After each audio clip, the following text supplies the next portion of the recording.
Serious today. Well, welcome everybody. It's so nice to see everybody. It's a packed house on this side. We only have one person from the public here today. Thank you for joining us. I will call the meeting to order at 9:03 a.m. and I'm going to hand it over to Mr. Vincent and Miss Elvira Thompson this morning. Thank you, Madam Mayor. Please get ready for a very unusual, different budget experience and presentation this morning.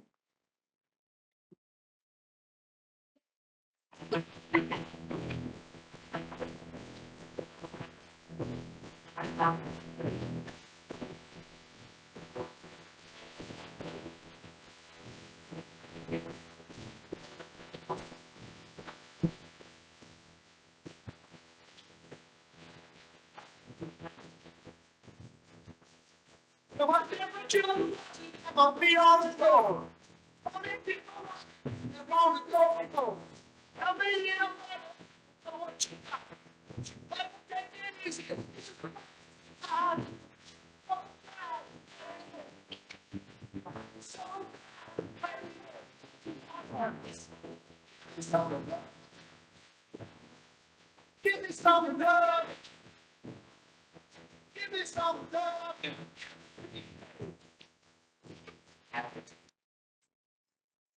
Okay, so we need to give you some glasses.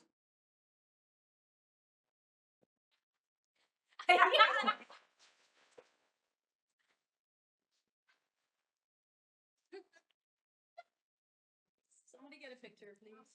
Yes. We got comfort.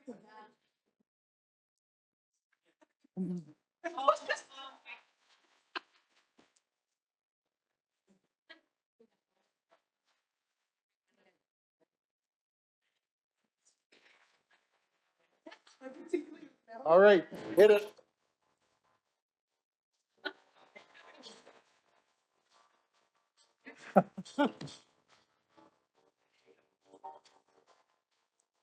Blinded by the light,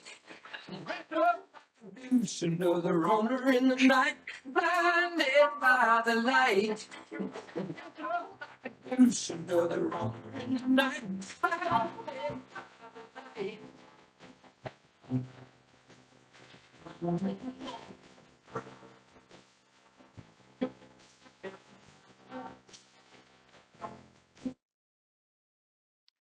Thank you very much, Berkeley, for setting that all up. You're welcome.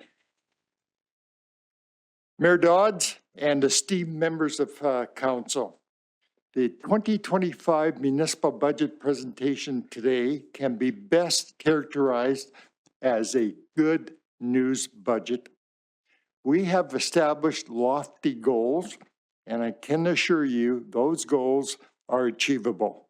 We are on the path to a gold standard in municipal organizational excellence. The town of Drayton Valley finds itself in a stronger financial position for 2025, which is reflected in this budget directly as a result of all the hard work this mayor and council has achieved over the past 2 years. You are to be commended and congratulated for your fiscal restraint and oversight of our taxpayers' hard-earned dollars, ensuring the town continues to provide those services which the residents need and require to enjoy a high standard in their quality of life. This budget continues with that pattern of fiscal responsibility and sustainability. Your administration has been diligent in preparing the 2025 municipal budget, practicing restraint, looking for cost savings and efficiencies, and responding only to those pressure points which need to be addressed in maintaining the levels of service expected by our residents. We have also started the process of developing a financial framework for 2025 and beyond. This financial framework will outline the financial principles which will guide the town of Drayton Valley in preparing in 2025 for the budget of 2026 and beyond. Some of the highlights of this financial framework, and I give credit to my colleague, Elvira, for taking on this particular task and opportunity. It'll cover such things as annual property tax assessment, assessment management, budget surpluses, cash flow management, collaboration and regionalization, and many other things that council needs to set very clearly as the priorities and direction for the financial health of our municipality. Without taking the wind out of the sails of the General Manager of Corporate Services, Elvira, who with her team and the entire team that you see here in chambers today, let me set the stage for what I truly believe we will show you is a good news budget. Through new assessment, increased revenues, we are extremely pleased to present a balanced budget, maintaining or even in some cases, increasing levels of service, while at the same time keeping expenditures in check, only addressing the most critical needs to maintain an effective organization. You may well ask, how are we going to accomplish that? And how much will we need to increase the tax rate? Fair questions for which we have the answers. In order to achieve everything we are proposing in the 2025 budget, including all of the administration's and council's operational projects, the answer is twofold. Firstly, with all of the projects proposed in the budget, it would require a very modest 2% increase in the residential tax rate. We are proposing no non-residential tax rate increase. Second, should council decide to defer or eliminate any of the operational projects in Section 2 of the operational projects budget, then the 2025 budget can be approved without any tax increase. I'd like to repeat that, without any tax increase. Though this is certainly achievable without any tax increase, that is not my recommendation. Council needs to safeguard against the mounting pressures of increased cost and inflation, and having sufficient resources is paramount. As world-famous MMA announcer Bruce Buffer would say, it's time for the star today, Elvira Thompson, General Manager of Corporate Services, to take the stage and shine. Mayor Dodds, members of council, all I can say is get ready to have your socks blown off.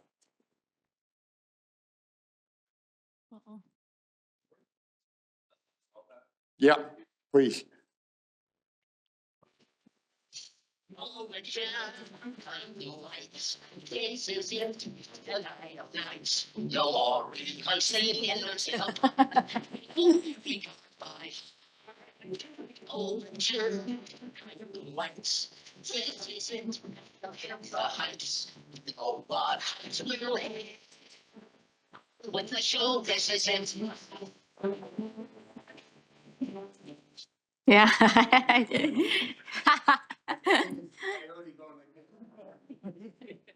I've never had quite an introduction like that. Thank you, Pat. All right, well, without further ado, let's get started. So the municipal budget is indicative of the efforts by both administration and council to meet the needs of Drayton Valley in 2025. Municipal budgeting is a critical function that ensures the municipality can meet its obligations, provide essential services, and plan for the future. By balancing revenues, expenditures, and long-term planning, municipalities can foster economic stability and improve the quality of life for their residents. So we always have people curious about where our tax dollars are spent. And so this is the graph that we have been presenting for a couple of years in a row now that shows, of course, without any surprise, that Public Works is the most amount of our money goes to Public Works.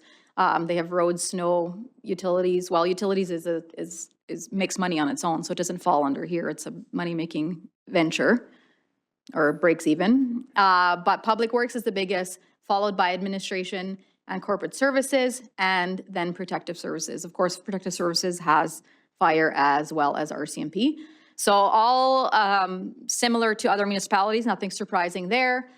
The following graph after that is the cash outflows by type or by object. So this is the type of expenses that we spend our money on. And of course, also not surprisingly, salaries and wages takes up 42%, followed by general and contracted services and RCMP.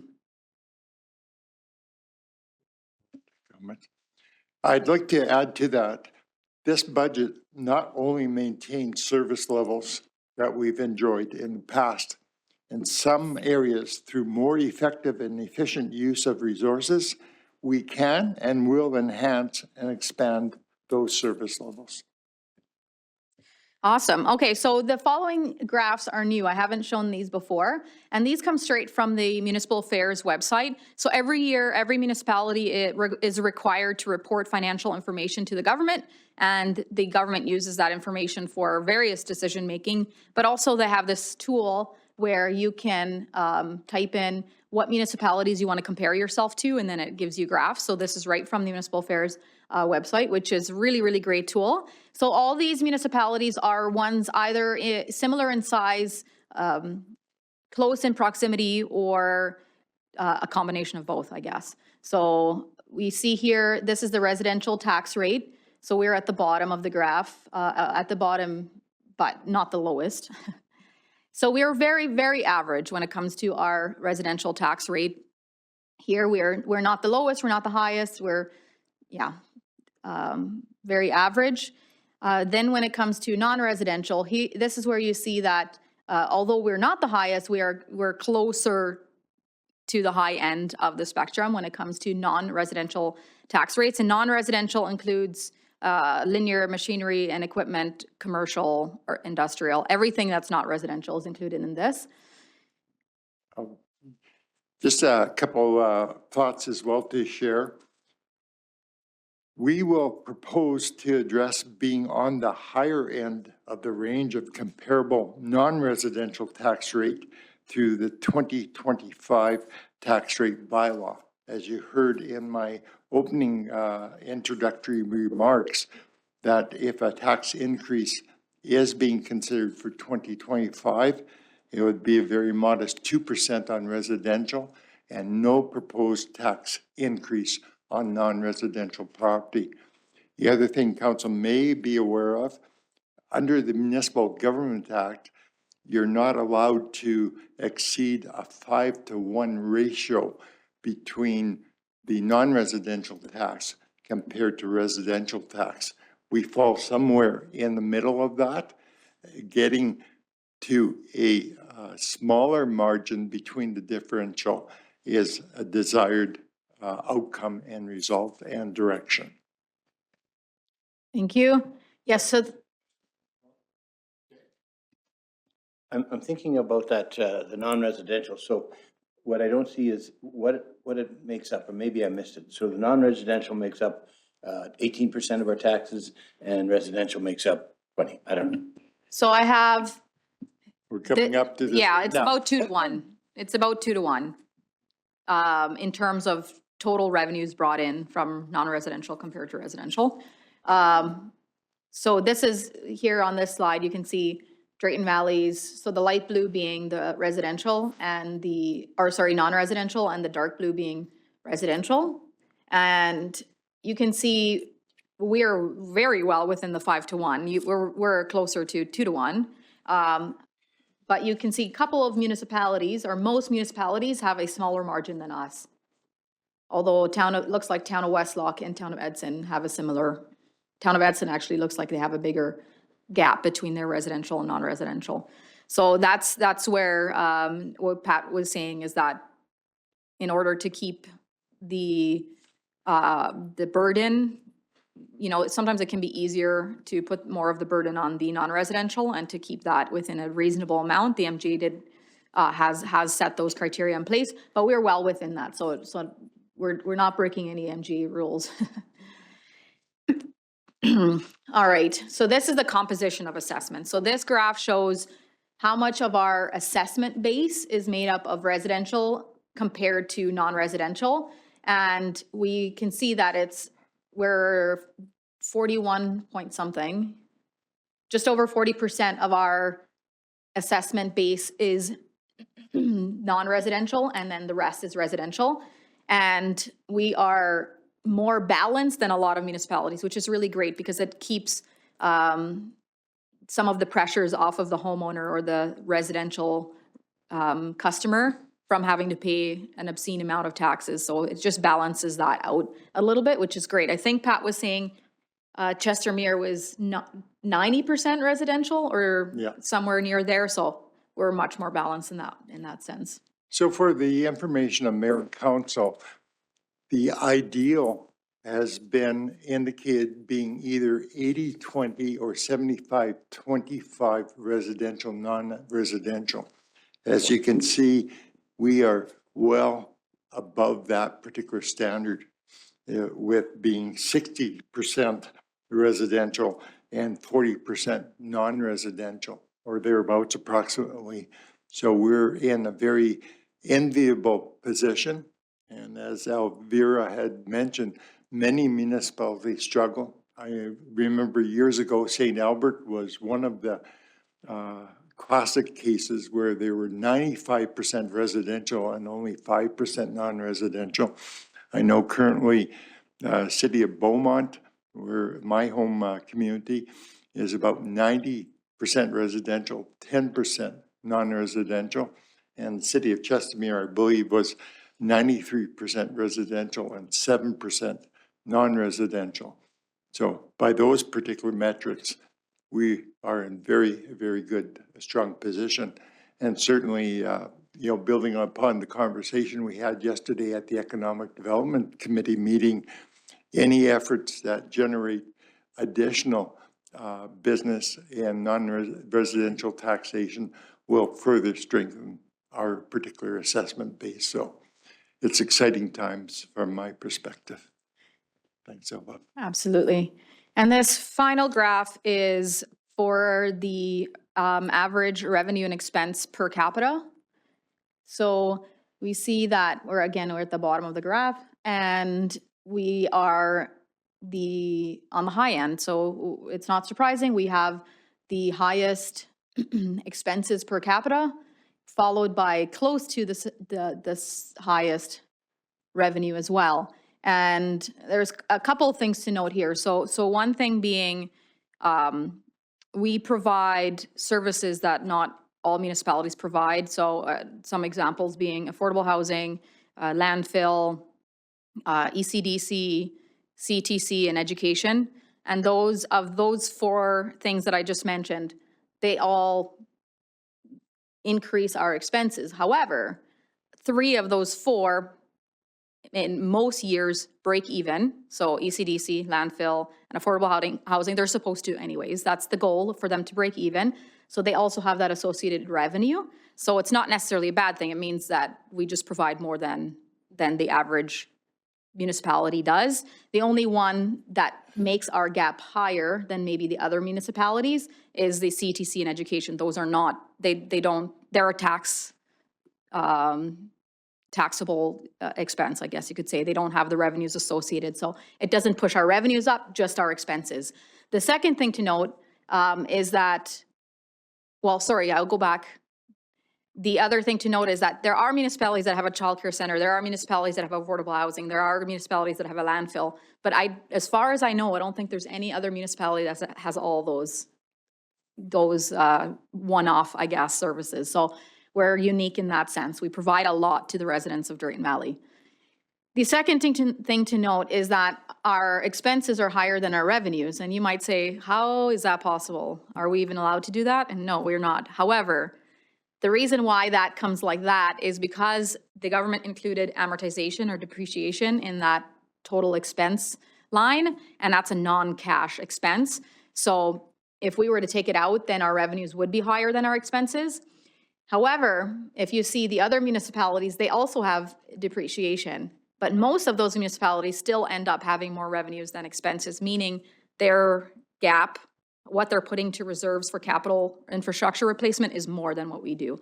So ideally, although depreciation is not the perfect way to measure what we should be saving to replace our assets, it is a measure, it is a way, and it is better than no way at all. And so ideally, we would want to see our revenues being higher than our expenses. And we've talked about this a lot, and I promise we're actually trying to take steps forward, but I told Pat he needs to stick around for a while so that we have the follow through. I think we told them However, the same thing. yes, yeah. Well, we'll keep trying. What we need to is to take our utility revenues and put them aside. And if we were to get to that point, you would see that get to where we would want it to be, where the revenues exceed our expenses. So I do have that as a question today. Is that something we're going to start doing now, putting our utilities in reserves? Yes, we will talk about it, and I have a plan-ish, but it requires buy-in from council and commitment from council.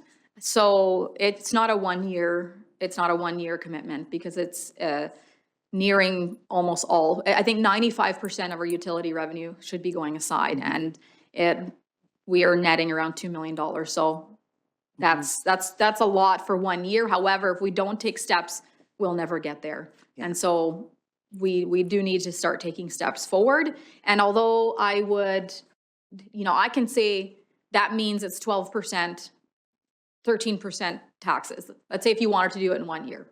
That would never be a recommendation. Very rarely in any circumstance. It would have to be pretty emergent for me to recommend something like that. However, I think that that's the simple way out of it, is simply increasing our revenue by that much, putting it in reserves.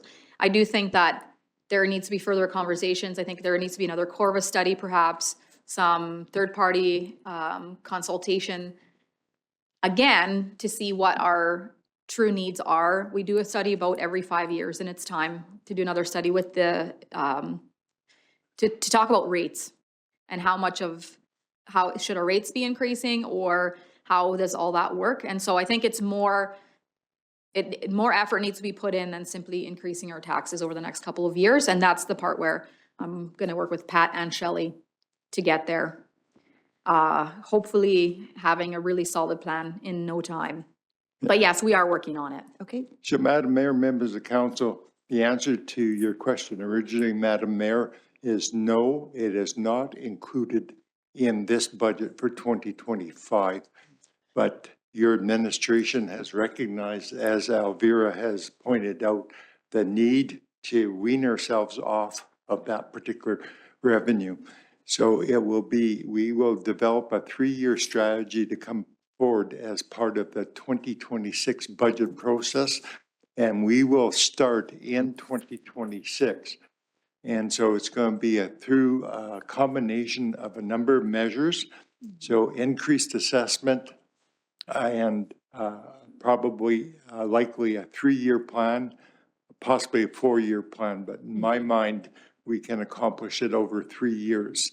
So by decreasing the dependency on that revenue by 1/3 is about $700,000, $650,000 to $700,000 through new growth and assessment increases, and perhaps a very modest increase in utility rates and taxes.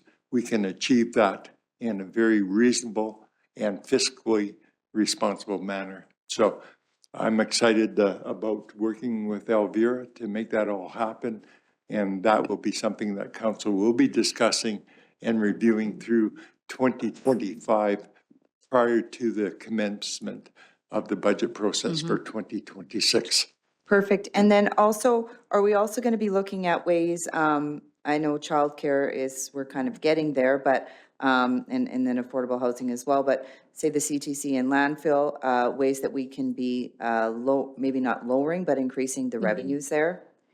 Yeah, yes, so landfill, Shelley and I had already had a conversation during this budgeting process on doing some extensive work there to determine, you know, what we can do to make sure that it's sustainably breaking even. Because it seems pretty inconsistent year over year. We're leaps and bounds ahead of where we were 4 years ago with the landfill. I think I want to say, I don't like to guess, but I want to say we lost probably 300,000 or 400,000 in 2021. And so since then, we've made lots of changes. But knowing that contracts are going to come up and things are going to have, some decisions are going to have to be made, we have talked about that. It's like, how do you run a landfill with, you know, a reasonable fees where we still break even and it's not a burden on the taxpayer? So yes, we definitely, that's another project for 2025, and it's not a surprise to Shelley, so.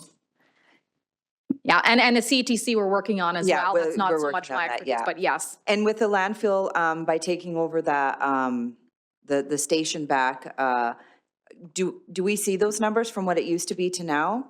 And is there an increase in what we were kind of projecting or hoping that would happen by us it being under our, rather than contracted out? Are we seeing that? We've saved significant money. Yeah, Yeah? yeah, huge amounts of money. I think we're saving $500,000. Wow, okay, good. And so the other thing that's going to come up a little bit more in the budget too is that the thing with the landfill, and the tricky part about the landfill, is that we can't just take the money, because we do make a surplus, right? Our revenues are more than our expenses, but we have to put aside a significant amount of money because we don't know the exact amount it's going to cost to close it and to monitor it post-closure. And so that's always how much is the right amount? And, you know, how much should the person that's putting the garbage in now pay for that future, compared to, you don't want the future taxpayer to pay for our garbage, essentially. So that's the idea. But at the end of the day, it's an estimate. It's hard to know the amount of years we're going to have to monitor, how long it's going to go on, exactly what it's going to cost. We have an inflationary, we put that adjustment in so we can, and it's a good calculation, I think, and it's, the auditors are doing it for everyone, but that's kind of the unknown piece, is somebody will come and say, we'll pay you this much money to put this in our landfill. And it's like, oh, that's great. That's quite a bit of money, but I have no idea if it's how long taking that chemical or whatever it is, I don't know if chemical is the right word, but, how long that will impact. Like, it seems like a lot of money, but is it a lot of money when we're going to have to monitor that specific cell for 50 years after and haul the leachate out of there, right? So those are all the the unique things about a landfill. That's not as easy as just a typical business model. But yes, that's a very long way to say yes, we are working on it. And one last question, just a yes or no, are we still, or are we, because I know there was a little bit of a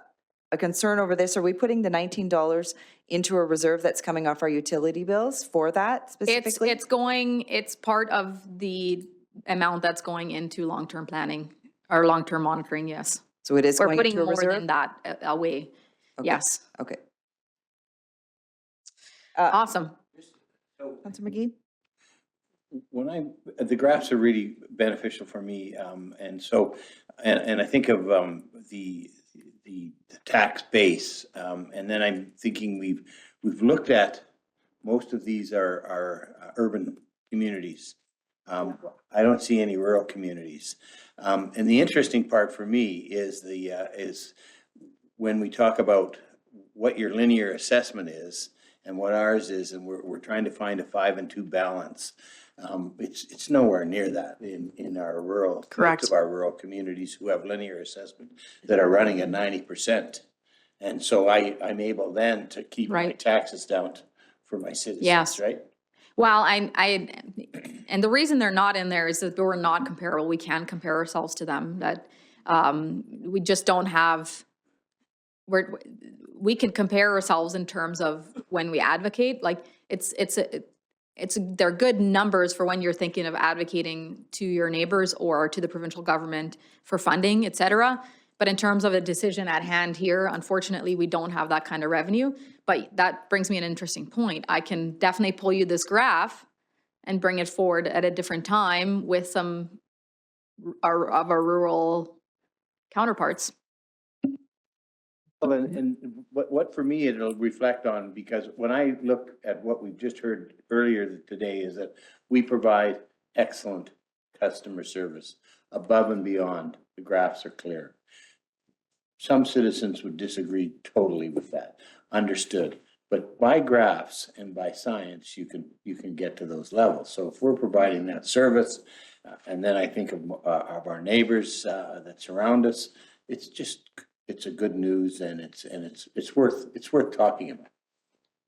Madam Mayor, to the chair, to Councillor McGee, and to all members of council, I certainly agree, because I've had experience working in the rural municipality setting, and certainly the vast assessments that they get from power and pipeline is not comparable to any urban municipalities. And as Councillor McGee will remember, years ago, City of Edmonton, City of Calgary were advocating that all of the power and pipeline be put into a pool from which they could have a share, and their formula would have them gobble up the majority of that particular revenue. So those changes were never ever adopted by the province, but certainly our rural neighbors benefit from that much more than we do. And so it's a point well made and understood. Awesome. I said it was the last graph, but I lied. There's one more graph. And this is our long-term debt limit ratio. So you see we're just over the 30, but I want to note that these numbers are from the 2023 audited financial statements. And so that does not include the 2 new debentures the bylaws that we passed this year. So with those 2 debentures, along with some of the borrowing we'll need to do to accomplish this budget for capital, we will be over 40%. So I don't want council to read too much into it, because municipalities will use their borrowing capacity in different ways. Some will choose to spend more reserves, whereas some will borrow more easily. However, we're definitely creeping up there on our borrowing, and we will be in the next couple of years, which it really highlights the need for commitment to the asset management plan, as we heard Matt talk about and Ken talk about. I want to say it was last week. And also, if you note, town of Ponoka, you might think, like, what's going on there? Some of you might know, maybe all of you know, that Ponoka is much, much older than Drayton Valley. And so they're much ahead of us on that asset management infrastructure replacement plan. So let's not use up 75% of our limit, because then our hands are tied a lot more. So if we commit to some changes now and some commitment to our asset management plan, then we can prevent that from happening, where we're forced into borrowing for infrastructure replacement. Not that I don't know 100% exactly why their borrowing is the way it is, but that's an easy interpretation in my part. So, Madam Mayor, members of council, the point of this particular graph is to remind ourselves that there is a provincial regulation that you're probably well aware of, that we are allowed to borrow up to 75% of our capacity. And certainly, if we require those particular funds, then we have that room to be able to do that. The other point is that as assets, expire and we need to do that, then we make those particular decisions and bring forward those particular recommendations to council. So again, we're in a strong financial position at the present time. I'm looking forward to the future. The other thing is part of council's philosophy, and we talked about a financial framework, is council's philosophy that current residents pay for the costs of the facilities that we're building. Because the argument is, if you're putting money away and I'm not going to be here in 25 years, how do I benefit from it? So those are sensitive, political discussions and policy decisions that council needs to make. And that'll be part of the financial framework we'll be bringing forward through governance and priorities to take a look at, through over the upcoming months.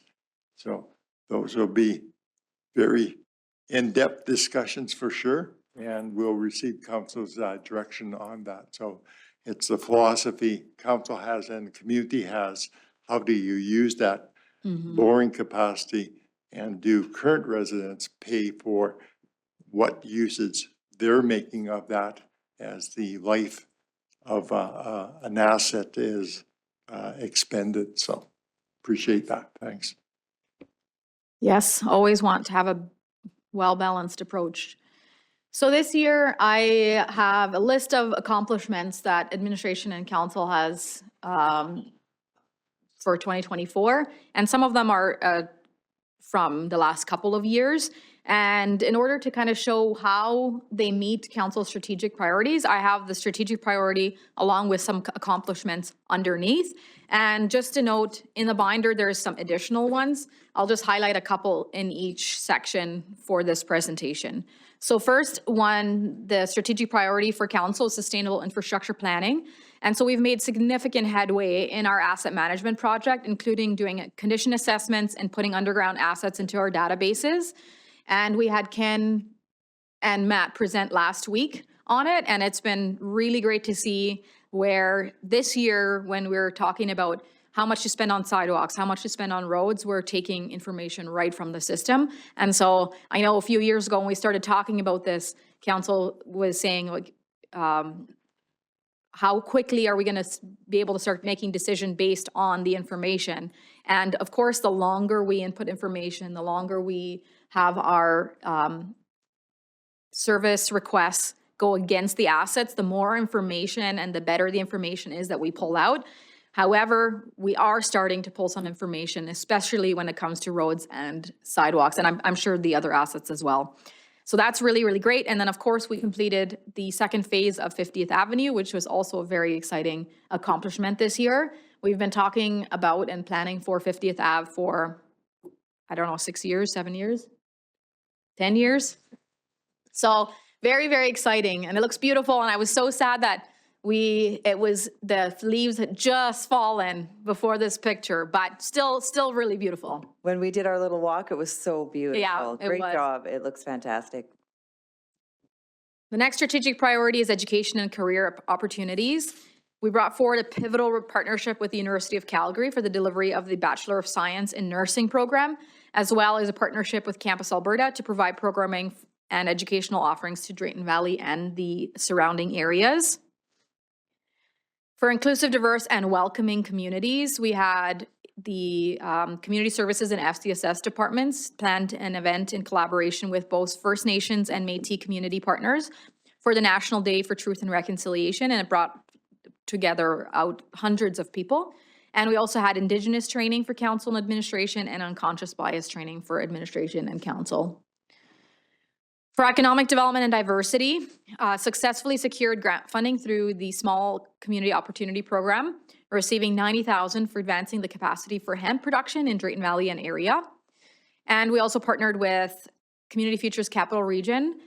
They're located in Stony Plain, I believe, to deliver the Lemonade Day event in Drayton Valley, which allowed children an opportunity to build their business acumen and collaborate in showcasing their skills through an organized lemonade stand competition. Intergovernmental relationships. So town council and administration has continued meeting with the Brazeau County Council and Administration to discuss joint efforts and priorities. And I think we've come a long ways and we've accomplished a lot together in the last year and a half. The town of Drayton Valley has also taken steps to enhance our relationship and communication with the provincial government with a goal of boosting advocacy efforts and securing additional grant funding. So with respect to that first item and the intermunicipal cooperation, I think council is aware that we received a letter dated November 21st from Rudy Friesen, the CEO from Brazeau County, that outlines joint items and the county's interim 2025 budget. We'll be addressing those items as we go through the budget presentation when it's appropriate to do so. But it is a fantastic message that's been sent, a very positive message. So we'll be very proud to deal with those items in the budget. Awesome. The next strategic priority is community cleanup, beautification, and standards. So in 2024, there was some operational changes that allowed the team to improve the aesthetics throughout the community. I think we all noticed that this year, this summer, we had the same amount of staff, but just with prioritizing and updating the map and how things are done, Shelley and her team were able to do more with the same, I guess you could say, more with less. But it was beautiful in town this summer, and that is largely because of just some operational changes. And then enforcement services also worked with property owners and gained voluntary compliance to demolish a couple of structures that were unfit or burned. And then for maximizing use of revenue in our municipal facilities, so when the Aquatic Center first opened, the council made a decision to extend the operating hours and then see, where things were going to go. Was it needed? Were we going to actually see the return in revenue? And we've continued having those opening hours because people are continuing to use the facility, and we continue seeing our revenue surpass what we budget, which is really great. Not only is it make sure that this beautiful, new, expensive facility has the smallest amount of deficit possible, but also it's an advantage for the residents to be able to go to the pool more hours of the day. The CETC deck and yard were improved to make the location more desirable for weddings, and you'll see in the budget too later on in the capital budget that there is some other plans to make the deck even better for hopefully more weddings to be booked there this coming up summer. Organizational culture and operational efficiency. So over the last few years, there's been extensive management training for all managers in the organization. This has helped build a more cohesive team and build skills for managers to run more efficient departments. We also, in the prior year, last year, had a more consistent performance management approach, which when implemented is helping employees feel supported, recognized, and sets clear. And then there's some other strategic priorities. So we have a new traffic safety plan to guide traffic safely in town, a new responsible pet ownership bylaw, and also we have CCTV cameras at the CTC, Civic Center, and Public Works that have went online. So Madam Mayor, members of council, significant achievements with the resources and the direction provided by council. We look forward to building upon those successes in 2025. And we're about to present to you now that vision for 2025. So tax revenue growth is budgeted at 3% due to assessment increase as estimated by our assessor. So just to be clear, it's not tax rate increases, it's our revenue that's increasing based on our assessment increasing. And we heard from our assessor yesterday, and right now about a significant part of that is growth, which is really, really good news. It's not all inflation. There's growth in there, right? We have development. And so what that means is that I don't know exactly how many new houses were built yet. And so when I do my averages, I'm using the amount of homes to calculate the average taxes as last year, but we know that there are more homes. So we don't know exactly how many, but we do know there's growth, both in the commercial and residential sectors. I think, I want to say 4 million was non-residential, $4 million of the growth so far that he has estimated. So that is really, really good news. That's really the good news story here today. I mean, there's other good news stories, but that's really great news. Franchise fees and interest revenues both increasing. Franchise fees because council chose to increase Fortis franchise fees from 10 to 13.4%. And our interest revenue is still doing well. Still, we always want to be fairly safe, yeah, when it comes to interest revenue, because it can go down as quickly as it went up. And so I did the calculations. I talked to our investment representative, and we feel safe in the amount of increase that we have included in the 2025 budget. And the other thing to note with interest revenue as well, and we'll maybe talk about it a bit later on as well, is that with interest revenue, we don't want to base our operating expenses. We don't want to use interest revenue to pay for normal operating expenses, because interest revenue is not consistent, not reliable. So we want to use interest revenue for, you know, projects, one-time projects, or put it in capital. And so this year, there's multiple different projects that we can fund using some of these increases that now don't take money from normal operations. So I might add, Madam Mayor and members of council, we are conforming with all requirements of the MGA with respect to how we invest our money. And so there are some tight guidelines. I must share a story. A number of years ago, a certain chief financial officer for a community in southern Alberta had invested in gold, which is a no-no. It's outside the parameters. He earned the municipality a bonus of $3 million, but got fired for his efforts. I can assure you, we don't play outside the lines. Thanks for that. So for expenses, we have repairs, professional and general, and supplies, all of them increasing anywhere between 5 and 10%.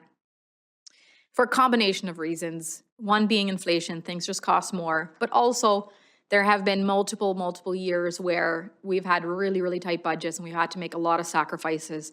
So there's been things that we just put off and defer.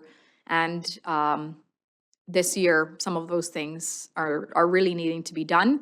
So there are some pretty big increases to our expenses. Not all of them are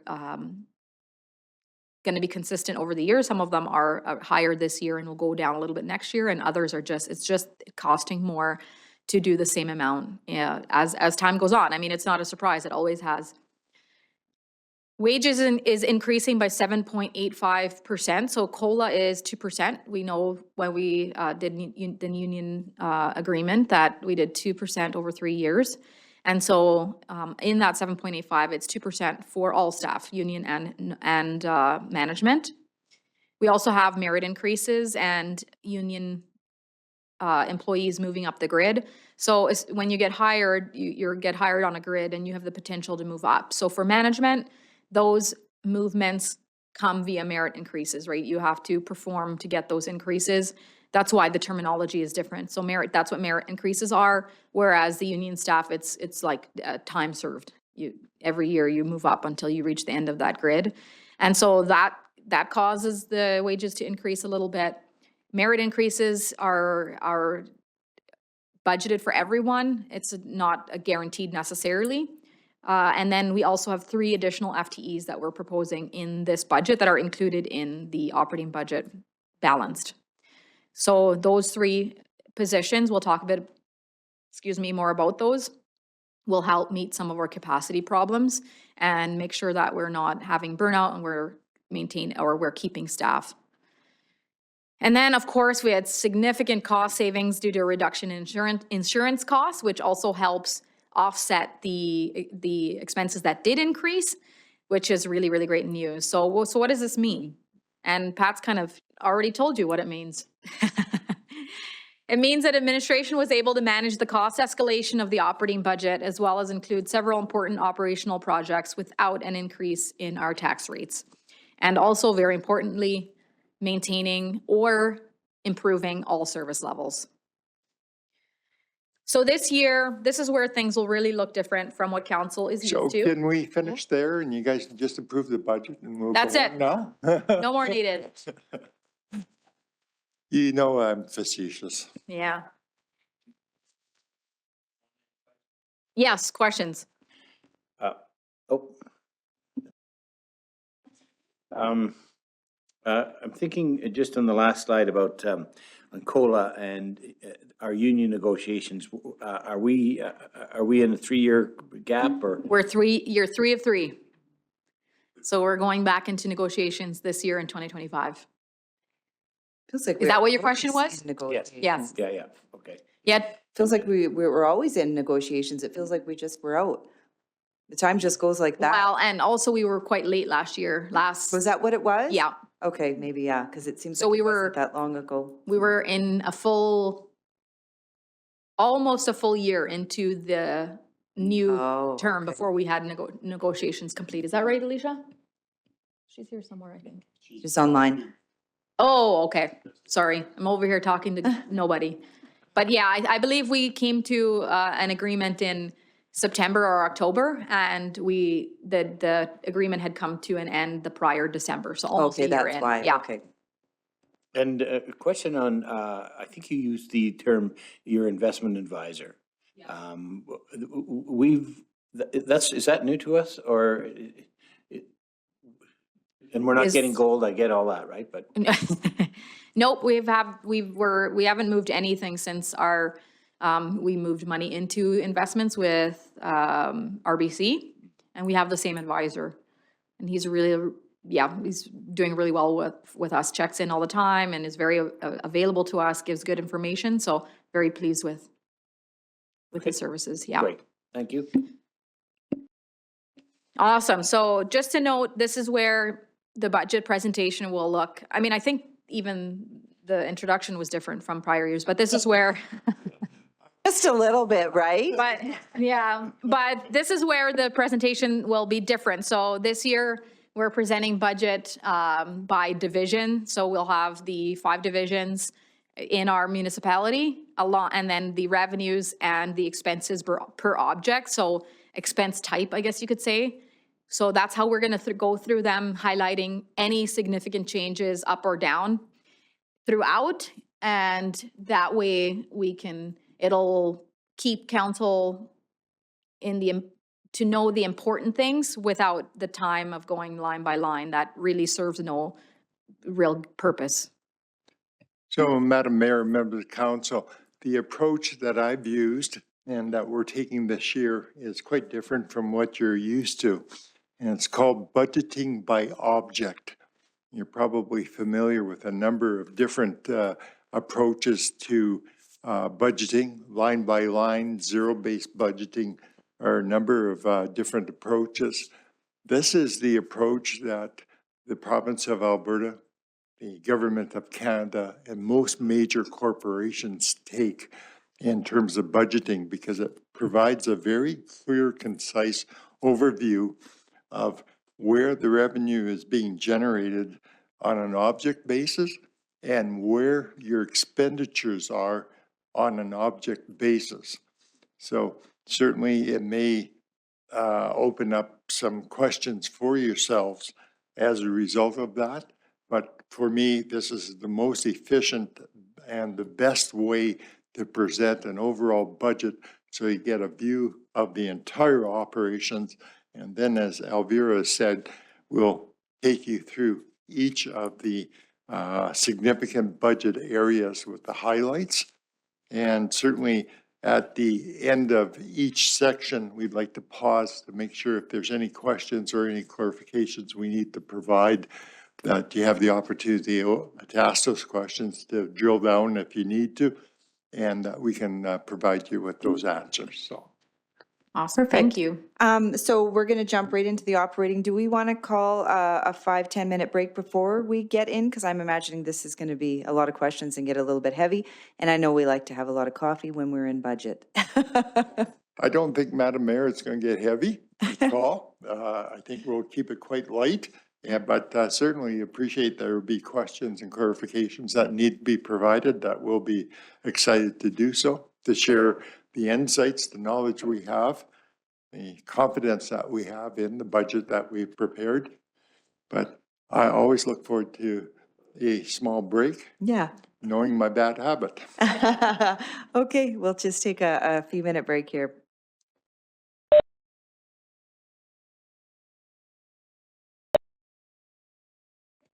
Wonderful. We will reconvene our meeting and jump right back into our operating budget. Go Awesome, ahead, thank Ms. you. Thompson. So this is the entire operating budget balanced. You see that the revenues in blue and at the bottom of the top section matches the expenditures in blue at the bottom of the bottom section. So it doesn't mean that our expenses and our revenues match. It means that all the extra revenue has a place to go. And in this specific situation, it means that some of them are getting transferred to reserves. So under the total operating expenditure line, there is both principal debt payments and reserve transfers that aren't expenditures for financial statement purposes, but we do have to raise tax revenues to cover those. So just a brief note, and we'll start from the top. So as I had mentioned before, our assessor is expecting a 3% assessment increase, which is causing our net revenue to increase at the top. The variable there is, lots of variables, to be honest. We don't know exactly where the assessments will be at. We don't know that till February. But also the requisitions. So the government has said that the rate at which they requisition will remain the same. But the way they calculate requisitions is they times a factor. So for residential, I believe it's 276. For commercial, it's $3 and something per, and then they apply that factor to our net equalized assessment.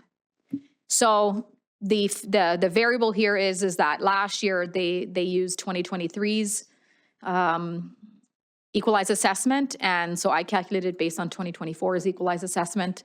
However, I see they just released the 2025's equalized assessment, so we don't know exactly which one they'll use yet. So there's some variable there. However, the estimated tax revenue increase is there as stated, and that is from assessment growth. So Madam Mayor, members of council, does everybody understand the concept of equalized assessment? Okay, so it's a formula that's developed by the province that puts all municipalities on equal footing on the basis of their ability to pay.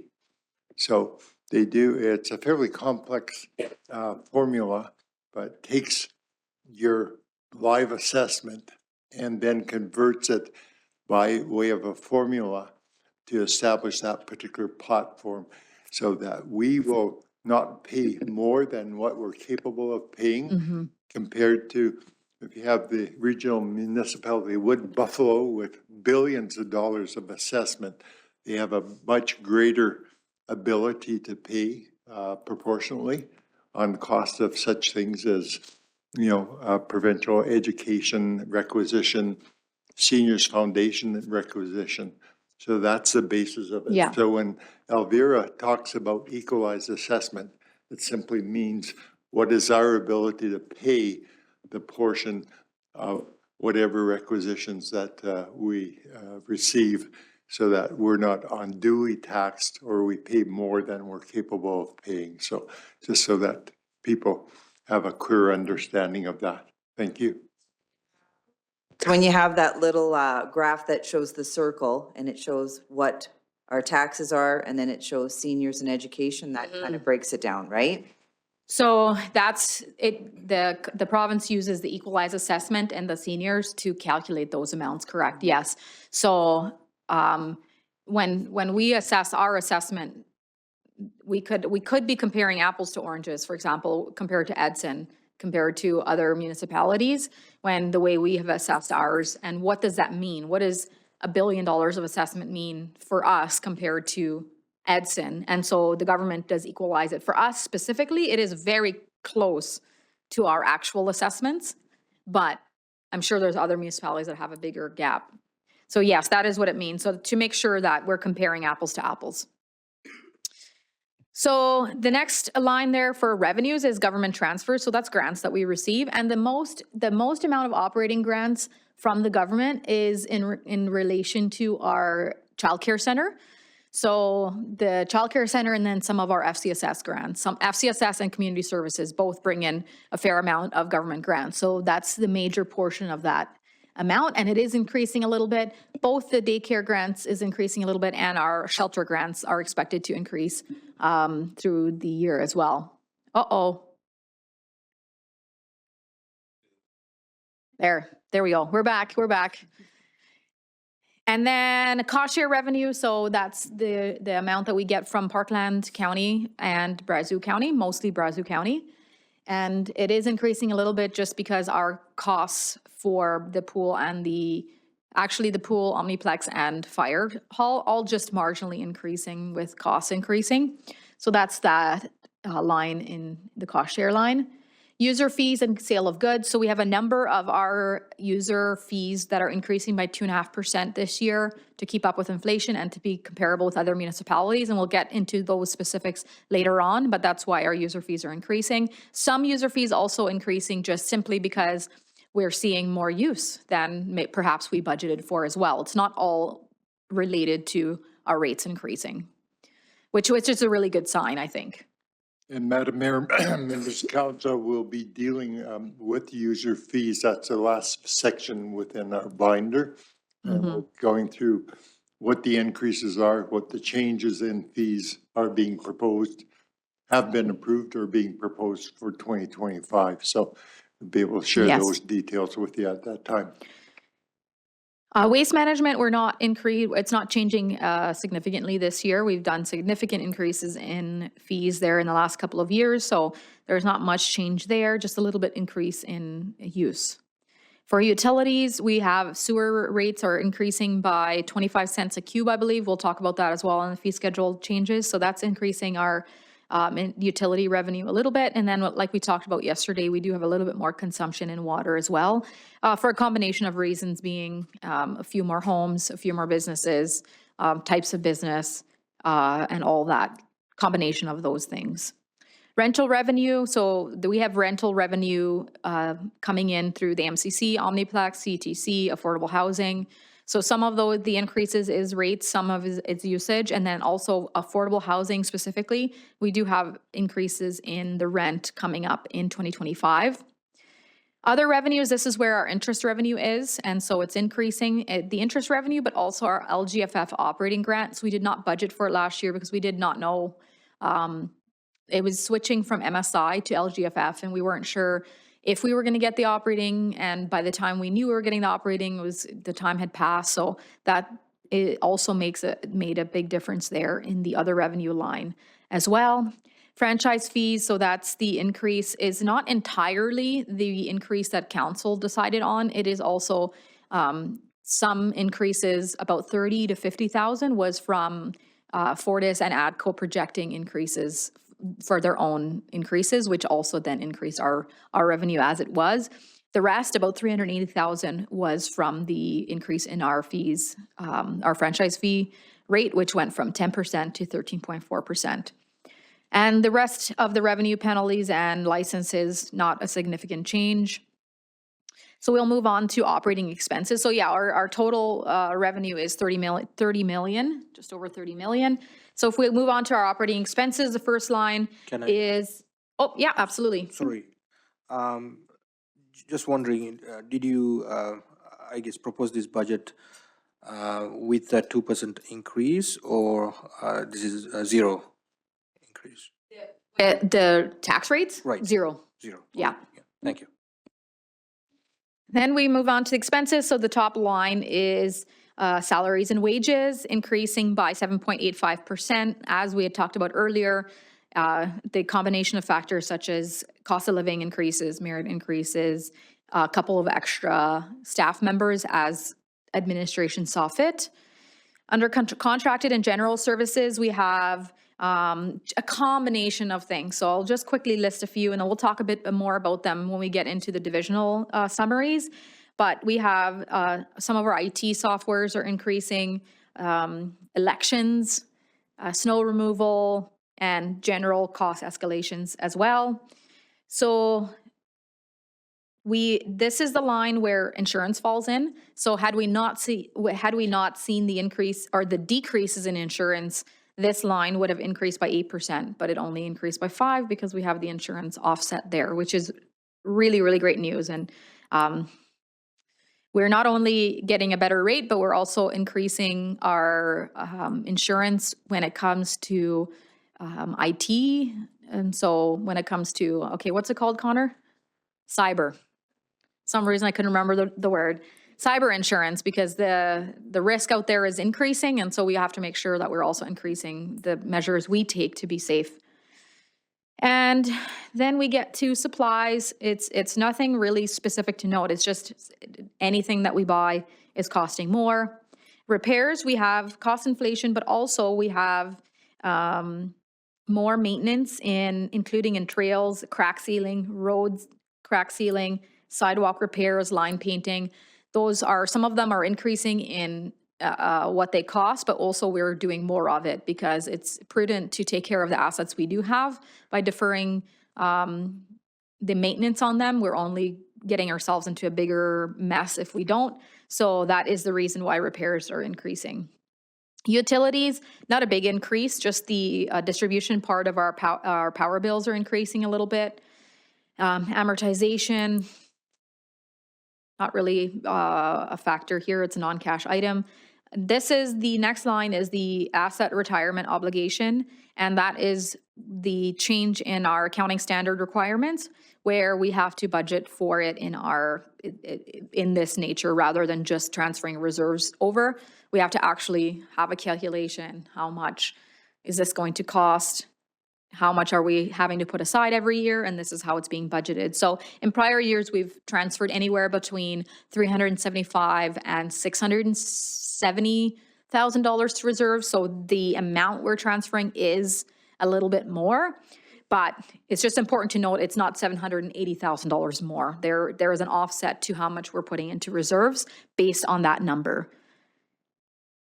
One-time operational projects, so these will go into detail about them, so I won't go into detail right now, but those are all the projects that are operating in nature, but one-time projects that are not repeat year after year that we are hoping to accomplish in 2025, and they are included in this balanced budget.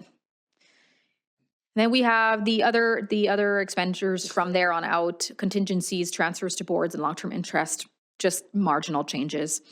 And that brings us to the bottom. That's essentially our budget. However, we will go into more detail, but this is a budget from a high level overview right there. Any questions so far? So, Madam Mayor, members of council, just wanted to reaffirm, and I'm glad that Councillor Gamana asked a question. This budget, as we're presenting right now, is based on a 0% tax increase. So it's balanced. We are proposing to add 3 new staff, do a number of projects, and that's all accomplishable, on that particular basis. I'm very, very proud to be able to, with Elvira, present that to you today. No tough decisions. Thank you. And does that include capital projects as well? Capital projects are going to be funded by grants, some grants, some borrowing, and some reliance on prior year reserves. So yes, there's some surpluses that we can rely on, but yeah. Wow. Perfect. Thank you. Awesome. So now get your sunglasses back on quick. So now we're getting. Madam Mayor, members of council, I'm expecting you to approve this budget by noon. So. Oh, amping the ante here. You should know better. You've known us for a few weeks now. You know that we don't move that quickly. Take the rest of the day off. Am I right? Right.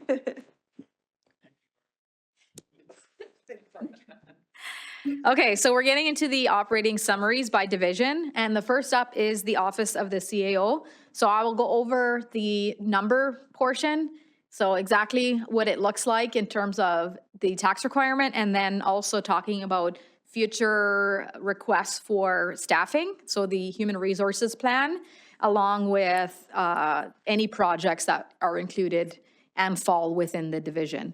So the Office of the CEO is tasked with strategic leadership and operational oversight of the municipality's administration. The CAO plays a pivotal role in ensuring the alignment of our organizational goals with the priorities set by the mayor and council, while also maintaining effective communication with residents and stakeholders. The mandate of the, I won't read the whole mandate, but I'm hoping you guys did. So let's look at the numbers.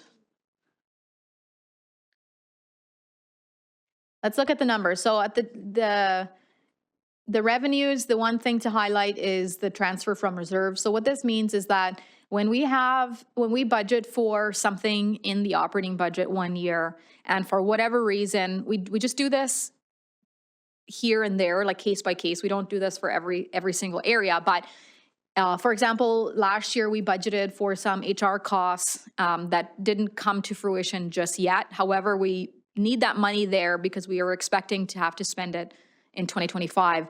What we're not going to do is tax again for it and have it in 24, put it into surplus, and then tax for it again in 2025. So what we do is we essentially take that savings from 2024, it rolls into reserves, and then we pull it back in 2025 to offset that. So that's what the first variance there is. And then the second is the contracted in general. So this is a combination of the costs that I just spoke of for HR. So that's what balances out with the 50,000 bringing in. And the rest is for elections and just general cost escalation. So we're budgeting 25,000 for election season, which is a little bit more than we budgeted and spent last election, but making sure that we account for how times have changed and how much things increase in costs. The third is the operating projects, so the one-time projects. So in your page, you can refer to page 14 and 15. So when you're talking about this, then we'll kind of move ahead, I guess, into the operations listings. And then we're Yes, gonna talk they are about- on there as well, so we can come back and talk about them as a list. But we're just going to talk about them right now with each division or who's responsible for them, and then we can look at them again. And then we'll look at at the them end, again? yep. Okay, because I have some questions, so we'll save Yep, it for once we sure. get into the projects? Okay, Yeah, absolutely. thanks. So the projects that we're budgeting that's in this budget is organizational wide training. We've done that for a few years. Council's approved it. So organizational wide training, it's incredibly important to the organization. And I can speak from experience that it's changed and brought more efficiencies than the $50,000 investment. The other project is the cost of living adjustment. So that's actually not in that line. It is included in the salaries and wages line, but it does fall under HR, so we have it here. And then an annual report. So we talked about this a few months ago, and council asked like why we aren't doing an annual report anymore. So we also felt that it was super important. So we brought a budget for an annual report here. And then we also have the staffing summary that's on page 14. So in 2024, there's 8 staff, 8 full-time equivalencies. And there's no change proposed for 2025 or 26, but then 1 additional full-time equivalency in 2027, which would be half HR, half safety. So any questions on Office of the CAO? So Madam Mayor, members of council, before you ask questions, a couple comments. First of all, it was a deliberate plan to outline for you what our human resource needs are and what that plan is within each department. And so this is in 2025, we're not proposing any additional staff. And as Elvira said, we're looking forward to 2027. And it's a matter of timing and affordability. There are a number of pressure points. The overall future human resource plan is outlined on page 36, and we'll get to that when we get to that portion of the budget. But I want to assure you and provide you with that higher level picture that an integral part of the budget process is to make sure council understands what the needs are when administration sees these needs being fulfilled. If all of my managers back here who have asked for positions had their way, we'd have it all in this year's budget. It's not achievable, it's not realistic, and they appreciate that particular sentiment as we move through on the budget process. So just outlining that clearly. Second comment I have with regards to this section is with regards to council salaries. It's my opinion, and my educated opinion, this council is being underpaid. I say that without any proposal to increase salaries in 2025. I do have a recommendation for you, and hopefully I'm still with you in 2025 for a certain length of time that we could implement this. The recommendation is that council strike a resident-only committee and in 2025 to review and establish council salaries, and that their reports serve as a basis for salaries for council elected in October of 2025 and moving onward. I've used this in a couple of different municipalities now, Parkland County and the town of Slave Lake. If council believes that the people who elected them are confident enough to elect them, to put their trust back into those people, to recognize what the value is in serving their community as elected officials, they will respond. That's been my experience in coming forward with the appropriate recommendations. I believe that the mayor's position is a full-time position, should be paid accordingly. I know the time and effort each member of council puts in now, attending council meetings, committee meetings, meeting with residents, etc. And I believe that appropriate compensation, and I know that a committee of community residents, be it representatives from the Chamber of Commerce, from the Drayton Valley Community Foundation, or whomever would be chosen, would be those type of responsible, reasonable people who will recognize the value of public service. And by offering appropriate compensation, I think you attract appropriate people to run for election and to be elected. So it's something that I look forward to discussing with council in greater detail, going forward in 2025, and certainly a recommendation I hope that you'll take under consideration. So my Thank you comments. for that. We have two questions, Councillor McGee, and then I'll go to Councillor Gramana. I'm curious, and I think the answer likely is an easy one, is that we are now posting for a planner, but we have one, so then so we're not increasing staff, we're just, so I'm just, they're just a.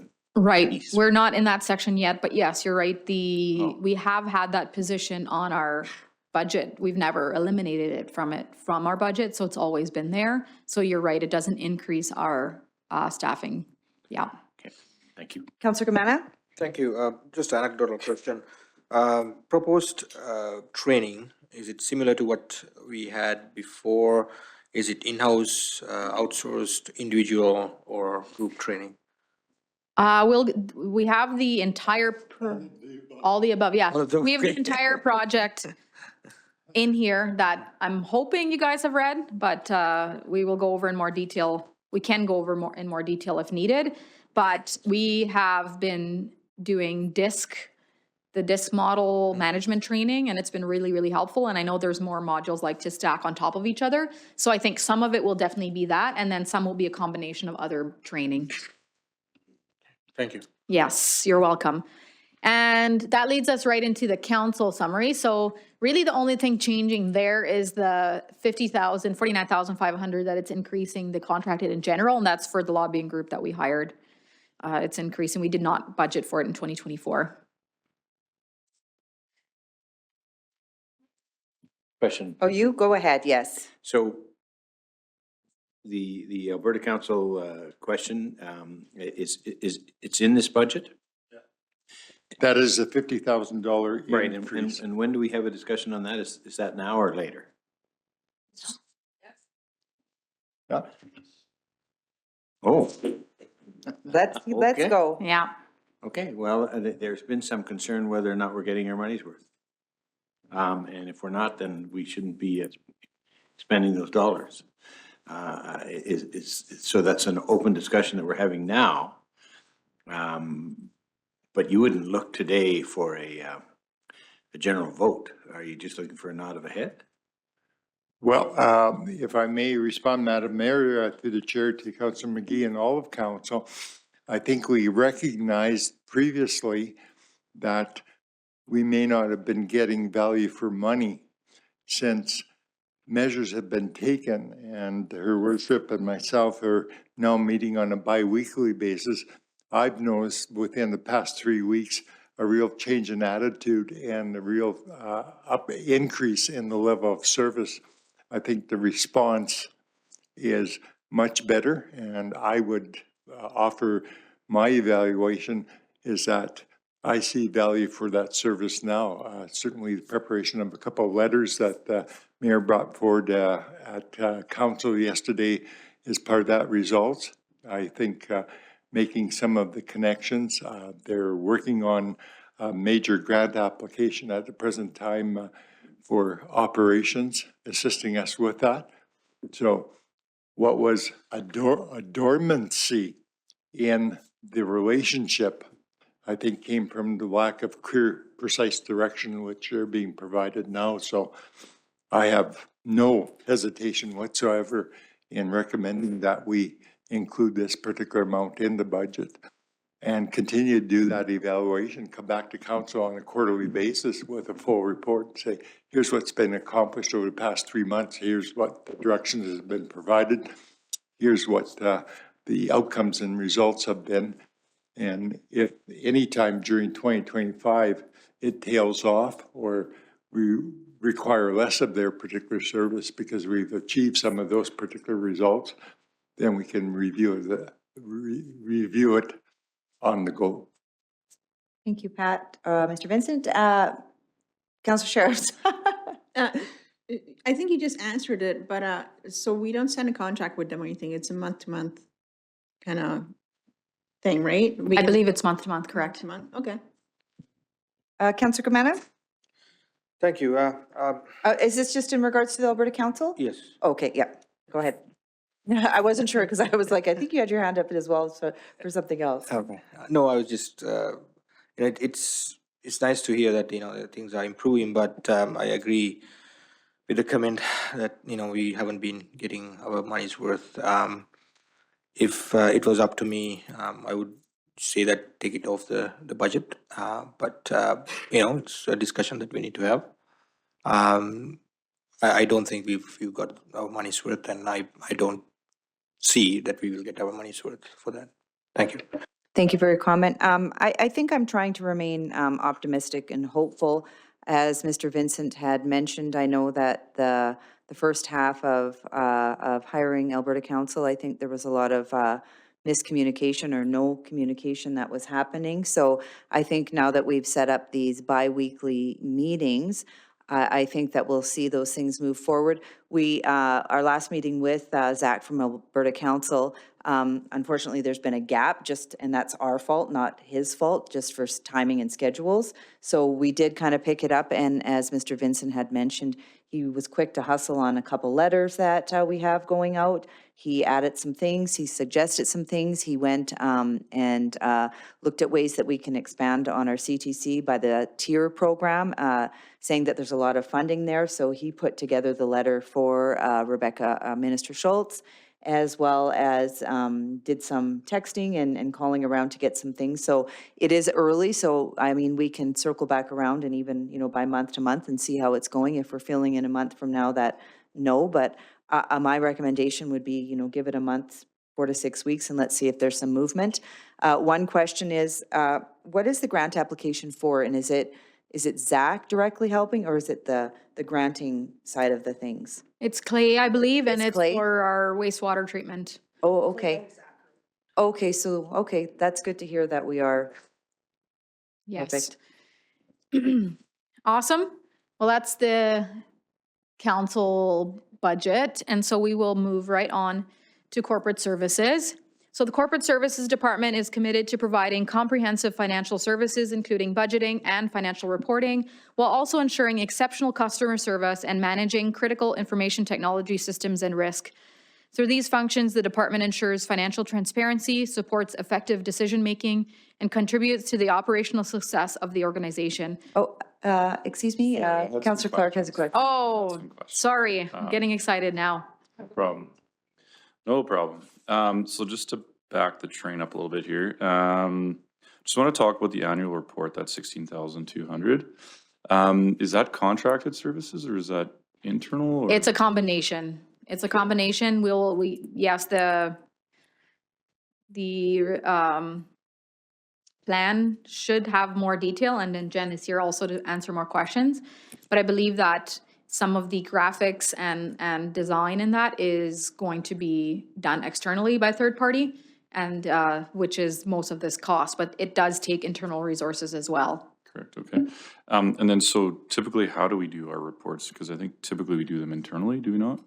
Or is this a departure from? Annual report? Mhm. It's been a few years since we've done them, but I don't know that Jen has ever done them entirely in-house. Can you answer that, Jen?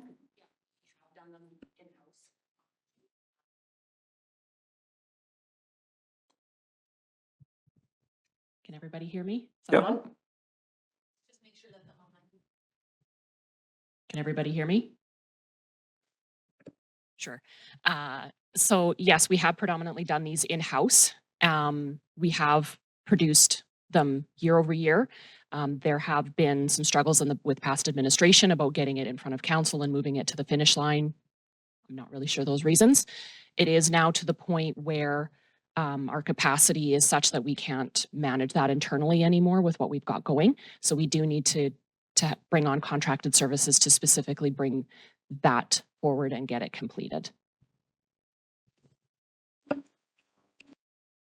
Now, the COLA for out-of-scope employees, where does that take us to in relation to our peers? So, I mean, we're somewhere on the scale. Are we 50th or 60th or 70th or 40th? Where does this take us, I guess, with the COLA? It just makes, COLA just makes sure that we stay, it doesn't move us up above anyone else. We're still well below, I believe we're pretty well below 50th still, because when we did that study, that had been from prior year numbers, and it took us almost a year to actually implement it. So we were already behind from the get-go. So we are still behind, but I do believe that we are going to be planning another comparison likely this year.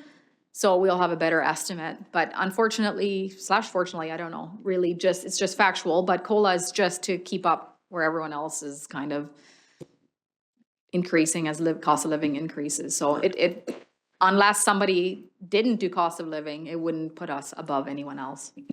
So Madam Chair, through the chair to Councillor Clark and to all members of council, when we did the research on comparison, most municipalities were between 2.4 and 3.5% COLA. So we're well below our comparables. And the reason that we're recommending 2% is my belief in equitable treatment of all staff. Since the union had negotiated and agreed to 2% cost of living, it would be totally unfair for out-of-scope employees to receive more than the union staff. We can address that, as Elvira said, by doing another comparison. The key to me is what council will agree upon in its financial framework as setting the target. Do we want to be at the 75 percentile? Do we want to be at 80 or 90 or 100% percentile in terms of the comparison? And council make that determination. Of course, administration, myself and administration will have recommendations. I've worked in other municipalities where the competition was very fierce, and council said we'll be at the 90 percentile of comparable. because we need to attract staff, and it's a very tough market. I've been in other municipalities where it said we'll be at the 65 percentile. It's reasonable in terms of tax, use of taxpayers' dollars. It's not as difficult to attract and retain employees. So those will be the factors that we'll want council to consider and recognize, and then make that policy decision and determination and be embedded in the financial framework document.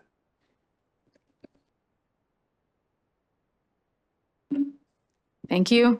The other cost to the annual report that, I'm just going to go to Councillor Kamana, but I just want to remind everyone, I think what we're doing is, and I just need maybe a little bit of clarity, you're just kind of presenting, and then we're going to go back and talk about each project under the operating. Okay, yeah, I was not sure. Yeah, That's so right. we'll still have that, so we're going through this, and then we'll go back by project to have the comments there. So, Since Colin just asked that question, can I ask one? And you talked about a report that, have we done that recently or, and also, I believe we had a COLA increase last budget as well, right? So where does that put non-union employees related to union increases? we just, I can't remember last year specifically. I think we did the same as well. we did, yeah. But we haven't increased non-union any more than union. So we're staying in line with the union and proportionally. Thank you. Councillor Evans, did you have a question about the present? What's up? Well, I'm happy to answer questions now. So the highlight is that these projects have been, administration has deemed these projects to be priorities, and nothing to say council can't comment or eliminate them later on, but we will look at them on one page so you can kind of see what they are.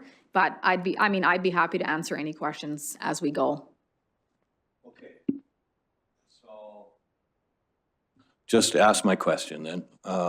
Yeah, we've had a couple of these comparisons done. I think the first year we did a comparison, and then recently we've done a comparison. Rob did a comparison, but Yeah.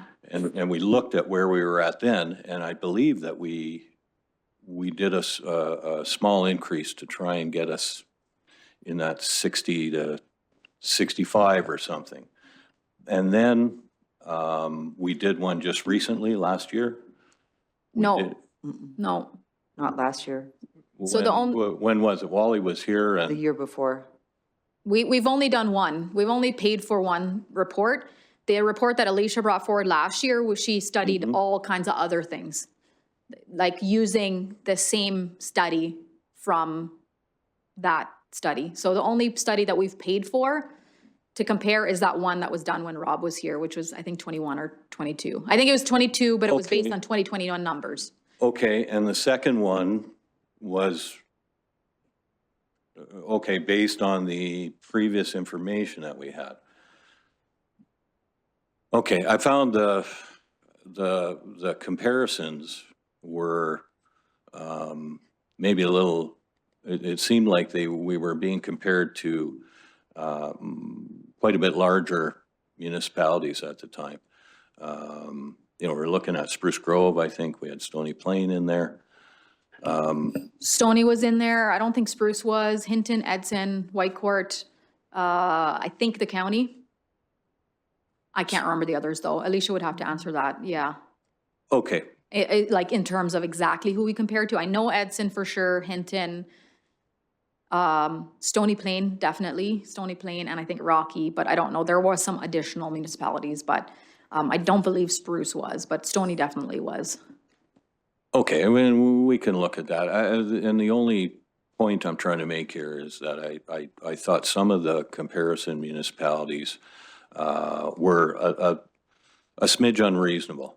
Not that I don't think our people should be paid fairly. I'd just like to see the comparisons be very comparable. Would you say that Brazeau County would be a good comparable? Well, I think they are a reasonable comparison, how much weight that carries, because there are different, Brazeau County is administration-wise, I think they're comparable. But I think as far as for wage level, and I know we're behind, I think for their field staff, et cetera, they're looking for a lot more operators, which are under high demand in the oil patch. So I think it's a little skewed there. And again, the only point I'm trying to make is if we can try and be sure that we're comparing to directly comparable municipalities, because I think our cost of living is somewhat less than a Stony Plain for sure.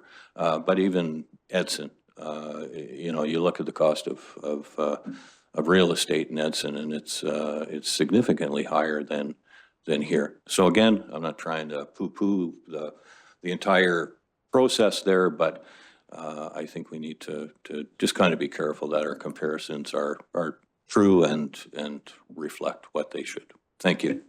Madam Mayor, through the chair to Deputy Mayor Evans and to all of council, the answer to that dilemma is found in your financial framework, because council sets out clearly in that policy who our comparables are. And once council makes that determination, then there's no question whatsoever. We go out and do the surveys based on the comparables that council has directed administration, has agreed are the most appropriate municipalities to, do those comparisons with.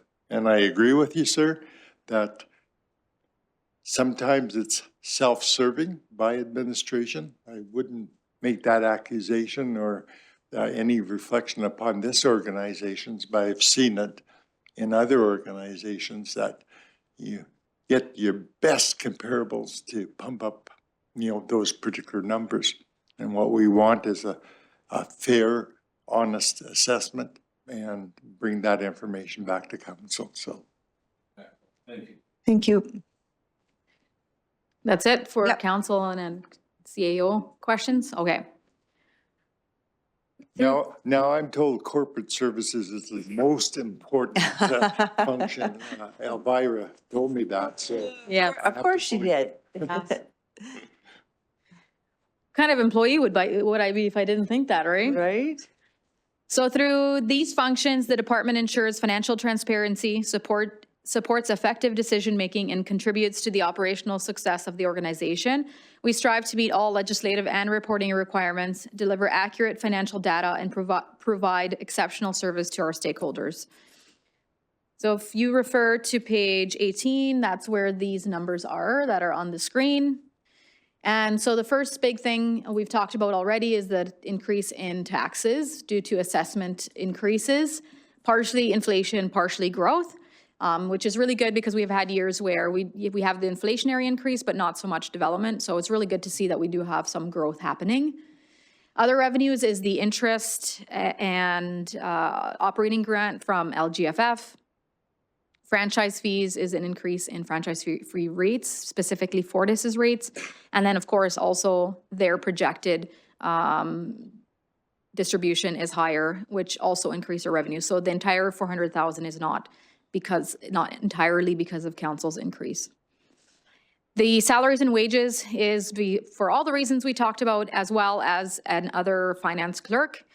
We've talked many years, maybe not with council, but internally about needing more staff in the department with additional services that we've taken on with the same amount of people, and the current staff having to work overtime when they're sick. After they have to work overtime, or when they want to plan a holiday, they have to work overtime to get all the work done. So that's the reason why we budgeted a clerk in the corporate services department. For a contracted and general services is a combination of things. One, the biggest reason being that there is one of our softwares called, I'm going to try not to mess it up, but it's our virtualization software. is the company sold to Dell, and they're hiking our costs up like a fair substantial amount. And it's a software that we cannot go without, knowing how many computers we have and where all people work from inside the organization and outside the organization. And then some increases as well to make our backups and our servers and our cloud backup more substantive. That's the other part of protecting ourselves from a potential ransom for software, to make sure that if that were to ever happen, and it has happened to lots of municipalities, that we do not need to give in to a ransom situation, and we have all our software right there to back it up. So that's the reason for that, as well as just general cost inflation as well.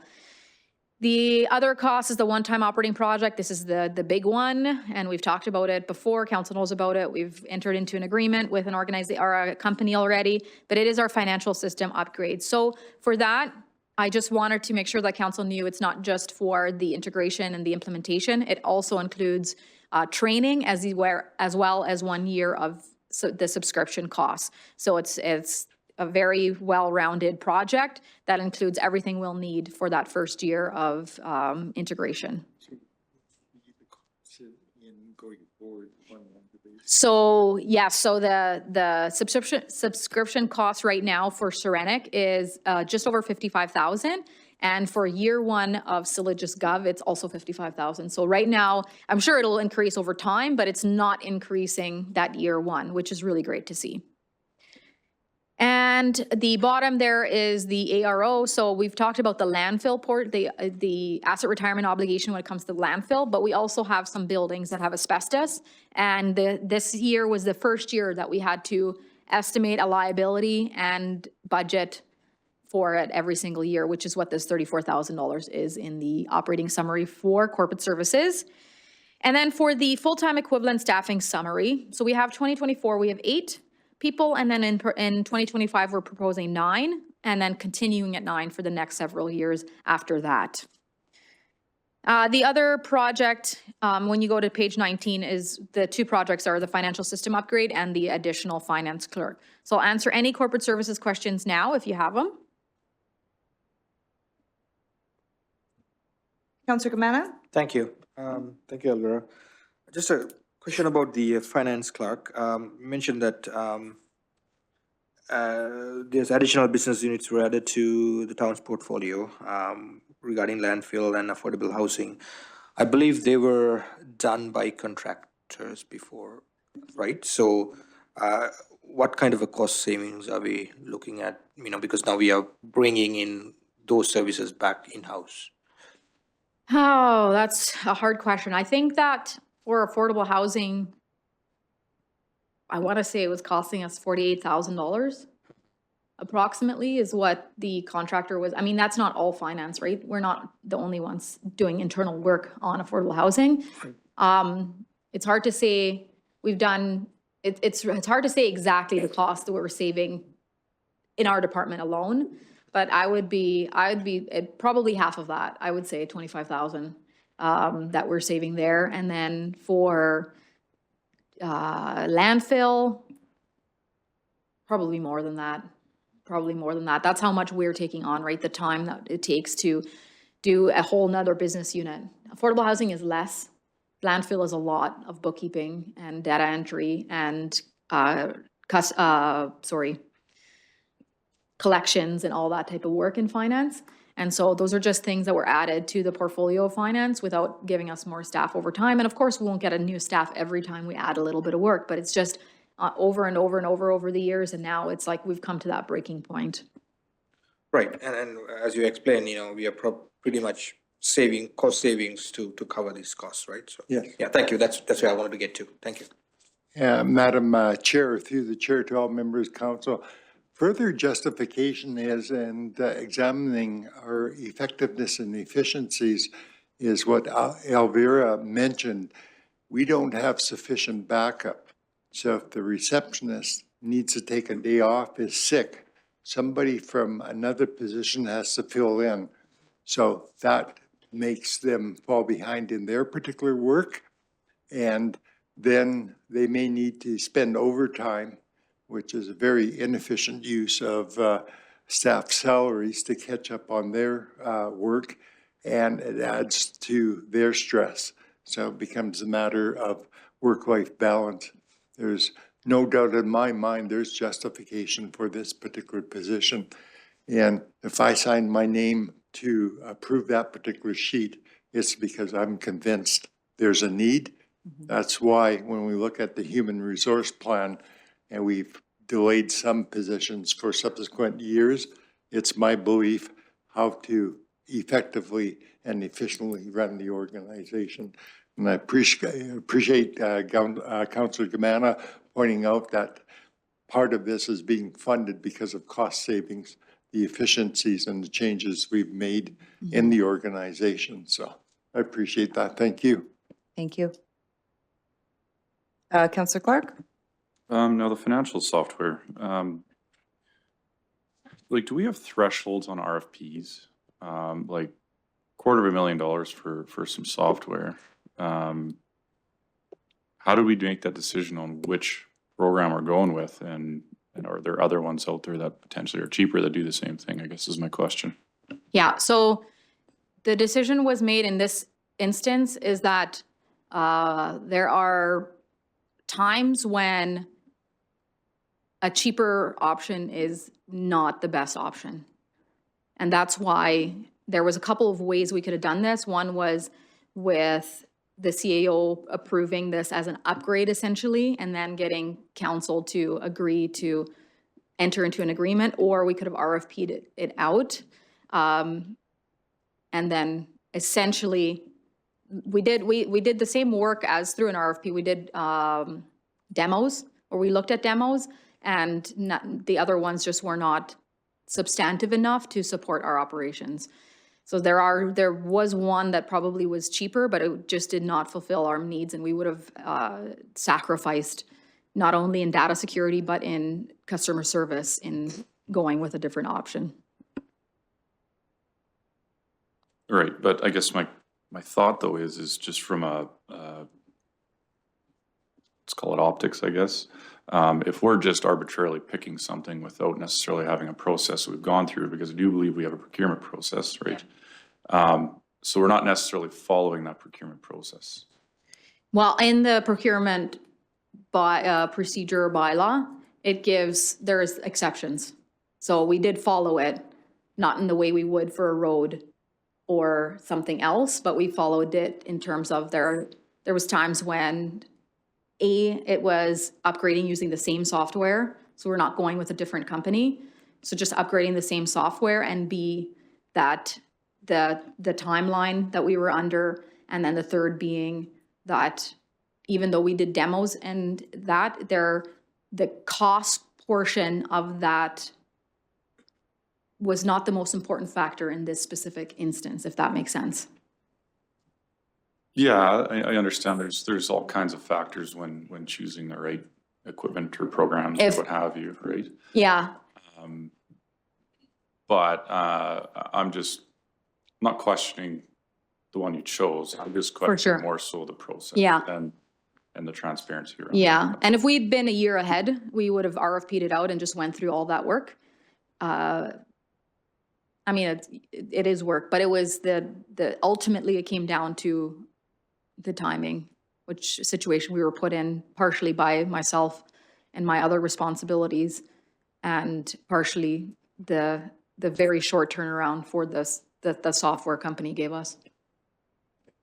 Madam Mayor, through the chair to Councillor Clark and to all members of council, because I had been given a heads up that this had been a controversial item last year when it was discussed, I took it upon myself to review the process that we went through, and I'm pleased to provide you the assurance that we met all of the provisions of our purchasing policy and bylaw, that the timing, as Elvira has said, makes it paramount to make a decision and move forward. The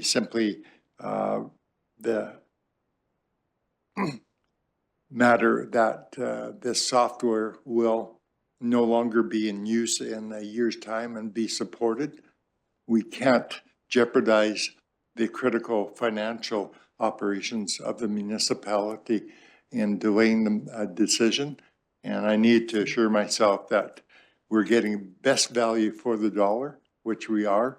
It's a system that we're familiar with, and the transition will be a lot less demanding on the staff because their familiarity with it. So, of course, the training costs won't be as great.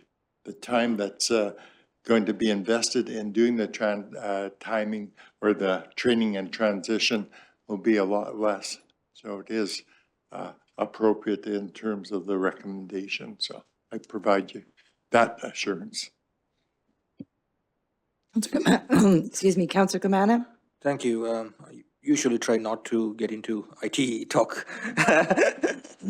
But I was thinking, I understand the time constraints and the upgrade needed to happen.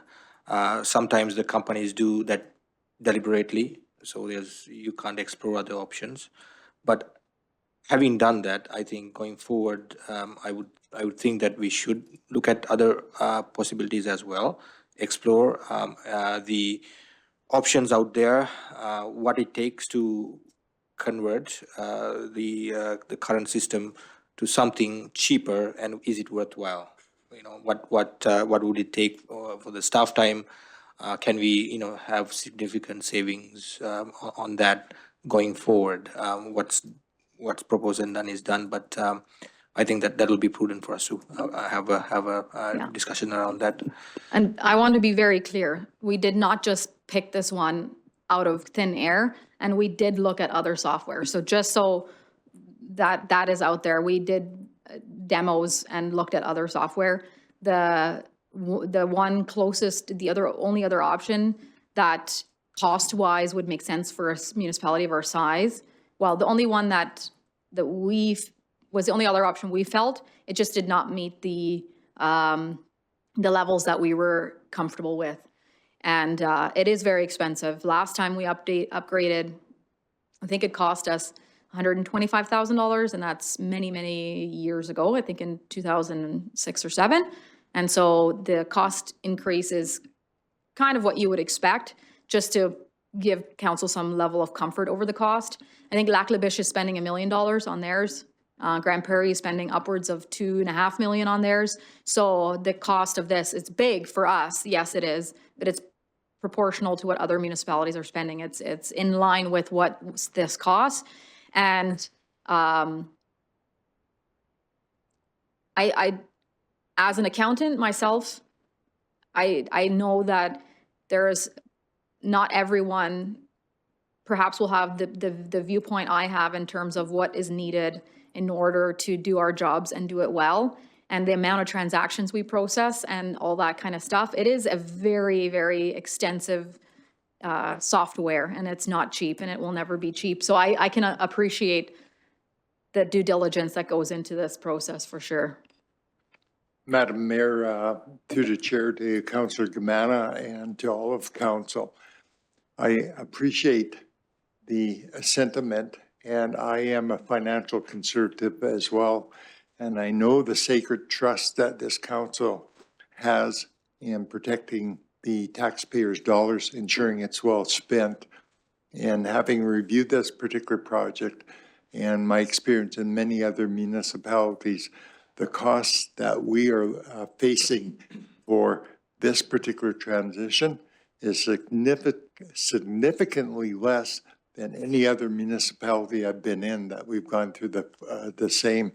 It's always been in the $500,000 range, which just astounds me how much the cost is, what the cost for training is, and then the amount of time for transition. So again, if you have faith and trust in myself and the process that we've gone through, I would not sign my name to approving this as being part of the budget without that thorough examination and ensuring that we are spending the taxpayers' dollars wisely and minimizing the costs as much as we can. If I may, no, I appreciate that and appreciate the description there. Thank you. Thank you for that. Appreciate that. Okay, Thank moving you. on to protective services. Sounds good. So protective services is next up. And we have, again, salaries and wages, all the reasons we've said before, some adjustment to volunteering hours as well, just to be more accurate and to keep in line with the number of responses that the department does every single year, which for whatever reason, I don't know if people are sicker or having more accidents or what it is, but it seems like the guys are working harder and harder every year. Contracted and general services, this division is mostly due to emergency management training.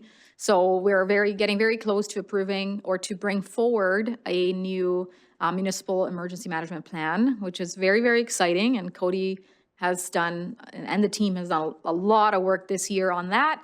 And along with having a plan, we also, based on council's feedback and our past experience, we feel it's very important to keep up with the training. Every staff member coming on board won't have the experience of the wildfire like some of us do. And so we need to make sure that we keep up with the training. So everyone is trained, not only for ourselves, but if our neighbors or other municipalities ever need assistance. And then the purchases from the federal government, which is our RCMP cost. As you can see, it's not a very big increase, but it is a slight increase. And that's mostly also because they just finished their union negotiations and they also have a small increase in their wages as well. I also, in the protective services, we also have another position budgeted for an RCMP administrative staff. So they've been asking for a few years now, and they've asked for 2. And based on Pat's meeting with the staff sergeant, he told me, and we agreed to include 1 in the operating budget. So if you want to give your comment on RCMP, we can move forward after that. Thank you very much, Elvira. 3 things I want to cover in this particular section. First is reference to our letter of November 25th for Brazeau County. Very, very happy in terms of resolution 697/24-11-21. Brazeau County approved up to $1.5 million for half purchase price of a new aerial fire truck. So that's going to be coming up under the capital projects, but I wanted to make note at this particular time. Second item is resolution 678, and that is to set up a Canada Animal Task Force spay and neuter program of $15,000 funded from taxation to be jointly shared with the town of Drayton Valley. So the request and impact would be $7,500, and I believe we have incorporated that in our budget, or it can be accommodated in the budget, again, without any tax increase, that we would be using previous year's surplus. And you had your third quarter financial report and know that we have a substantial forecast for year-end surplus, so we could accommodate that small cost in there. And just to clarify, that the aerial fire truck is included, though, in. Yes, it is. It's in our capital Okay. budget, and it was on the premise of cost sharing with Brazeau County. We kept our fingers crossed, and Christmas came early. Good. So, very, very pleased with that. So those are the 2 matters coming out of that I wanted to make sure we made note of. With respect to the positions, the admin support positions, a great amount of time by our RCMP officers is being spent in the office, not very effective use of fairly high-cost service. And by adding administrational support, that'll free them up from all the data entry they're doing now and can be out in the community patrolling, being visible. Having 25 years experience as a justice of the peace, I know how important that is in terms of community protection. The request was for 2 positions, and the discussions with the staff sergeant was to the effect that we could accommodate consideration and include 1 position within this year's budget, and we could look for and include the second position in 2026. So on that particular basis, we've included that position in the budget. And again, we can accommodate that additional cost with a 0% tax increase. I did want to address at this time the deputy mayor's question with regard to our CMP, and I'll have our executive assistant, Aaron, hand out some background information that council may or may not have seen previously that I'll just take 5 minutes to go through. Thank you.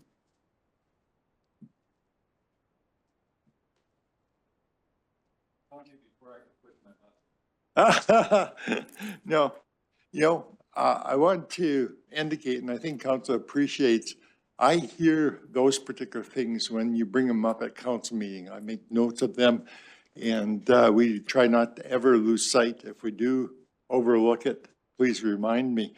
But the first part is the police support grant funding agreement, effective of April 1st of 2023. The town of Drayton Valley receives $375,880 from the ministry toward supporting the cost. So we don't have to pay the full shot ourselves. So that is good news, and that's incorporated in the budget. The second document, just for your information, is the focus of what the RCMP have agreed their annual performance plan.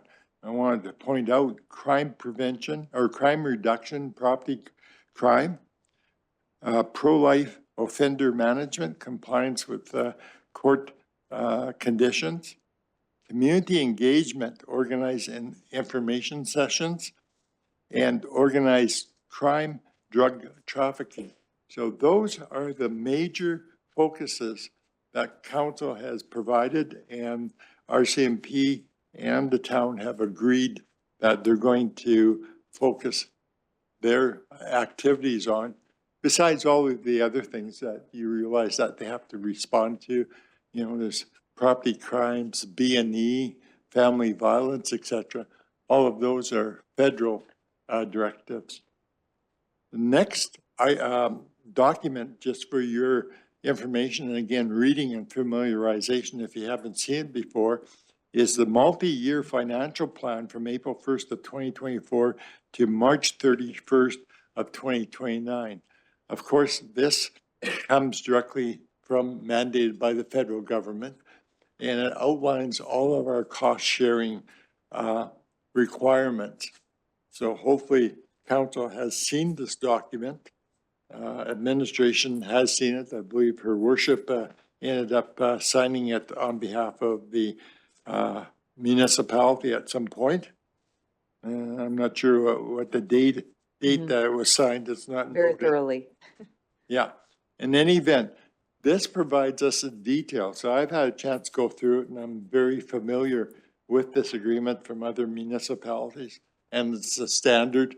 And costs for policing are expensive, for vehicles, for radios, for all of the other, for their data systems. The crucial part to this information, and the question that was asked by the deputy mayor, is we have 14 positions under the agreement with the RCMP for municipal law enforcement. We have 8 constables, we have 2 plainclothes, we have 1 sergeant, 1 staff sergeant, and we have 1 school liaison officer, I think that's the correct title, which is shared costs in 3 parts.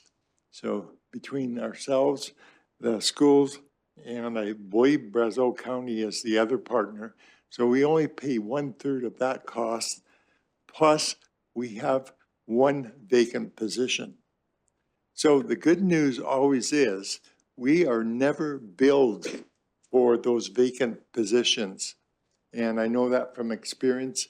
So if somebody goes on sick leave and they're off for 3 months, when we look at the bill when it comes in, that bill is adjusted to reflect the time that they're not in service.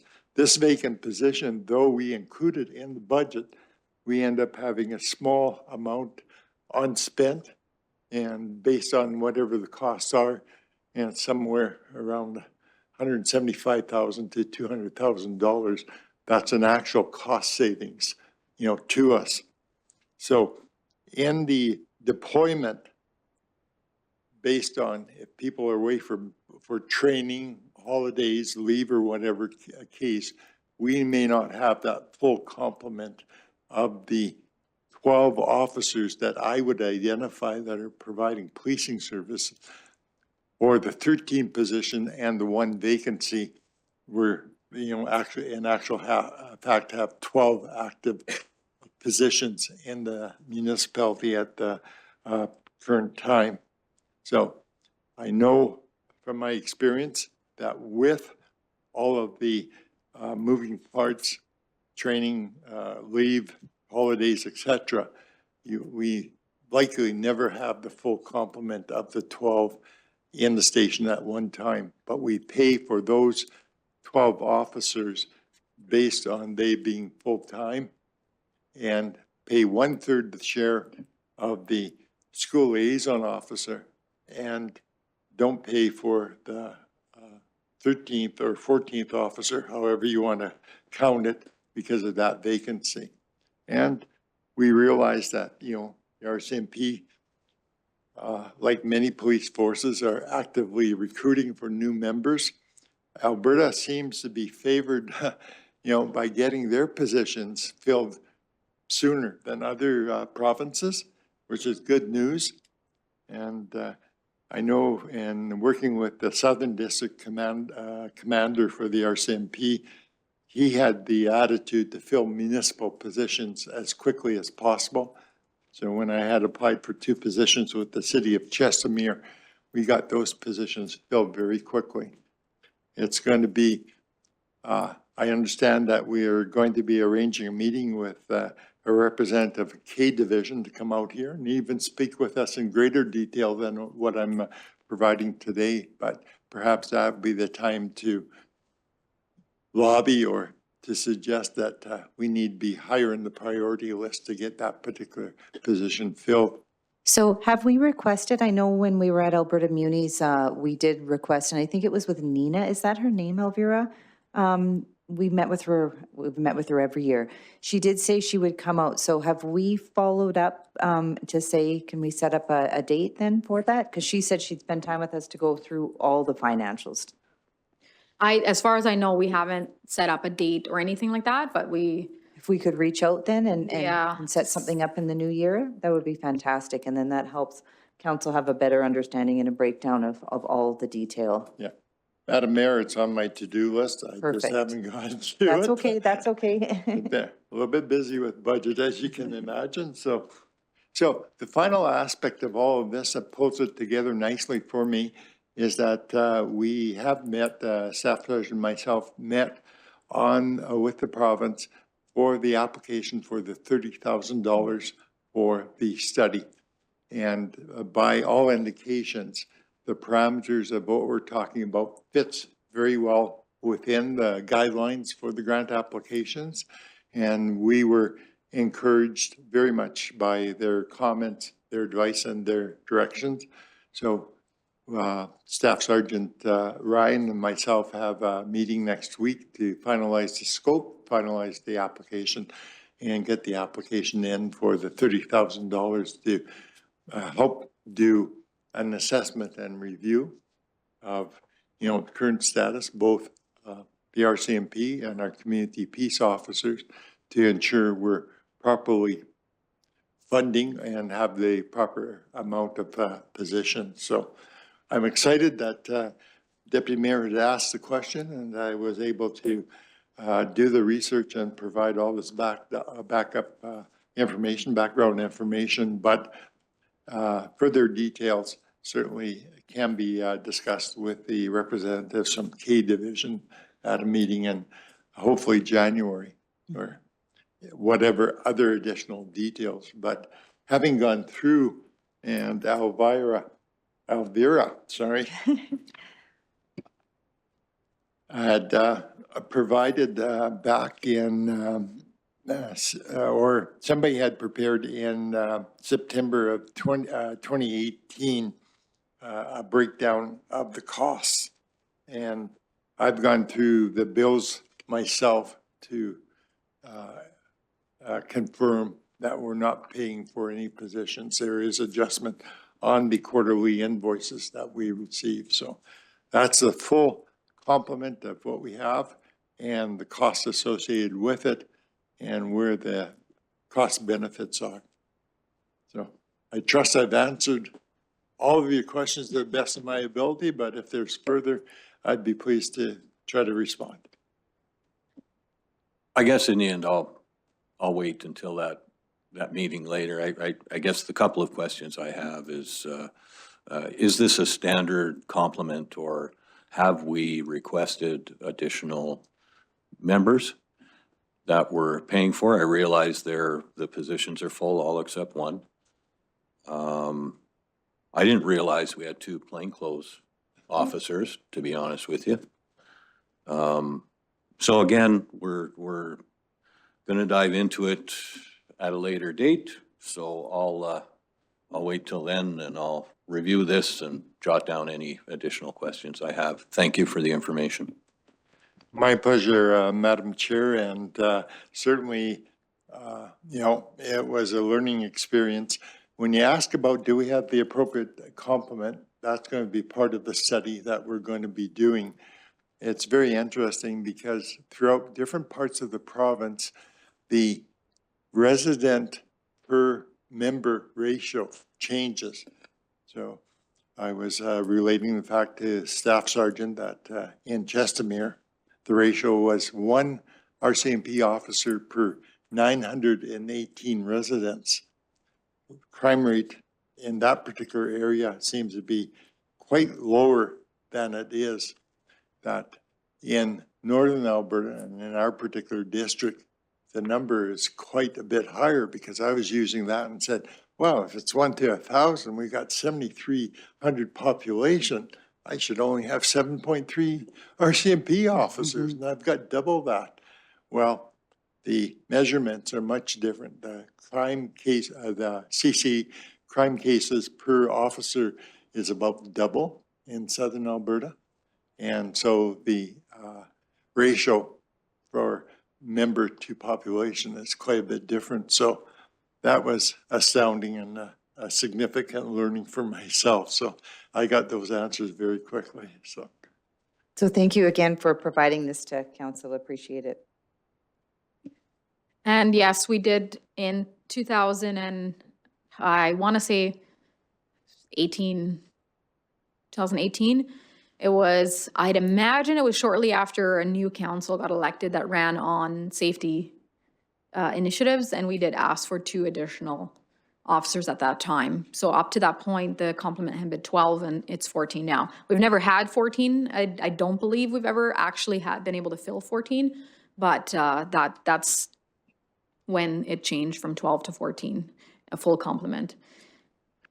Additionally, Madam Chair, through yourself, the Deputy Mayor and all members of council, we do not currently have any requests for any additional RCMP officers.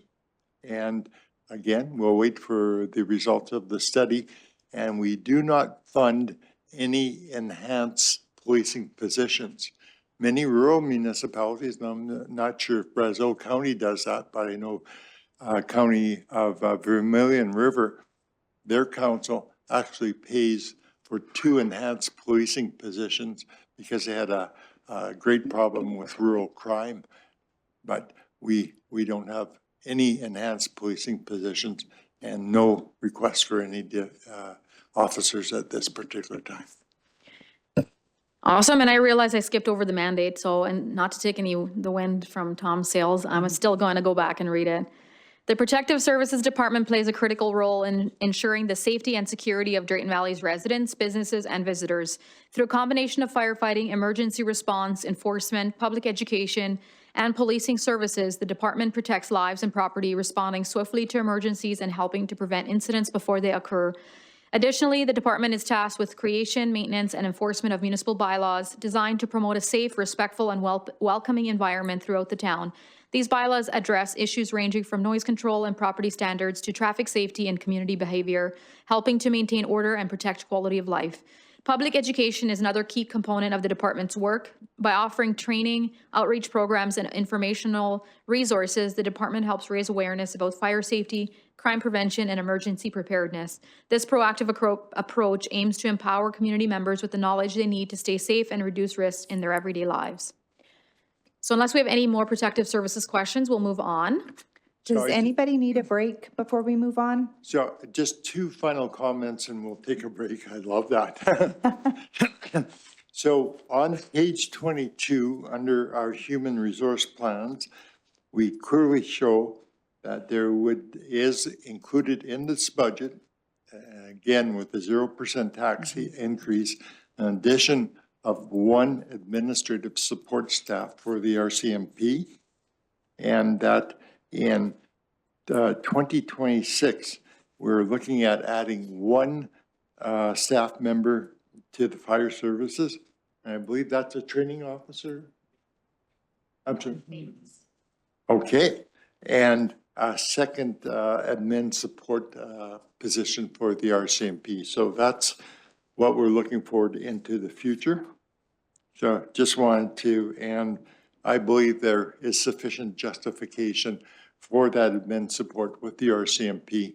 And again, for the reason I stated previously, let's use our police officers most effectively, not as secretaries or admin support staff entering data, but let's get them out on the street and make sure they're visible in our community.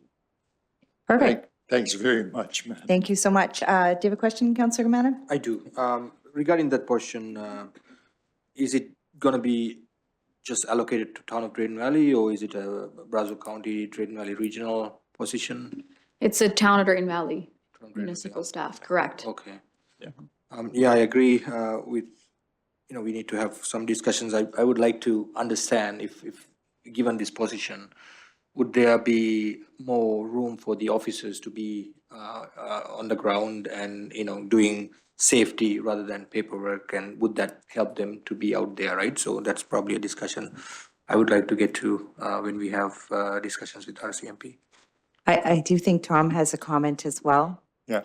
the- Madam Mayor, through the chair to Councillor Gamana and to all members of council, that is exactly what the outcome would be, is that, having the admin support to do the paperwork, to file the papers, to prepare the reports, et cetera, that'll make our officers visible out in the community and doing, meeting what our expectations, our residents are for public safety. So appreciate that. Thank you for that.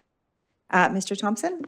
Just if I may too, in looking at the admin staff and looking at their timesheets, there is a significant amount of overtime that the current RCMP admin staff are incurring, which, as we've discussed earlier, leads to burnout and leads to staff not wanting to carry on in that position. So I do see that on a regular basis, weekly, of all of their staff. They're incurring overtime costs. Thank you for that. And this is on top of the retirement we just had. That was, the retirement position was, okay, perfect. Thank you. Okay, if there's no other questions, we'll have a quick break and then we'll come back and jump into municipal operations. Wonderful.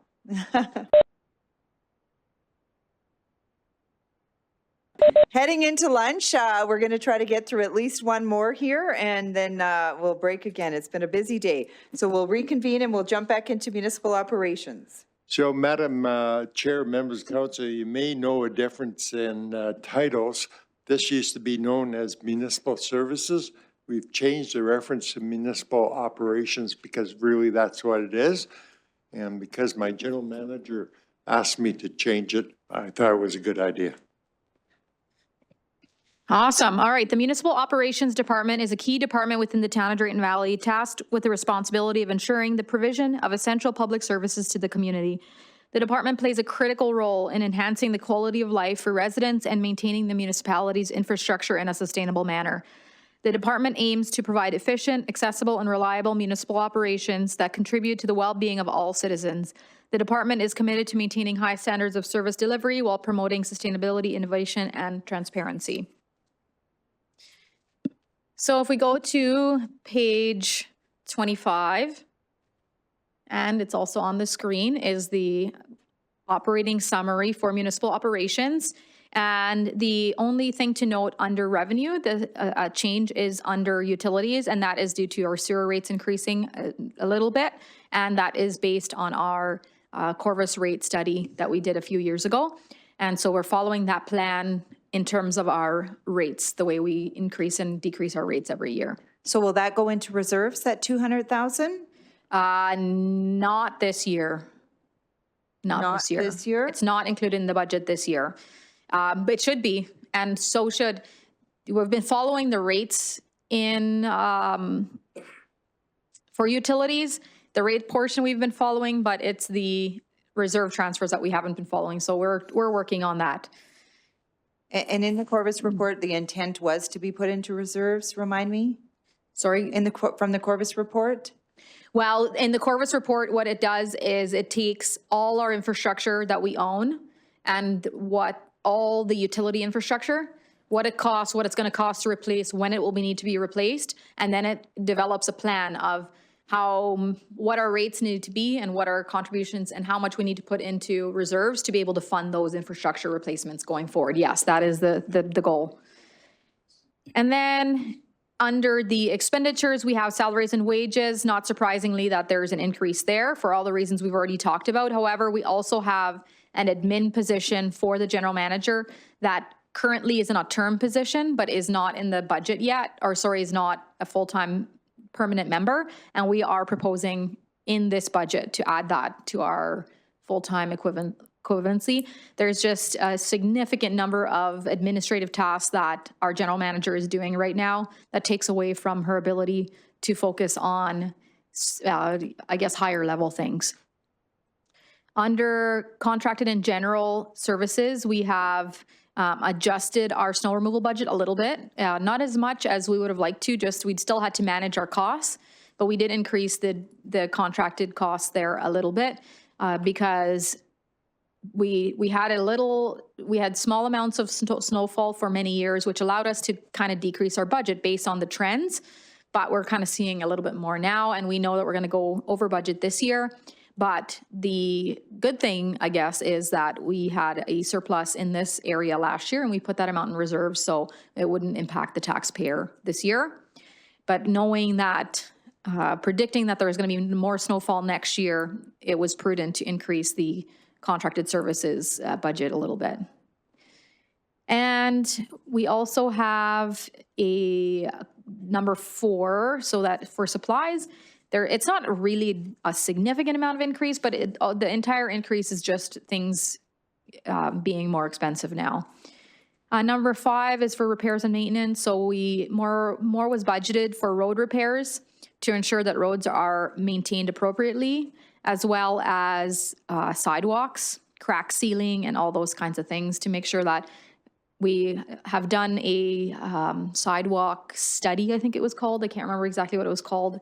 And all the hazards and everything was identified many years ago. But then we paid for that study and didn't keep up with it. And so this is our attempt to slowly catch up with some through repairs and then some through capital, as you will see later on.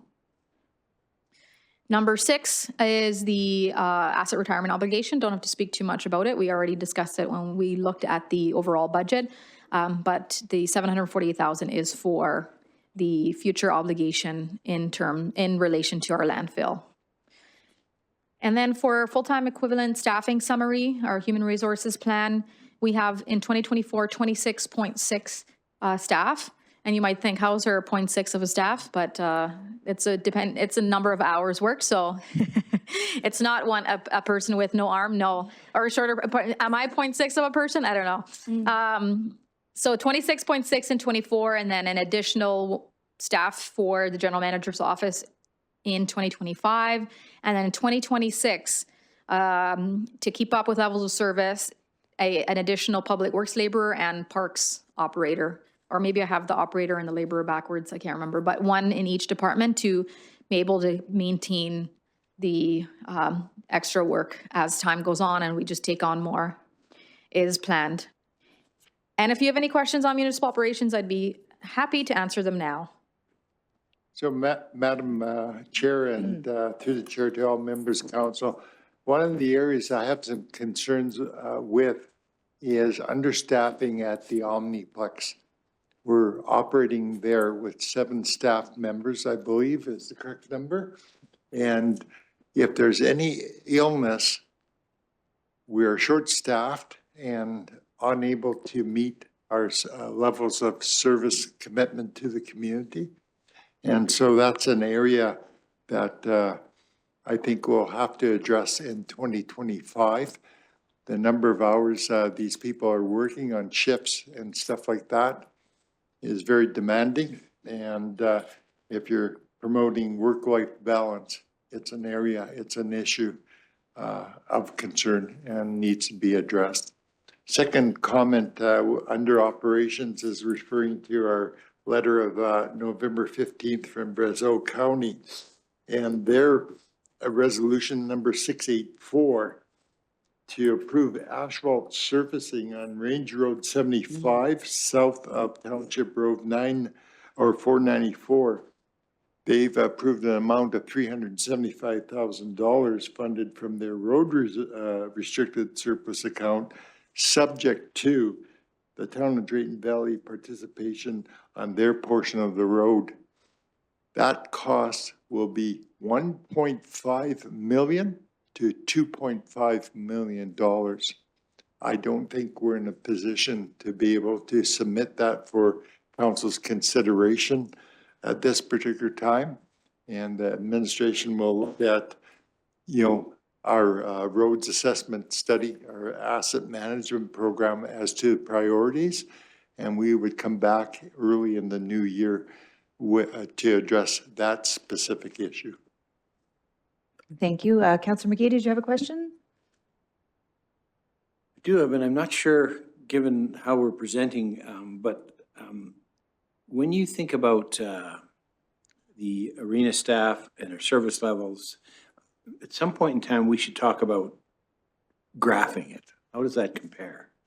It's the same thing in public works. So we got 50 guys and we provide this level of service. Edson's operating with 30 guys and they provide that level of service. Just so that we, when you're out and you're having a conversation with the citizens, you can say, I understand your question, but really we're here.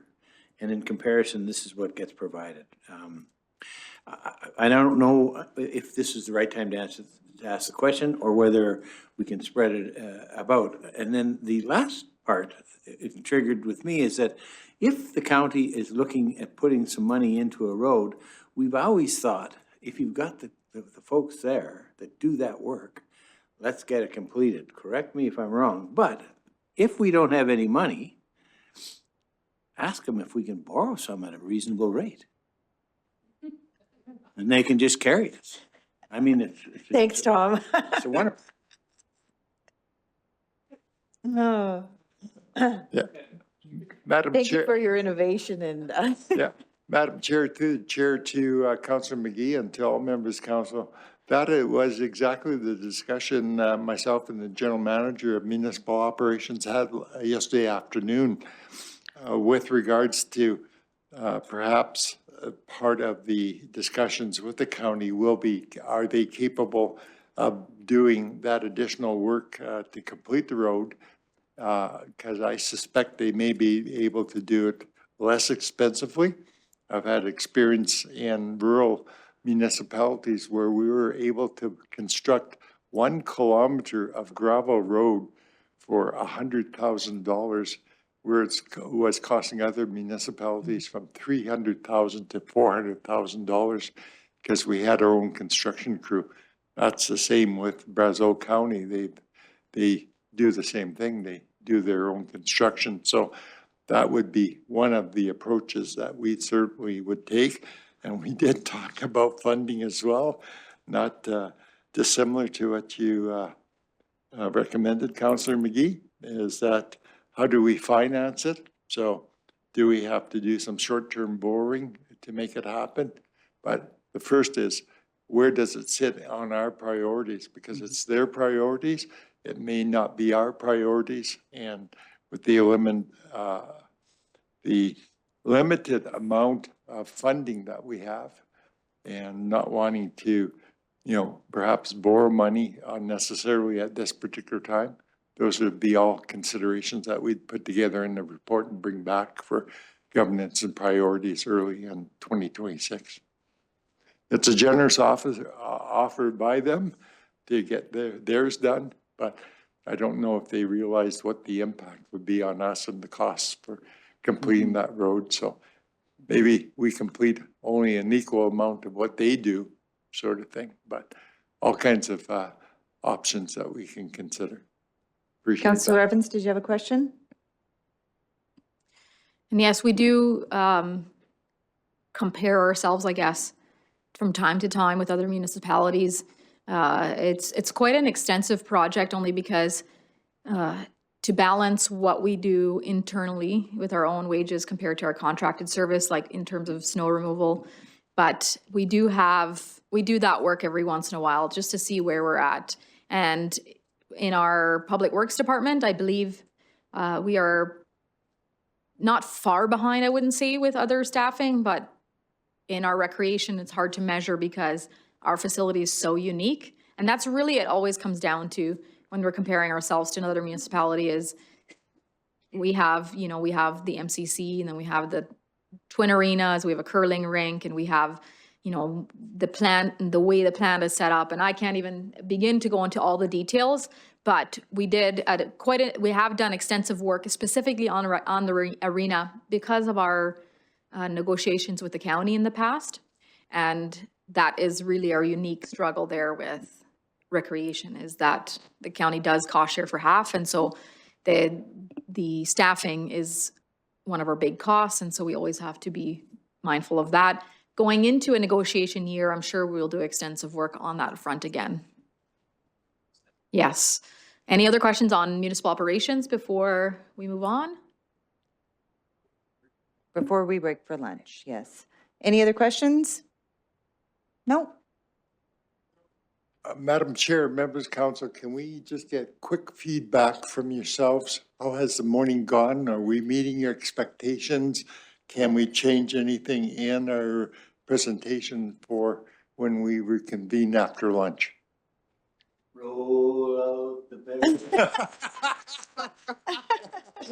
bed. More music is what the request is coming in at, Take up more room here.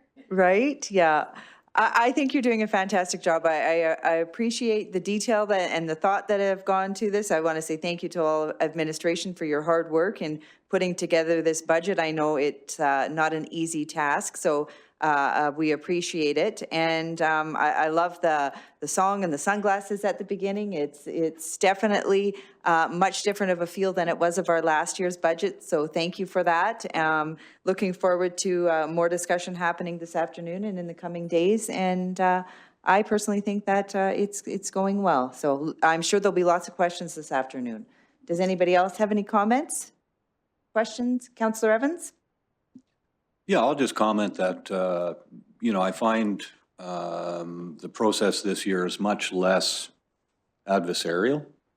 In the years past, it's felt like, okay, this is what we need. It's thrown at us to cut until we get to what we can afford. I think there's been a lot of work put in this year to try and bring to us what we ultimately want to end up with. And I appreciate that. And it's nice to see the staff with smiles on their faces, having a little fun with the process. And just feels like we're all kind of working towards the same goal here, as opposed to kind of grinding it out to try and get what we would accept in the end. So I appreciate that. Thank you, Pat. And yeah, I'll also thank staff for their hard work. We do realize you're all working hard. Thank you. Well, thank you very much, Madam Mayor and Deputy Mayor and all the members of council for your indulgence in something that maybe was a little bit off the wall to start. But I believe budget process is a fun time. I've always, looked forward to it. And, our job is to make council's job as easy as possible. Simply follow the directions, what I heard council wanted to achieve. And hopefully at the end of the afternoon, we've achieved that and we'll be moving on. So thank you very much for that positive impact. And the staff are all smiling because they get lunch today. And I gave them each $50. Councilor Kamana? Yeah. I just wanted to add, I really appreciate the format. It's different format. One thing I really appreciate is the numbering and attention to detail. That gives me the full picture, as well as I guess that reduces the questions that we ask. So I appreciate the hard work in that sense. Thank you. Thank you very, very much. Wonderful. Let's have lunch. Let's Thank have you. lunch.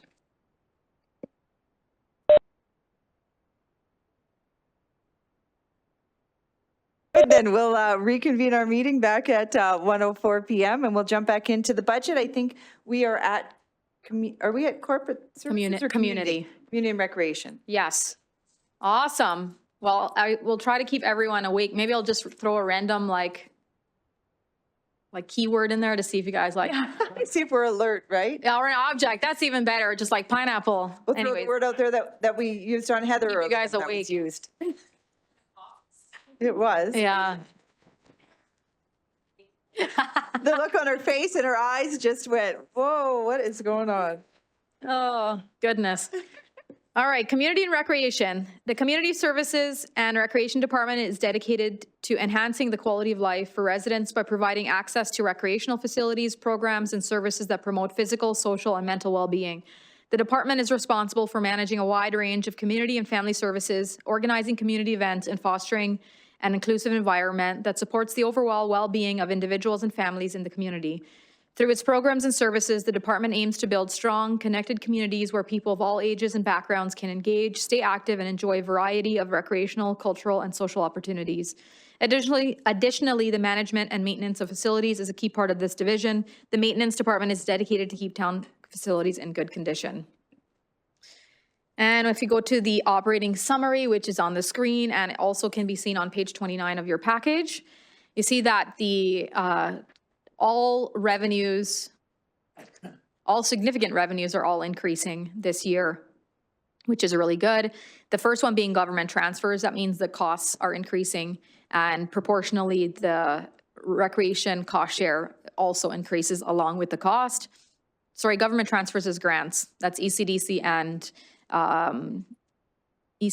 and shelter grants is increasing. And then cost share, which is not a whole lot, 81,000. So by that math, then our total cost for community services that are cost shared would be increasing by 160,000, which is not, in terms of inflation, is not significant. User fees, so some of our user fees in this department and in other departments are increasing by 2.5%, and we'll talk more about that coming up. So most of the fees at the Omniplex are going to increase by 2.5% to keep up with inflation and also to stay comparable to other municipalities.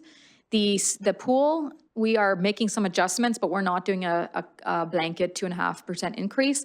It's the pool fees increased quite significantly when we opened the new pool. And so we don't feel that it's time yet quite to increase the fees there. But we are looking at some adjustments based on feedback that we've heard from the community and from council. Rental revenue, as discussed before, that's the increase in some rentals in the other facilities, but also mostly for affordable housing. And then the only expense that's increasing significantly, or the most significantly in this department, is the salaries and wages.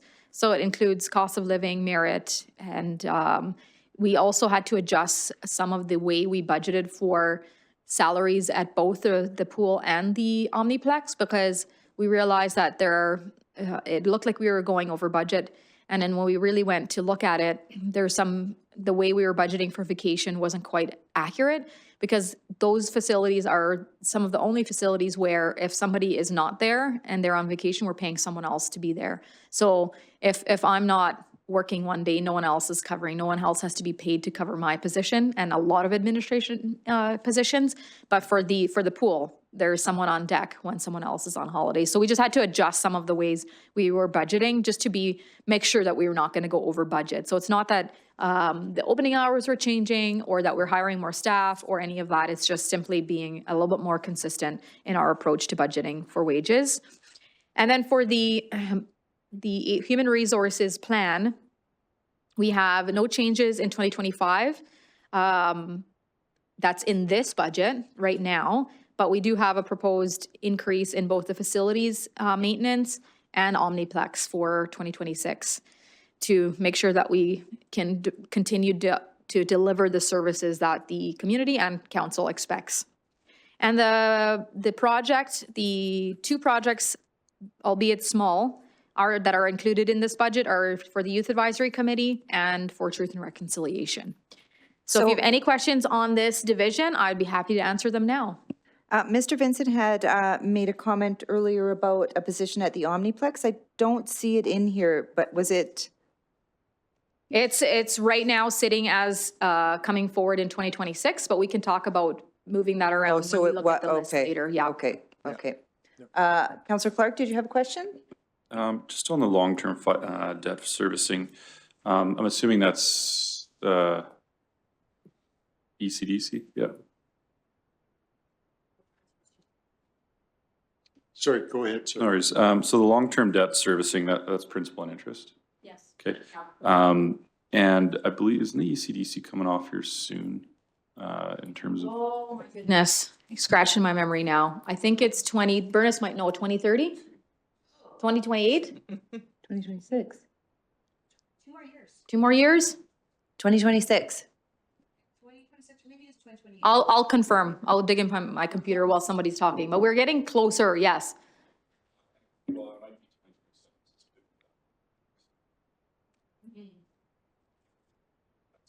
Sorry, that's the only question I had really, was that debt servicing.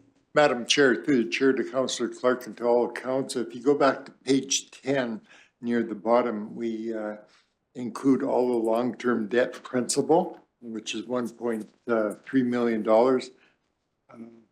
And long-term debt interest is $446,000. So it's included in that particular figure, so. Perfect, thank you. So, Madam Chair, members of council, just a couple other comments to draw to your attention. First of all, we confirmed yesterday that we have funding in this budget for Drake's bus service. And could you just identify where that's included, please? Yeah, so the transfers to local boards is amounts for the library and other organizations. So we have a couple of different organizations that we assist, I guess, operationally every year. One being Drake's, the second being the museum, and a small amount for the where Nordic Ski Club is in. Why can I not think of it? EPBR. And I might be missing some, but there's ones that council's made commitments in the past and they continue. So Drake's is in that line as well, the amount that they're asking for. So you said EPBR, museum, Drake's. I think that might be it. That's the most substantial ones anyways. There might be some smaller ones, but those are the biggest ones that we support every year. Also, Madam Chair, members of council, library is part of this particular budget.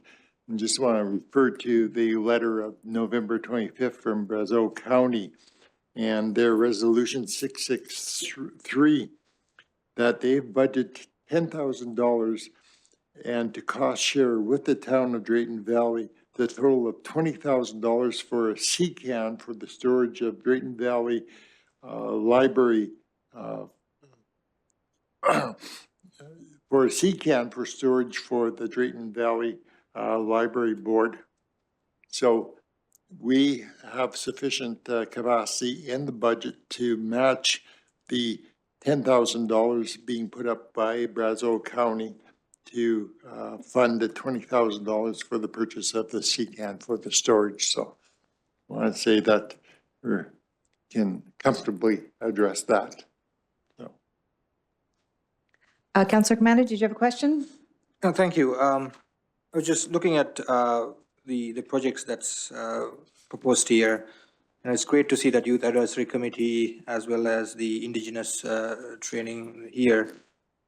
We have on our strategic plan regarding diversity and inclusivity, we have probably quite a few number of newcomers in the community for the last year or so. Just wondering if was any discussions about, that side of inclusivity and diversity, and if there's any projects coming up.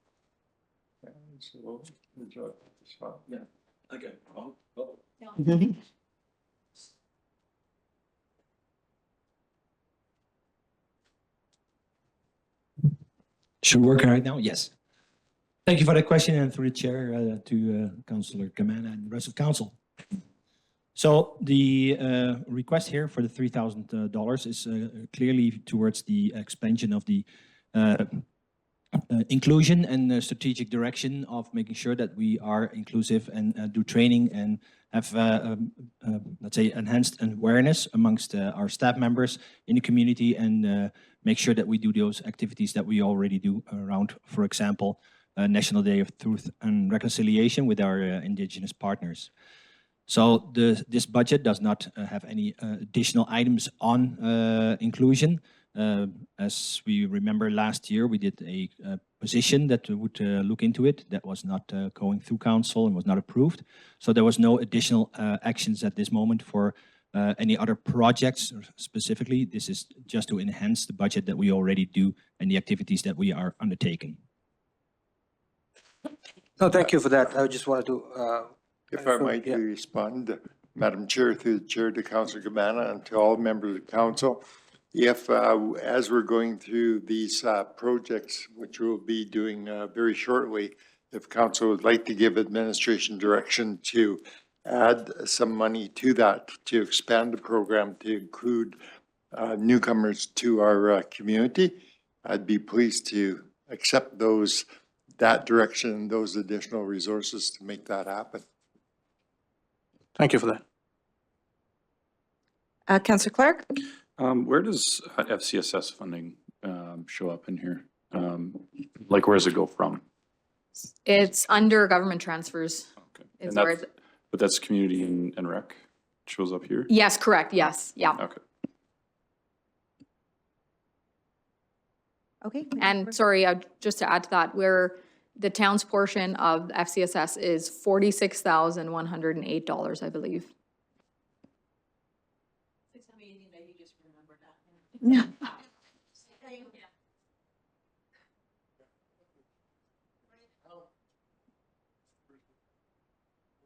Yeah. Awesome. Well, if there's no further questions on community and recreation, Can we just, sorry. Oh, sorry, Madam go Mayor. ahead, Councillor McGee. So 46,000 yes, out of a budget of? 400 and close to $500,000, I believe, That comes from other sources. from the government, the province, and then the county contributes a portion as well. So our arrangement is we have to contribute 20% and the county has to contribute some to us. They do some to us, some to Breton, and then some from Parkland. So we are servicing the whole area with our FCSS department, correct? Yeah, and it's an important story because we do a lot for little. That's a lot that happens in that department. Yes, correct.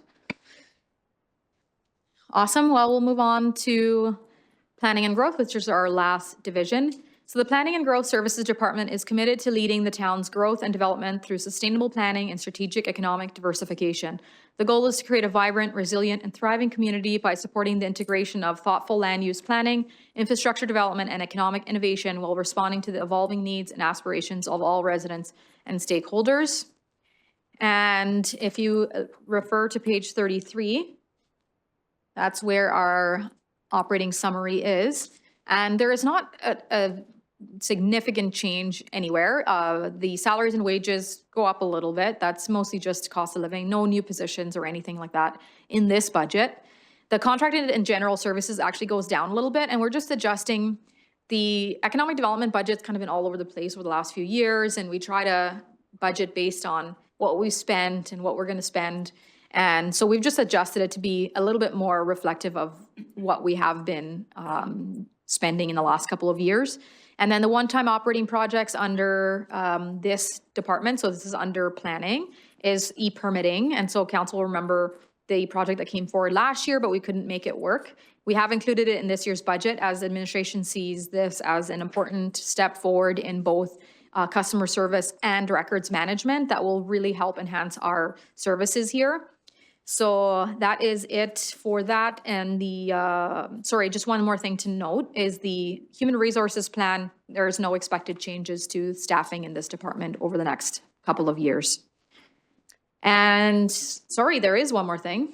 I'm really getting ahead of myself. Zero fee tuition program. So it is in here and it has $0 attached to it. Just means that it's the, I just wanted to clarify because education in terms of wages, supplies, and all that, it does cost, that it is a net tax impact of close to 200,000, but the 100,000 specifically spent on the zero fee tuition part, reimbursing the colleges for the tuition, that part is being funded by reserves, and that's why there's a $0 attached to here. And an important factor to note as well is that we're getting close to the end of the reserves, so we can probably fund, depending on if we spend the whole budget, another year, maybe year and a half of zero fee tuition before it does now have to come from taxes with an increase in taxes. So just something to note, when I say zero fee tuition program, $0, that just means that the actual tuition portion is being funded by reserves. Right. And if there's any questions, I'd be happy to answer them.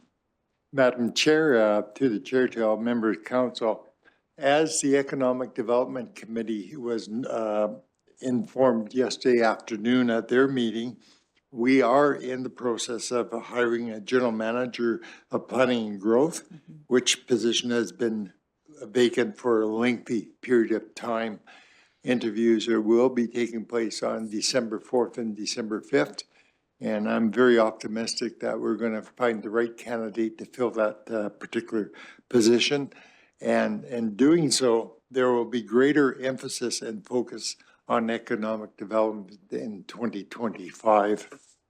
Secondly, if I might add, and referencing again the November 25th letter from Brazeau County and Resolution 664, the county has approved $60,000 to support the extension of the zero fee tuition program offered through the eligible post-secondary education courses, with a program offered by partner institutions for up to $5,000 per applicant to residents of Brazeau County. So that is most welcome news, totally unexpected, but warmly welcome from them. So I'm not sure of the exact fiscal impact it will have if we're going to decrease our contribution, but I'll ask my general manager to respond to that, please. This will not have an impact on our budget. The only impact that there would be is potentially if we are extending the service to more students, then it might have a small administrative impact on our current staff. But it's very clear here that this is for tuition. So all it means is that now their county students can come and also have educational opportunities that's going to be funded through this program. So it doesn't have a budgetary impact on our budget. they'll just be reimbursing any county students so that they can also have the same opportunities as Town of Drayton Valley students.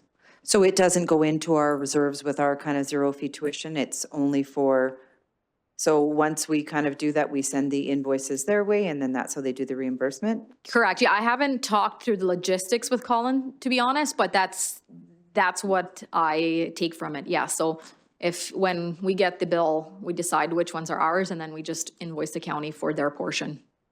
And are we looking at now, because we've, of course, want it to be expanding our zero fee in education initiatives, are we now relooking at the criteria that's involved in the process of the students?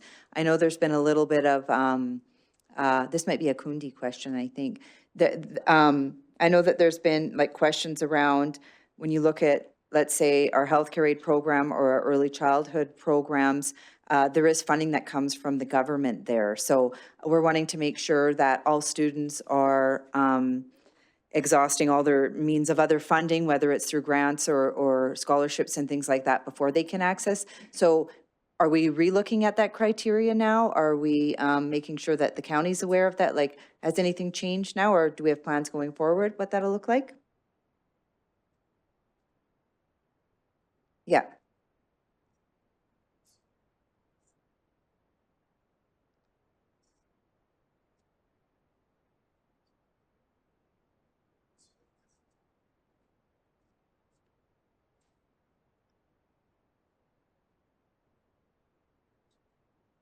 Mhm.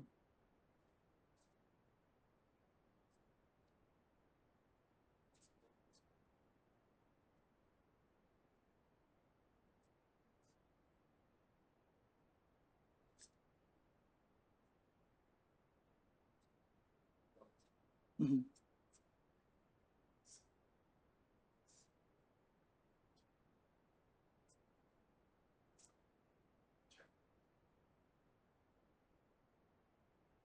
Perfect. And then maybe while you have the microphone, I'll ask you one more other question. Would there be an opportunity to look at increasing our revenues at the CTC by looking at our venue rates? I know that in the education plan, when you look at the CTC, that we have, our rates are 1420 or 1575, and then when you look at the comparables, that, you know, all the other venues were significantly, like, very, very low. So is there an opportunity to increase those? Yes, so we have a significant increase in our event package at the CTC in this fee schedule that we're proposing. Okay, so Yes. will we see it comparable into the education plan that Kundi presented to us? Well, that is not education income, that's CTC, it's separate. Well, it is, he does have the venue, so it's the wedding venue market comparison in the education plan. So it looks at Drayton Valley, Yeah. Bowden, Bentley, Alder Flats. So these are other venues that are, and when you look at like Bowden, for example, they're between 3,000 to 5,000. Bentley is 4 to 15,000. Alder Flats is 5 to 8,000. And we're 1,400 to 1,500. So we're significantly lower. 15,000 for what? Sorry, I'm not quite following. So you know, Rent the facility for a wedding? yeah. So you know We our did- event space? Yeah, yeah. We did do, Heather and my team did do some work in looking at comparables. So we do have updated amounts in the fee schedule. It's not 15,000, anywhere close to that. I don't know.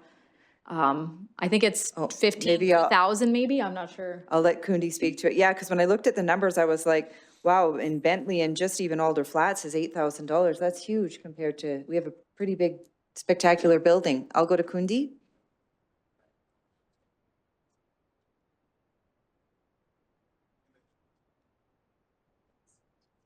You have to talk right in. You gotta speak louder. Yes.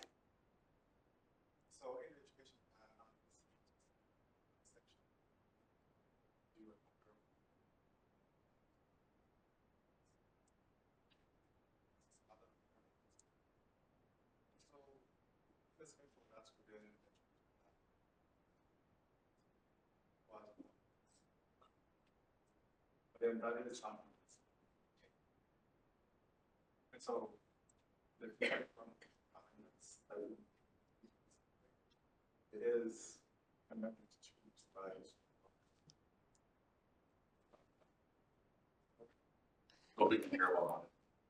Oh, we can't, no one can hear you online either.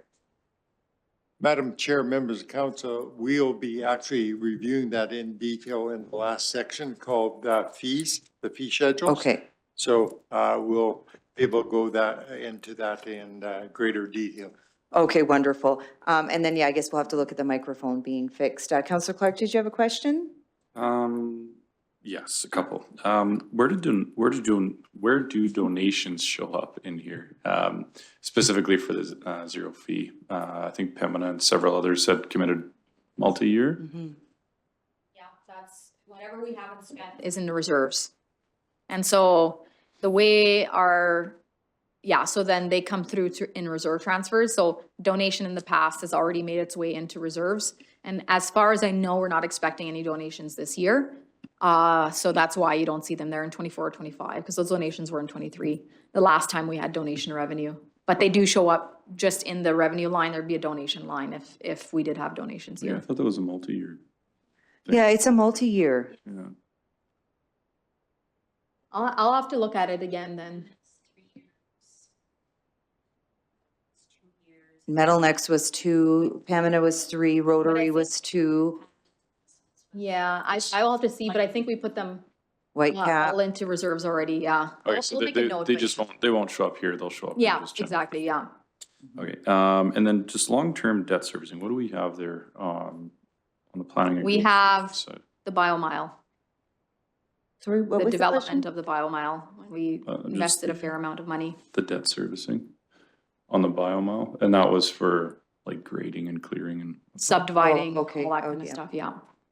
Do you know how much longer that stays on the books? I don't, but Connor's here and he can look it up pretty quickly and we can answer that in like the next little, Actually, sorry, it looks like in 27 it drops off significantly, so.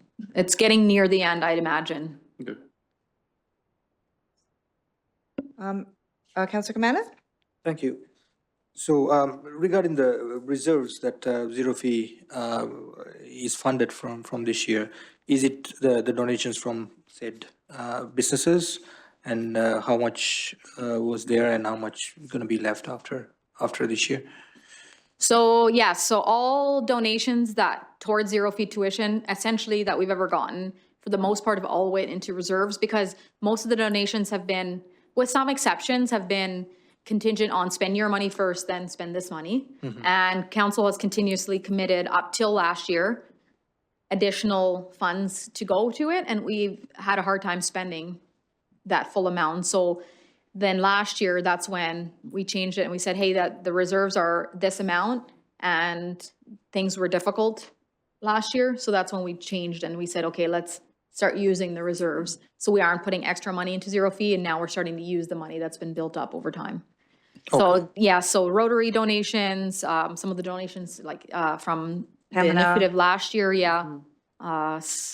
Right. I want to say there was a and there was another Whitecap, Rotary and there was Hamptons. some other donation from early on. But yeah, so that's essentially what we're using up now. Okay. Yeah. And we have 100,000, maybe another After this year, there should be about $100,000 left, yes, on top of that. Yeah. Okay. correct. And on top of that, I agree with Mayor Dott's comments about, how do we increase revenues at CTC? I think that's a good discussion we need to have and continue. Of course, not just on the budget process, but beyond that as well. I do have one more question. I'm not sure if this is the place. So HTA, the debenture on our building there that used to be the library, when, is that coming up for discussion? Have we put a proposal on Star Catholic for purchasing that, or where are we showing that in here? So it's under the community and recreation section, so under the library. Okay, oh, But it's under the library? we have had a really, really hard time getting in contact with someone. I don't know. I do have a new contact. Yeah, I think Hans finally got a hold of someone. So it's on the list. It's on schedule now to have that discussion about the space. So much has changed since the last time we had that discussion. If you have probably almost twice the amount of students, I would say, maybe, and so it's like, absolutely. okay, let's talk about it again. Maybe your board can get something. I know they said they can't just buy buildings. We know with Wild Rose, that's not that simple, but if they got government approval, perhaps they can buy it. So Hans and I are heading into those discussions with the knowledge that nothing, when it comes to two bodies like ours and theirs, it's not a quick process. So it doesn't impact this budget just yet, but we are definitely making our way to a new agreement. Perfect. Counselor McGee? Just in the sense of process, I think we're going to turn a page here. And are we going to drop through? And the reason I ask the question is because it's come up this morning from Drayton Valley Community Foundation that we're being a little redundant. I've talked to Kundi at break about his issue that he's bringing forward. And I don't know when it's going to come forward, but it's the workforce attraction campaign. And Community Foundation is arguing, I think, that they're doing that through SOS campaign. So just Okay, in process, yeah. do we somewhere get into that? Or? Yes, we will. Yes. Man, if you'd have just waited 2 minutes, Tom, you know? I'm patient. Oh, my gosh. But it is one of the optional projects. So we have all the projects we've talked about till now are included in our balanced budget because they've been prioritized by administration and what we feel will accomplish council's strategic priorities. However, there are some other projects that we'll look at that council can choose to, like, hey, like, let's do a small tax increase, and then we can get these additional things done, or fund them from the surplus that we're gonna see this year, or whatever direction that council gives. But there are some additional projects that council can choose from, and that is one of them that's on there. Great. Okay, perfect. Awesome. We'll move along. Madam Chair, it's just like you guys are reading our minds here, that you got ESP. And, Or we're impatient. no. So Madam Mayor, that brings us to the end of the overview on a departmental basis. So we took the top level on page 10, took it down to the next level, which what we just presented. So we're going to go one level deeper now, and that is the operating project listing on page 36. And so as Elvira was saying, the top projects on that part of the page, the summary, and there's individual sheets that we're going through. So this is a summary, are all the projects that have been included in the budget so far with the balanced budget, and the three positions that are being proposed. The bottom half of the page is what I referred to in my opening remarks as section 2 of the operating projects that we would ask council to consider. And if all of those projects were approved, that would be where I would see the modest 2% residential tax increase coming in to pay for those particular projects. And the bottom part of the page is simply the 7 other positions that have been included in the human resource plan for either 2026 or 2027.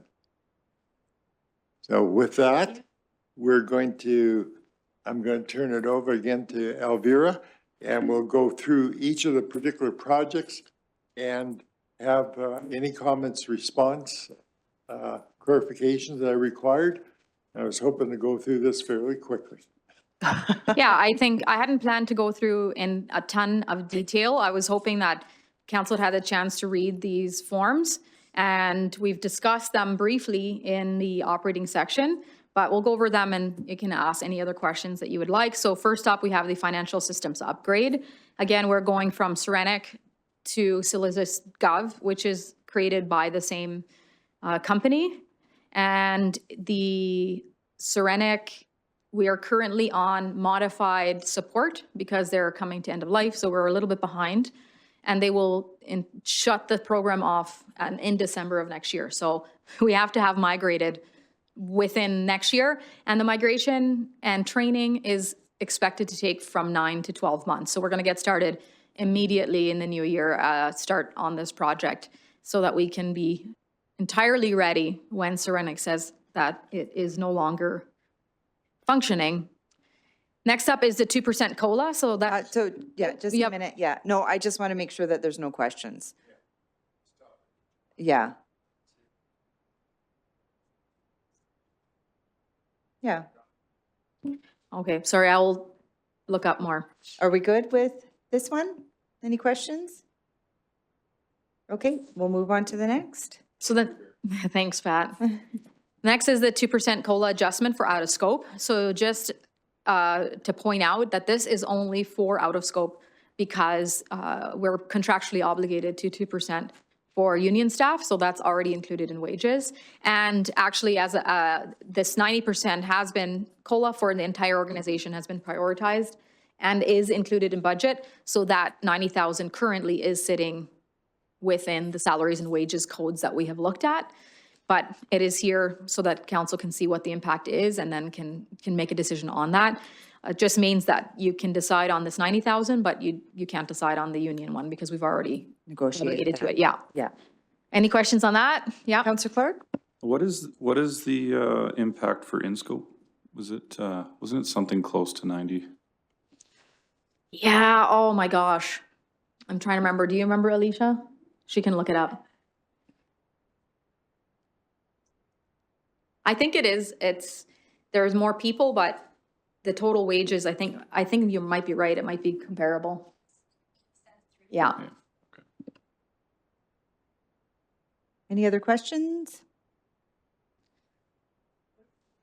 Counselor McGee? Again, process and clarification. What we're looking at here, at the very end of it is 481,575. And the way that we're going to fund that is a modest 2% increase. Did I hear that correct? No, so this 481,000 is included in our balanced budget.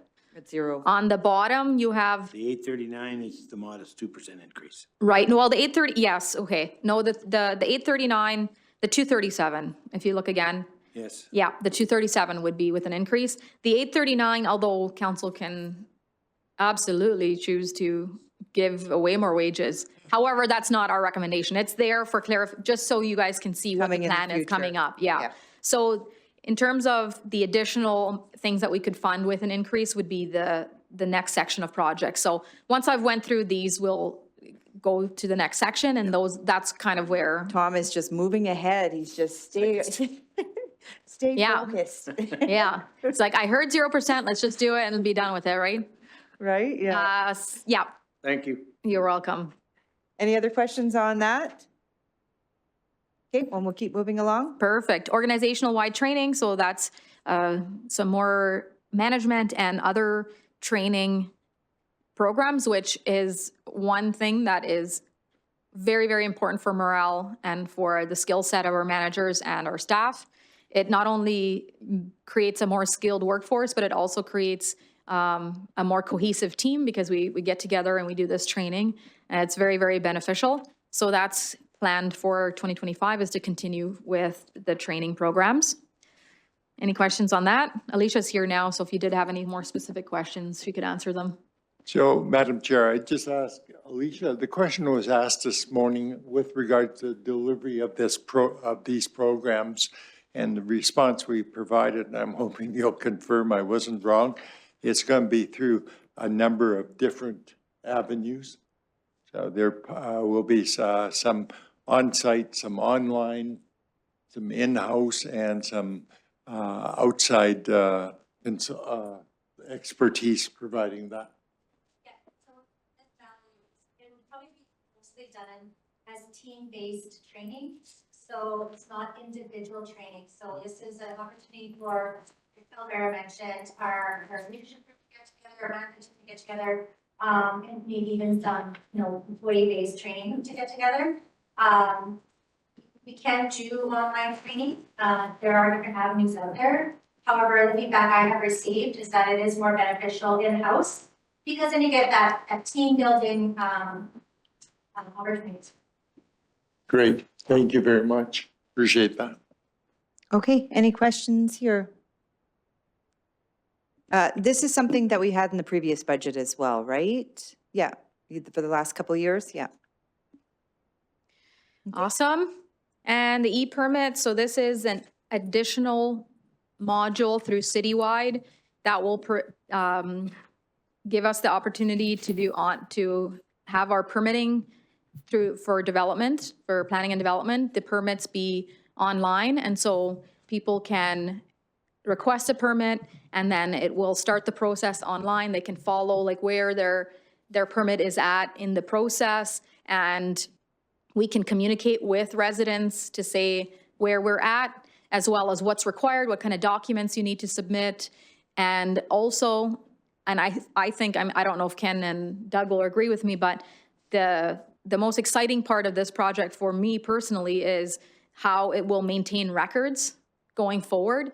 So right now, sometimes when we're trying to dig out old records, it's like, okay, do we look at the address? Do we look at the roll number? Do we look at, you know, the name? Like, do we even know who owned that property during that time? And so the approach to physical saving of files is outdated, and it makes it very cumbersome to really find things that are needed and to see what kind of levies did they pay, all that kind of stuff. So this system is just an addition to our current software that we have for asset management, and it will allow for much better delivery of our customer service in terms of permitting and also record management. And correct me if I'm wrong, Ken, but it also will do business licenses, correct?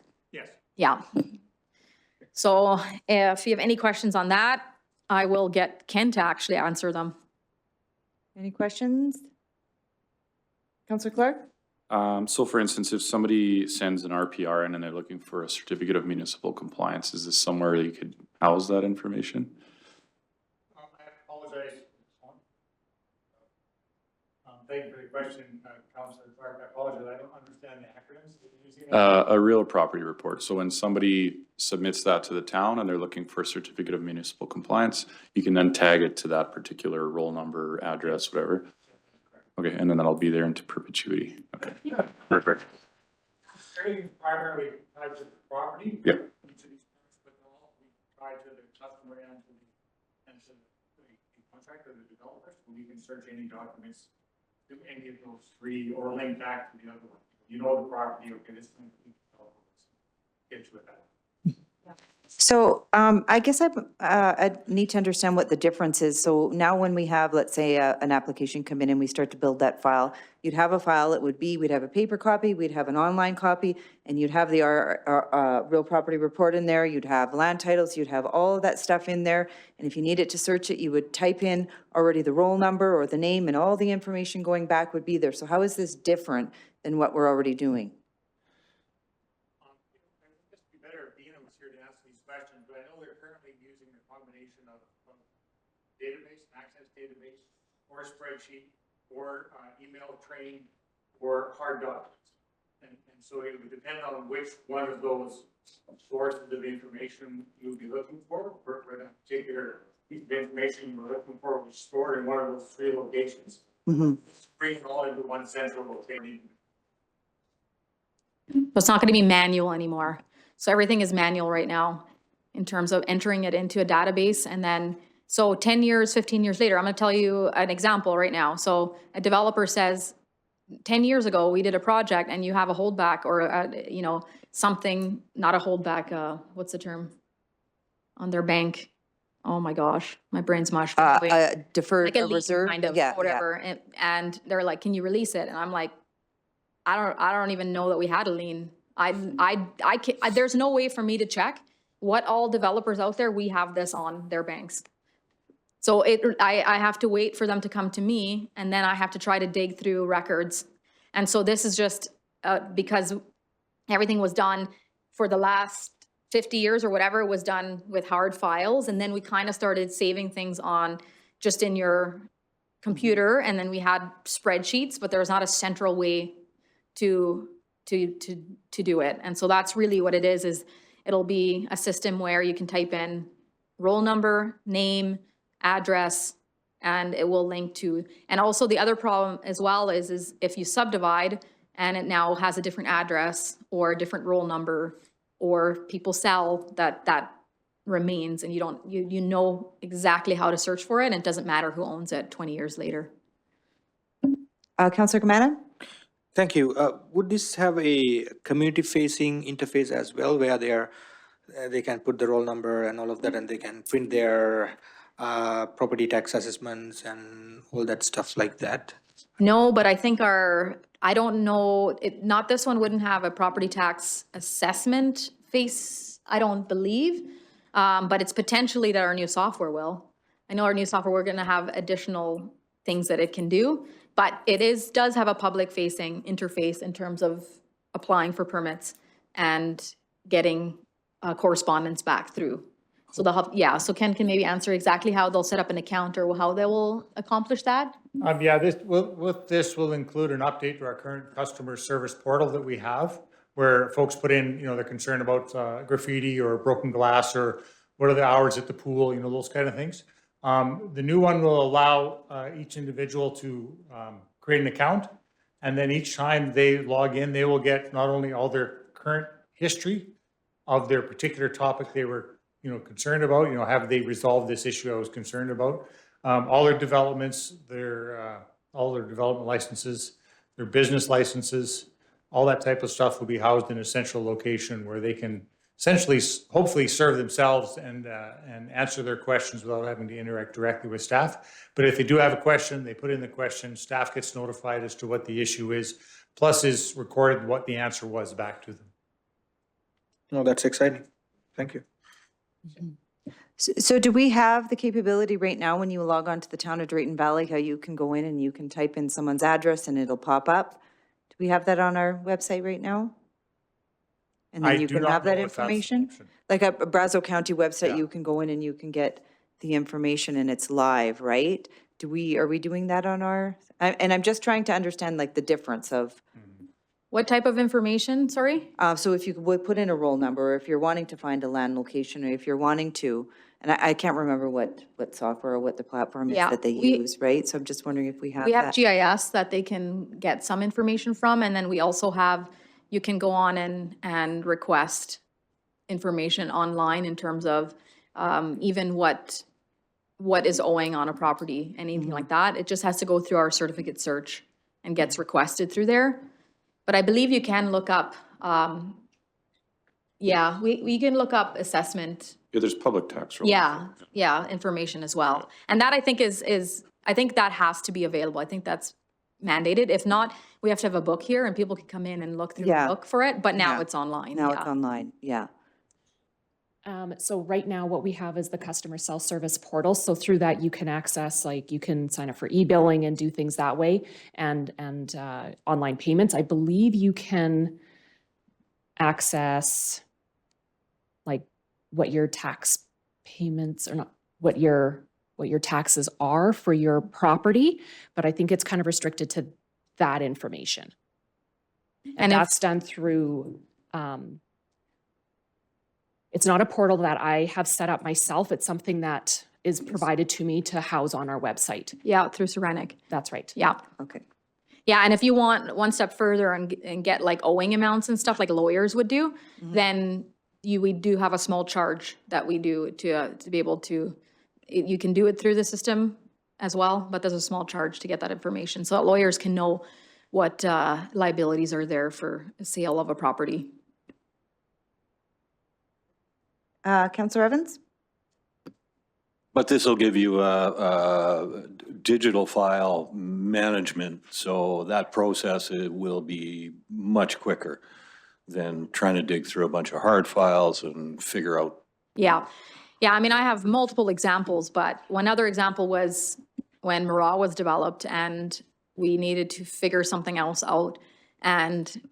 Or was it Mara or was it a different, I can't remember. And I didn't know the name of the company that applied for the permit was different than the name of the company that paid for it was different from, it was really, really difficult and very, very time consuming to find out the information that we need, just because there's so many different pieces to one development. And so this will just house all the records relating to planning and development and business licenses. And so it's not only for the customer facing or the customer service in the moment, but also for long-term records management.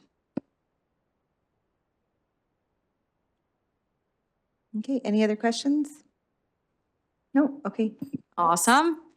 The next one is zero fee tuitions. We've talked about that already. It'll come from reserves and we're budgeting another 100,000 for that. And I don't know if council has any questions specifically for that, but this is dedicated to reimbursing tuition for on behalf of students that live in the town of Drayton Valley. And excitingly, will now apply to the county residents as well, which is very, very exciting. Councillor Cavanagh? Thank you. I do have a question regarding how do we distribute that, right? So we have some exciting courses like the nursing course as well as early childhood courses. So are we gonna give priority to them first before we distribute to others? Maybe just a Kundi question, but. Yeah, definitely a Kundi question. I don't know if we're in that situation yet where we are required to prioritize if the volume is there. But if it were there, then it's definitely a Kundi question. Through the chair to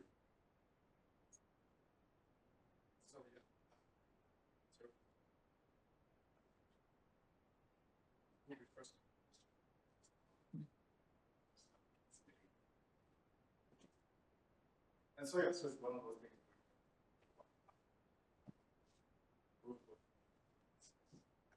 Just and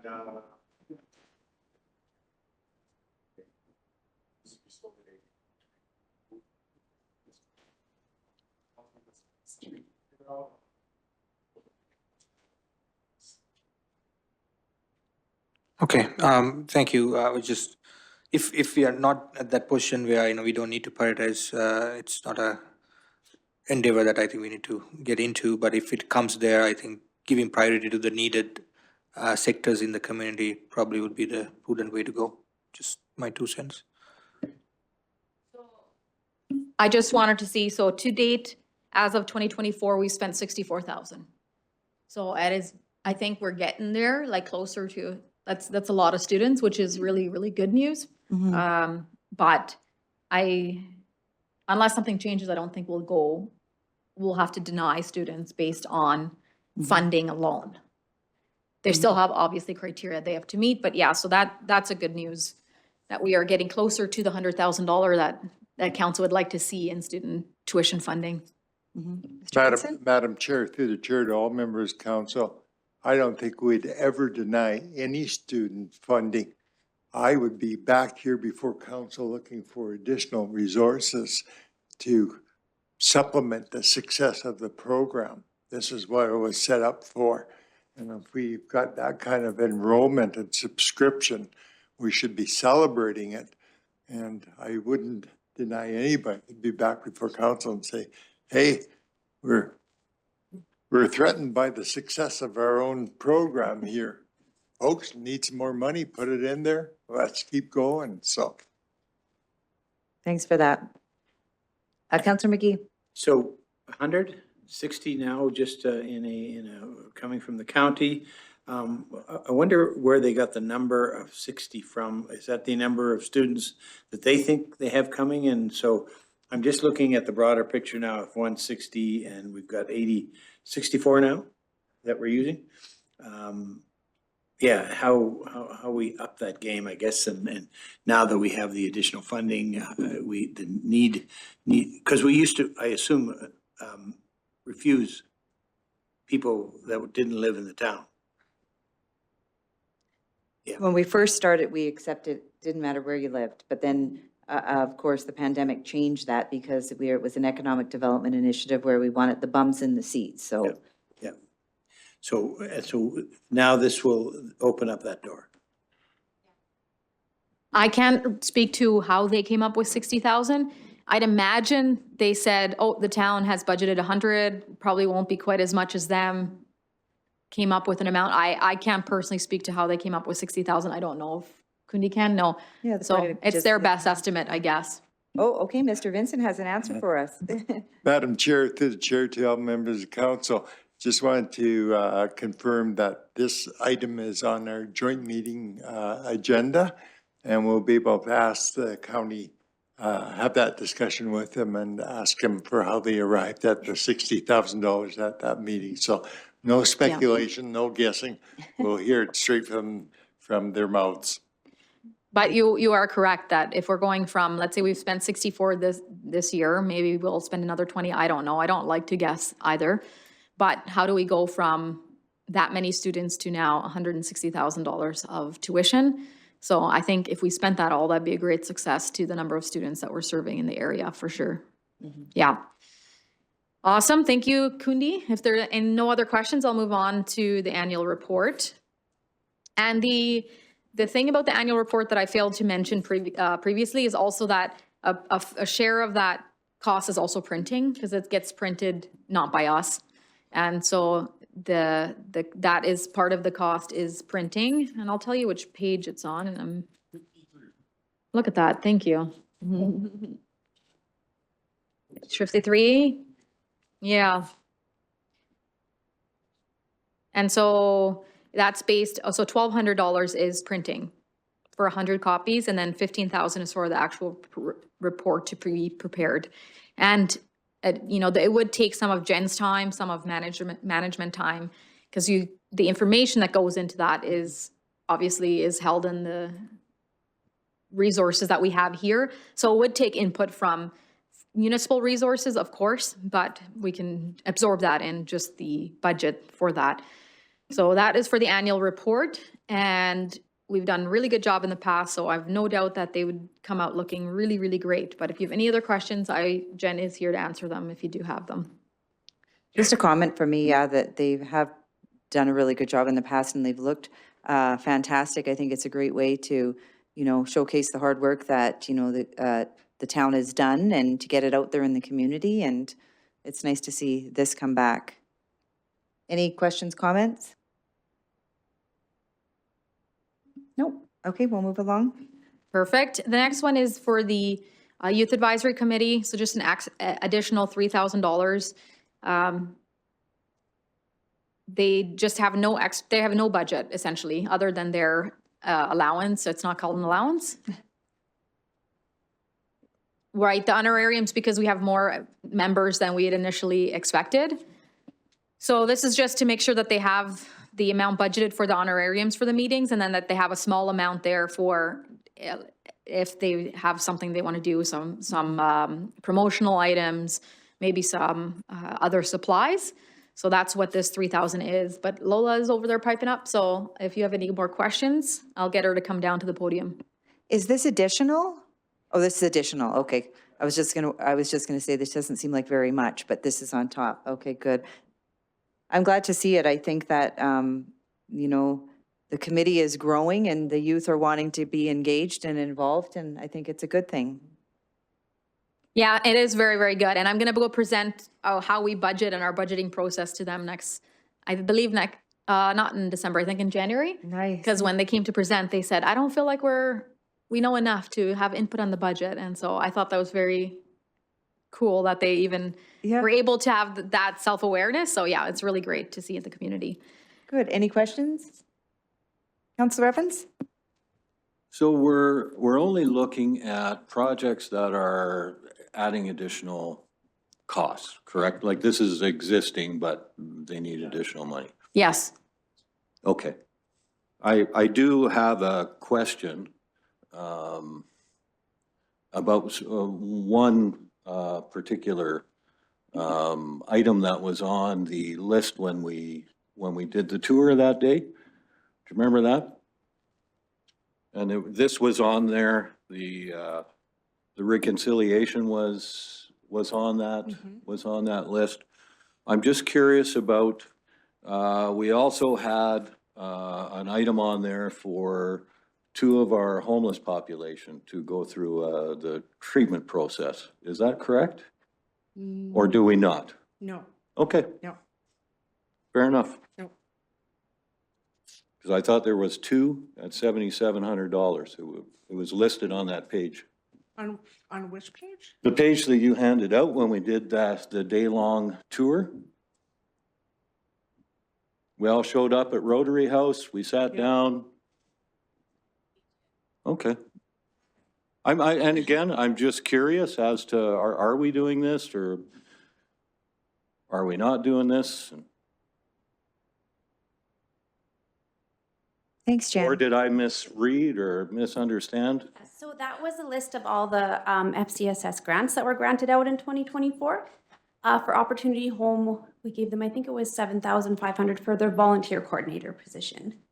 Oh, okay, okay. So Yeah, FCSS yeah. can support volunteer management through our funds. Just wanted to understand what was on that page, and I didn't have a chance to ask that day, so I just wanted the clarification. Thank you. Thank you for that. Madam Did you have Chair, any you other see, questions? Madam Chair, you see the value of having the team here today? Absolutely, yes, right? Somebody will have an answer. Yeah. There's a lot of information rattling around these brains right here, Right? but we Yeah. need more. They're We not need just more. eye candy. Yeah, yeah, yeah. And then the last one there on the list of projects that are included in the budget, again, just to clarify, that already included in the 0% tax rate increase budget is the reconciliation to be able to continue putting on really good events and work with our Indigenous partners in the community. So, Madam Chair, if I might be permitted, since we discussed this previously, if it's council's desire to give administration direction to augment this budget, may I respectfully suggest it be increased from $3,000 to $6,000, and we expand the program to include other newcomers to our community. well, thanks, Pat. That was going to be my question. I was going to ask if we could split the 3,000, but if there's a consideration for that, for the reconciliation, this is the third year that we've funded or done a project for reconciliation, that's correct?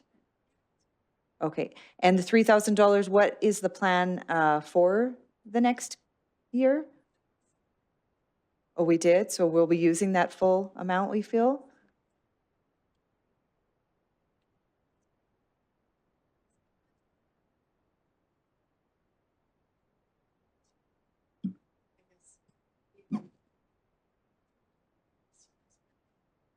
Okay, and then so we could put in an additional consideration here now would be the time if we're wanting to do or have a discussion for the newcomers. For me, I was going to suggest, just because I know that community learning has welcoming newcomers. I'm not sure what the name of the program is. Is it just welcoming newcomers?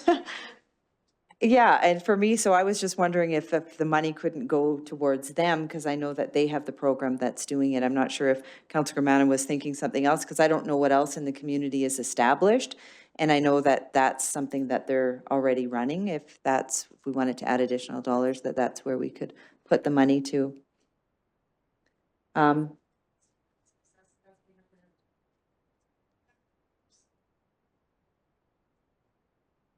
So FCSS has contributed as well to that community learning, to the program. Do we know how much? Wow. Oh, so we did give them 17,000 this year? Oh, okay, wow. And that was specifically for the newcomers program? Oh, okay, wow, that's really good to know. Okay, thank you. I will go to Councilor Sheriffs and then I'll go to Councilor Gamana.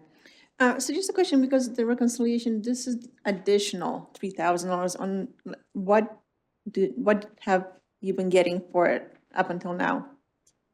So this year we did, everything also, as I mentioned, that event. Yeah. In order to host the event to that caliber, we had to work out how to with some other groups to be able to add a funding. To be able to have the funding available to be able to host an event to that caliber, or our budget just didn't cover it.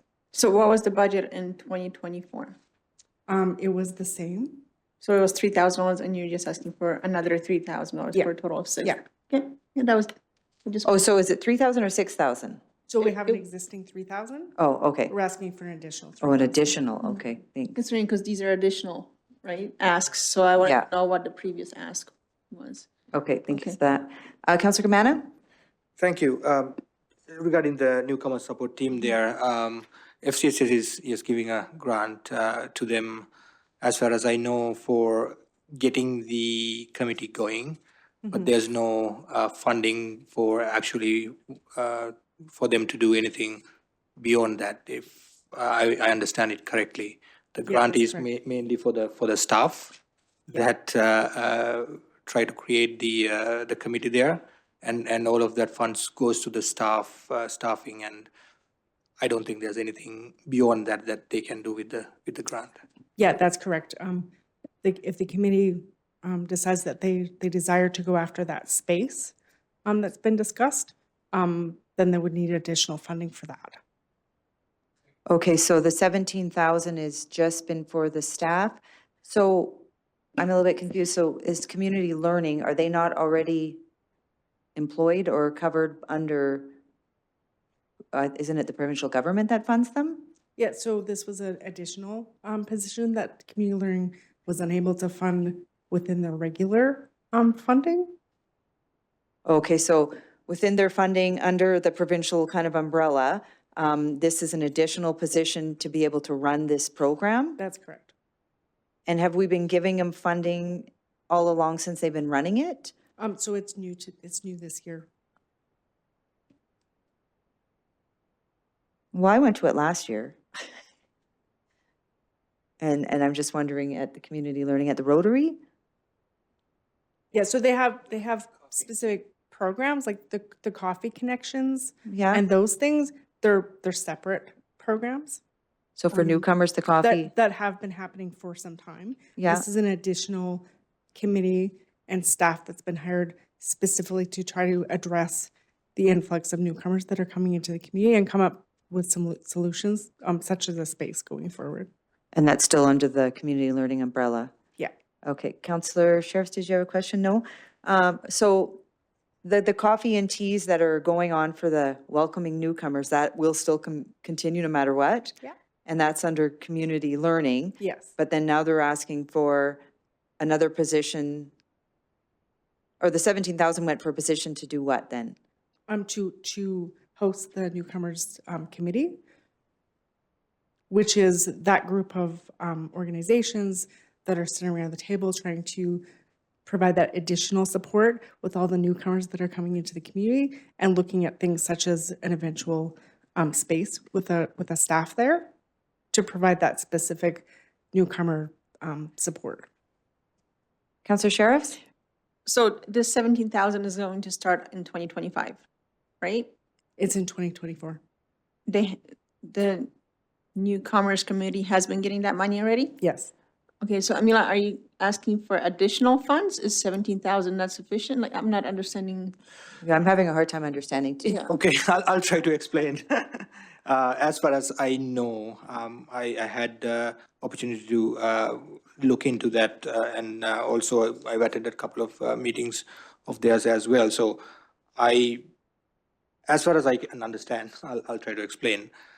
So the Community Learning Association applied for a fund to assist on creating a newcomer support team committee. And this assisting part have a position which is funded by the provincial government, I believe, or the federal government. FCSS, through the provincial government funding. But that is for the position. But for position to get all these community committees together and I guess get something going, there's no funding for that piece. It's only for the staff to do the connections that there's funding. So what they are struggling is that, beyond that, they will get that going. What's after that, because there's no funding to do anything beyond that. So the committee, from what I understand, so we're talking to Friday coffees, right? Oh, okay. That's what I'm not understanding. So no, Friday coffees is totally separate. That's called Community Connections. Yeah. Right? That's a separate initiative. Community Learning Association, they are funding just for the community to get together. Anybody, it doesn't need to be a newcomer. Anybody can come there. And then For some of those. Okay, Exactly, right? So Yeah. the 17,000 is going to a position of a person who is, Facilitating something, yeah, facilitating a committee, is it a full-time? Obviously not. obviously not full-time. Part-time, once a week, twice? Like, Uh, I'm not understanding what it's happening. once every 2 weeks, I think there's meetings, and this position is, I guess, getting the behind the scenes and getting things going. And then everybody comes to the meeting and they discuss about how to set up this committee, as well as how to help the newcomers in the community. So there's that piece, but there's no funding behind, what they need to do beyond that. For example, a space. But that's right. For So are you example, asking, funding for anything else. is there an ask for funding for a space or ask for a space? I don't understand what the ask is. Like, I really don't. Madam Chair, if I might jump in, Sure. provide some clarification. The request is simply for funding for being able to offer a program of service, as we provided $3,000 for the reconciliation program last year, and they brought in some guest speakers and had some dancers, et cetera. The request is similar along those lines. Can they have some funding to be able to organize an event or bring speakers in or whatever the case is? So that's the premise for it. So earlier in the year, Councillor Gomana had brought this forward about the Welcoming Center. So I had reached out to Community Learning as well as the Chamber just to get a better understanding of what they did for newcomers. And Lori Andrews had got back to me, this was in September, just to give me a better understanding. And so in her message back to me is, we have initiated a group called the Newcomer Support Group, specifically designed to help newcomers feel at home in our community. Our mission statement for the group is, we are community members working together to provide newcomers with access to information services and opportunities for belonging. We support newcomers in making Drayton Valley and surrounding area. And then it goes on. So what, is this under what they're doing, like on the Fridays? Is this under the realm of community learning that's funded by the provincial government? Or is it under the This is what's 17,000? funded by FCSS, and they do have an application sitting again for 2025 for this particular position and group. So this group is for that money, the 17? And that's what the group is called, the Newcomer Support Group?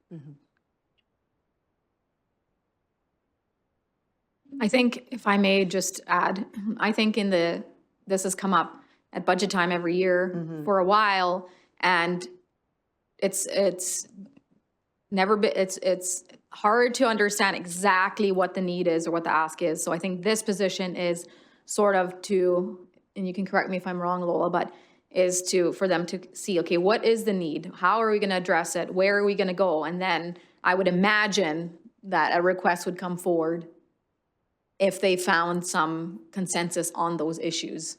So this position is to sort of answer some of these questions, help answer some of these questions. And I think what Councillor Gomana is saying is that when they do have this question answered, for example, come up with a strategy for a newcomer center, there is no money for the newcomer center. So But we it's may be actually- getting ahead of ourselves right now, then let the group, the Newcomers Association get going, decide what they need. If they've already been approved the $17,000, then I'm assuming they would either come and have a proposal to council or to FCSS, and then we would go from there, I'm thinking. And it's just because I'm wanting to make sure that they're included, but if we've already, got funding going on, they've already got a plan, I don't want to be duplicating or stepping in when we haven't really been asked or we don't know what we're stepping into. But that's what I mean, like, we're considering $3,000, but if it's for a location or space, that won't be enough. So I'm not sure if we should even continue with this or just wait for Put it the, on the parking lot, maybe? for whoever's the new position, for them to come with a proposal or idea or suggestion and ask. Because if we approve $3,000 right now, I'm sure that won't be enough for a space. So I'm not even sure where it would go. I'm not sure. Certainly, Madam Chair, members, council, the group seems like it's, getting on its feet. Certainly, I think council is receptive to the idea of providing some funding. They have a specific project coming up. I know it's not for a space. And my understanding, it was similar to running an activity for them. So it might be, I'll use something wild, yeah, Chinese New Year's, for example. It's in January or February, and they may want to put on an event to celebrate, Chinese New Year's for those people who are of Asian descent who would celebrate that. That's my understanding. But we do have quarterly grants for that too, that they can apply to through FCSS, I'm sure, right? Yeah. Yeah, so we may have it covered a number of different ways. So it sounds very positive that we can provide that support to the newcomers to Drayton Valley group. Perfect, thank you. Councillor Kamana? Thank you. If I may, yes, these discussions have been happening for a couple of years now. And the thing is that, we have newcomers, bunch of newcomers who came to the community for the last year and a half, and trying to get them to settle in Drayton Valley, trying to make them feel, this is their home, and, helps with the growth of our community as well. I think we are losing an opportunity for us to do that. The issue here is that there's a newcomer support team, and they are working, the staff there is working diligently, try to get something going. As Lola mentioned, there's no funding behind it. And for them to come, of course, they can come to quarterly grant funding or anything like that. But there's a certain criteria that you need to fit to for grant funding to be. If not, they have to wait till 2025 October for the next budget cycle to come here, right? That's why I think I like more the suggestions of Mr. Vincent saying that, let's allocate some funding there. And then, of course, they can work with the administration and figure out, once they know that what's needed in the community, they can hopefully work with administration and allocate those funds. But if not, what's going to happen is that, like I said, that train will leave, and we won't be able to support the newcomers already here while they need it right now. Just my 2 cents. I've been talking about this for the last 3 years, so there's no point of wasting more time. Thank you. Thank you. Any other questions? Councillor McGee? Just to turn it not on that particular issue, but under the issue of reconciliation and events, the big event that was the drumming, and I noticed the Reeve was front and center and had a ton of fun. Can we add that to our joint meeting and join some funding? Are we adding reconciliation or the Reeve drumming to our joint council? Reconciliation is the same. The need to reconcile, he's particularly the Reeve is very enthusiastic about it, so let's join forces. Some cost sharing. Yeah. Good job. Okay, wonderful. Awesome. So we have gone through the in budget items. Correct. Do we want to have further discussion? Do we want to maybe call a break, maybe a 5-minute break? The three positions, I think we've been through them. Oh, sorry, yeah. And so we've got the admin assistant that is critical in terms of municipal operations. We need better use of the general manager's time to pay her what we're paying her to be. Admin assistant is not acceptable in my mind, so we certainly encourage council to strongly consider approval of this. We have the corporate services clerk 2. I think we made the case when we presented this previously. So certainly, I think there's justification for that particular position for all the reasons we already stated. And thirdly, is the RCMP administrative staff addition that I strongly support, and we spoke to previously, that to improve the level of service and have our police out on the street instead of being secretaries, That's the rationale. So if there's any questions specific about any of those positions, hopefully we've made the justification, council understands it, and you'll make your determination. With that, Madam Chair, we're ready for a break. Perfect. Are there any questions in regards to the positions? One, Councilor Madam Mayor, we have at the bottom of this page, a number of FTEs. We have 3 at the top that fall within the 0% increase in the budget. My guess is that the recommendation from administration is that these are the most important pieces. Act on these. Madam Chair, through the chair to you, Councillor McGee and all members of council, that is the priorities of myself and this administration. These are the positions that are most critical. My 4th one on there would be the Omniplex, and we can discuss that in the bottom part of this page after the break. Perfect. Any other questions? No? Okay, we'll have a break and then we'll reconvene in 10 minutes.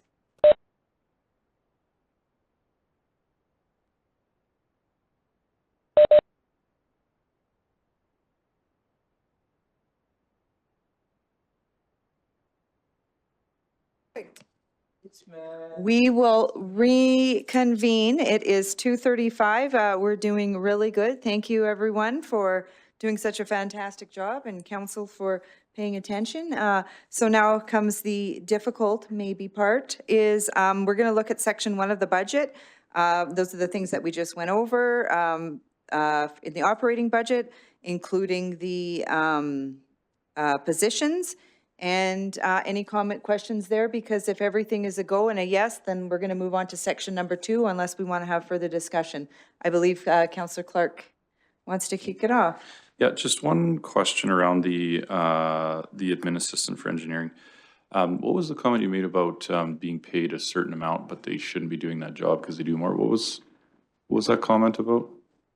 Didn't quite latch on. We pay too much, the general manager too much to be doing admin tasks. I think is what's the comment, whereas right now Shelley does all of her admin work herself, and so she's doing a lot of work that an admin assistant could do and free her up for higher level strategic and project related tasks. You have good words per minute typing skills, don't you? Just kidding. No, no, okay, that's the only question I had, thanks. Okay, so just a couple questions for me. How many summer students are we hiring this year? Are we anticipating? Summer students, are we hiring this year? 20. 20 summer students? Are we the same as last year? Yeah. And then we have how many interns did we hire last year through municipal affairs? One. One? Is it anticipated this year doing any? We applied for, but I haven't heard back. I don't think she. Say hi. Oh, you are back. Yeah. Yeah, okay, she's you're hiding there. back there. I thought 2 for some reason. I don't know why I was. We thinking applied again for, this time we applied for, oh my gosh, an administration Yeah. intern, but I haven't heard back. And I'm trying to remember when we usually hear back, The but deadline is October. yeah, it believe. was September or October I submitted, but I haven't heard back. My guess is because a lot of people apply for them and because we have a current one, I kind of doubt we'll get another one. But if we did hear back, then we could adjust accordingly. Accordingly. And are there any sort of grants or funding available for any sort of students or things like that that are happening at the provincial level that would assist the municipalities? Certainly, there's the municipal internship program that includes CEO, finance, and planning. And there's a grant, I believe it's $50,000, and then the municipality is asked to supplement that through the budget to make it a reasonable. And so usually $65,000 or $70,000 is what the cost is for those interns. And so that was again, so that wouldn't fall under the admin assistant or the finance clerk, That's would correct. it? Yep, that includes the finance clerk. Oh, And, so that would, so are we applying for that grant then? we have a current intern, Oh, so, okay, that was the. yes, and we applied for an additional one Okay, that's for the same program. administration. Okay, I thought. maybe- I'm just guessing that we won't get it only because I know how hard they are to get.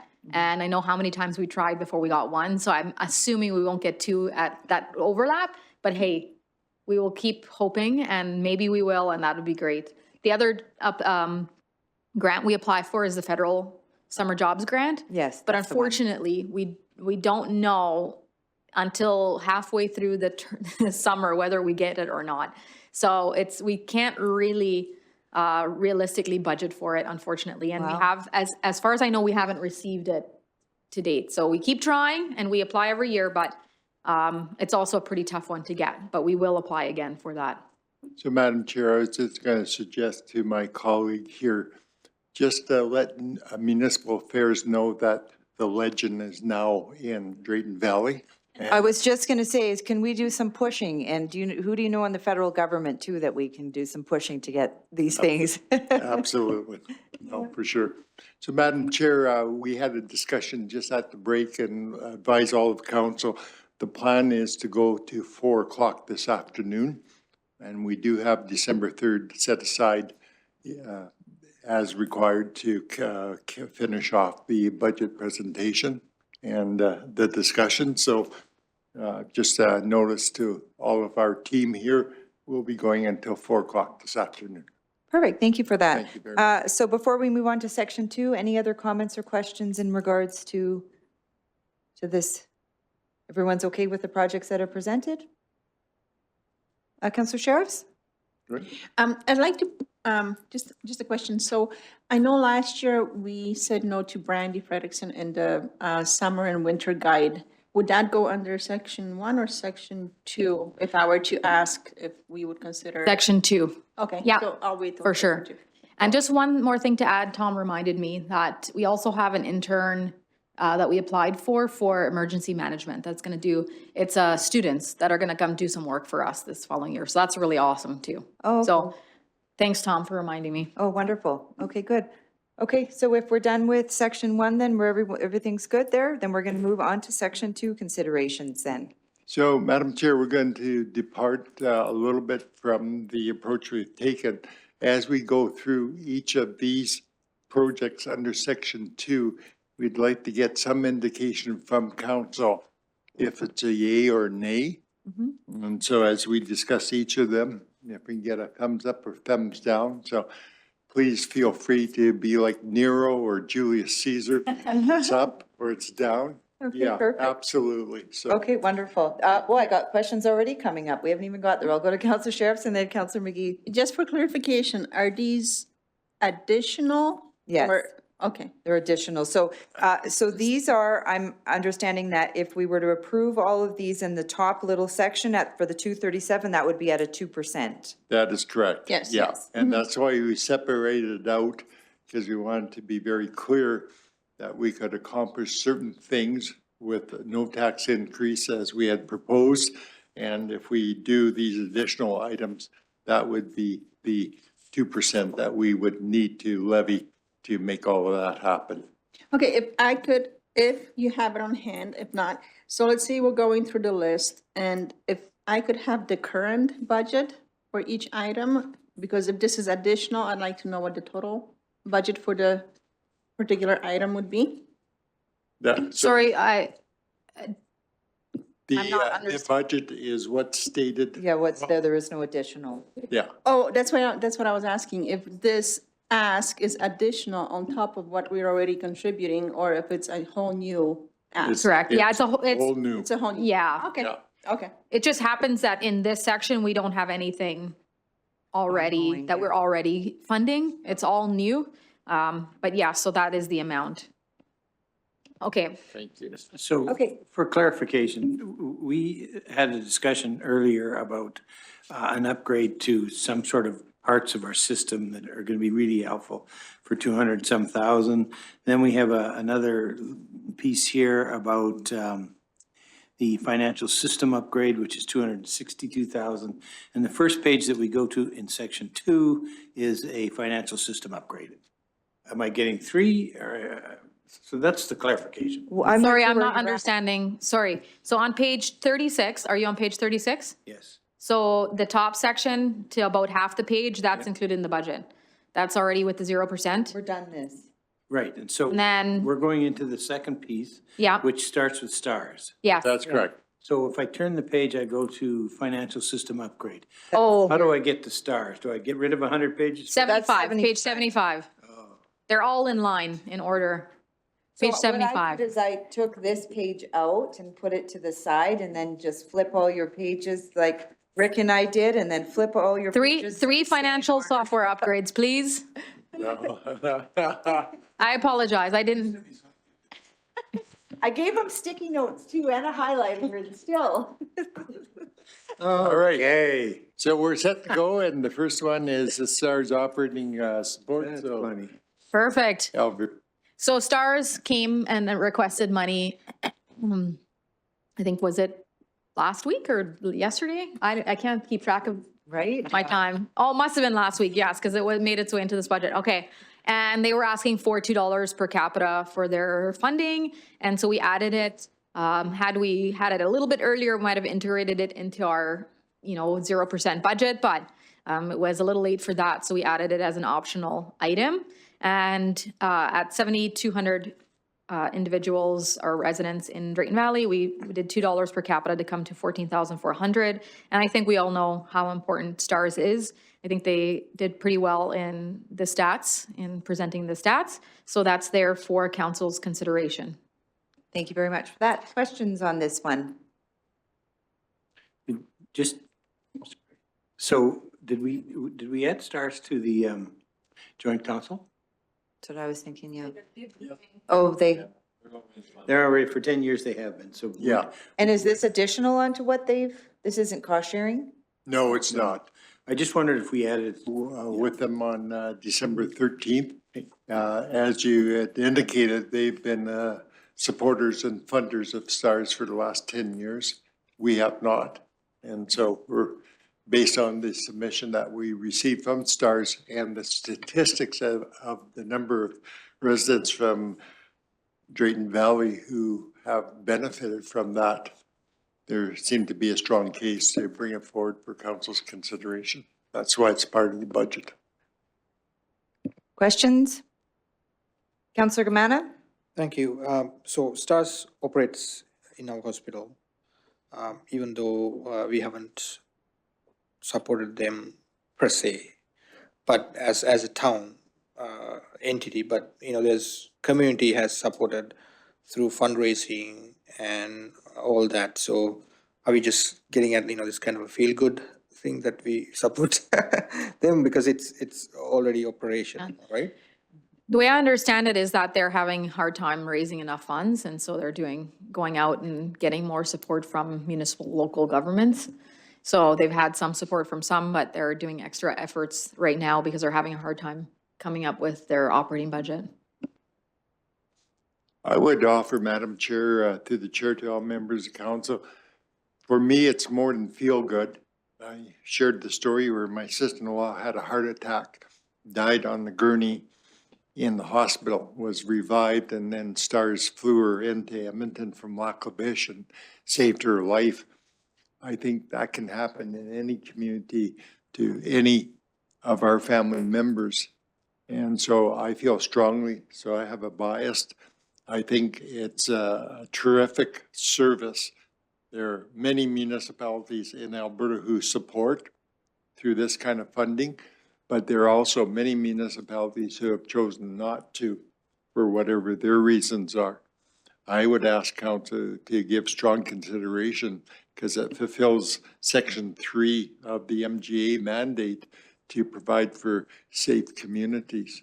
And I think if you think about your own families, if you ever needed that particular service, it's there. And it's a very small portion to pay to support that particular service. That would be my submission, my argument. Ford. No, sorry, when I say feel good, I didn't mean, they've done doing fantastic job, and it's very important that we have the service. When I say that, we are getting it from Town of Drayton Valley as an entity. That's where I've come from, because I know the community has supported immensely to STARS and myself, and I'm sure some of the members here has supported that as well, but that's personal. Yeah. This is town of Great Valley through the taxpayers that we're trying to support, right? That's the distinction I just wanted to make. Thank you very much.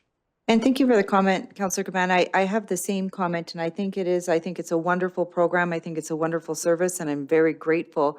I guess my question is STARS had an announcement of a 10-year funding agreement with Alberta government. So I guess my question is, I think that, it's great that we can give, but is the provincial government already covering this cost, and we're just throwing in additional, or what is that, right? So I think I need to understand this a little bit more, and maybe it's because they're dependent on, that support on top of it, or is this new 10-year funding agreement, are they good for 10 years?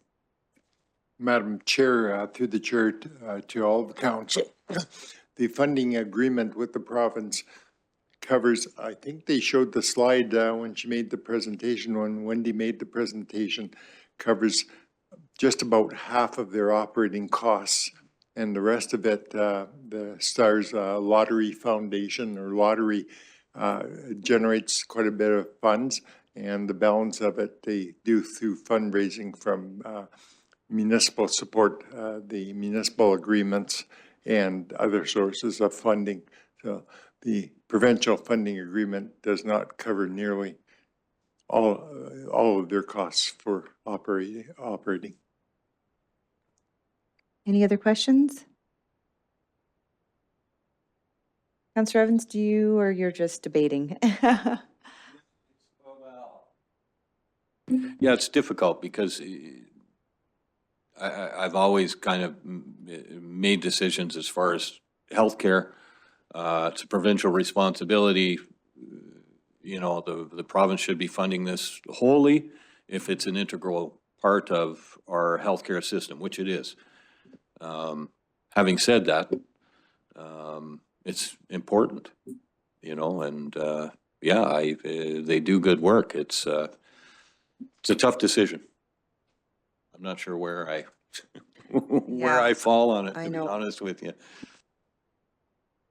And the 14,000 is based on the $2 per capita per year, right?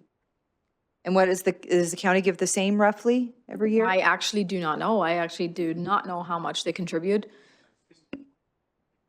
I think she said that it was the same funding structure with the county, yeah. And because I missed part of that, GNP, where do they come up with the $2 per capita? How do they calculate that?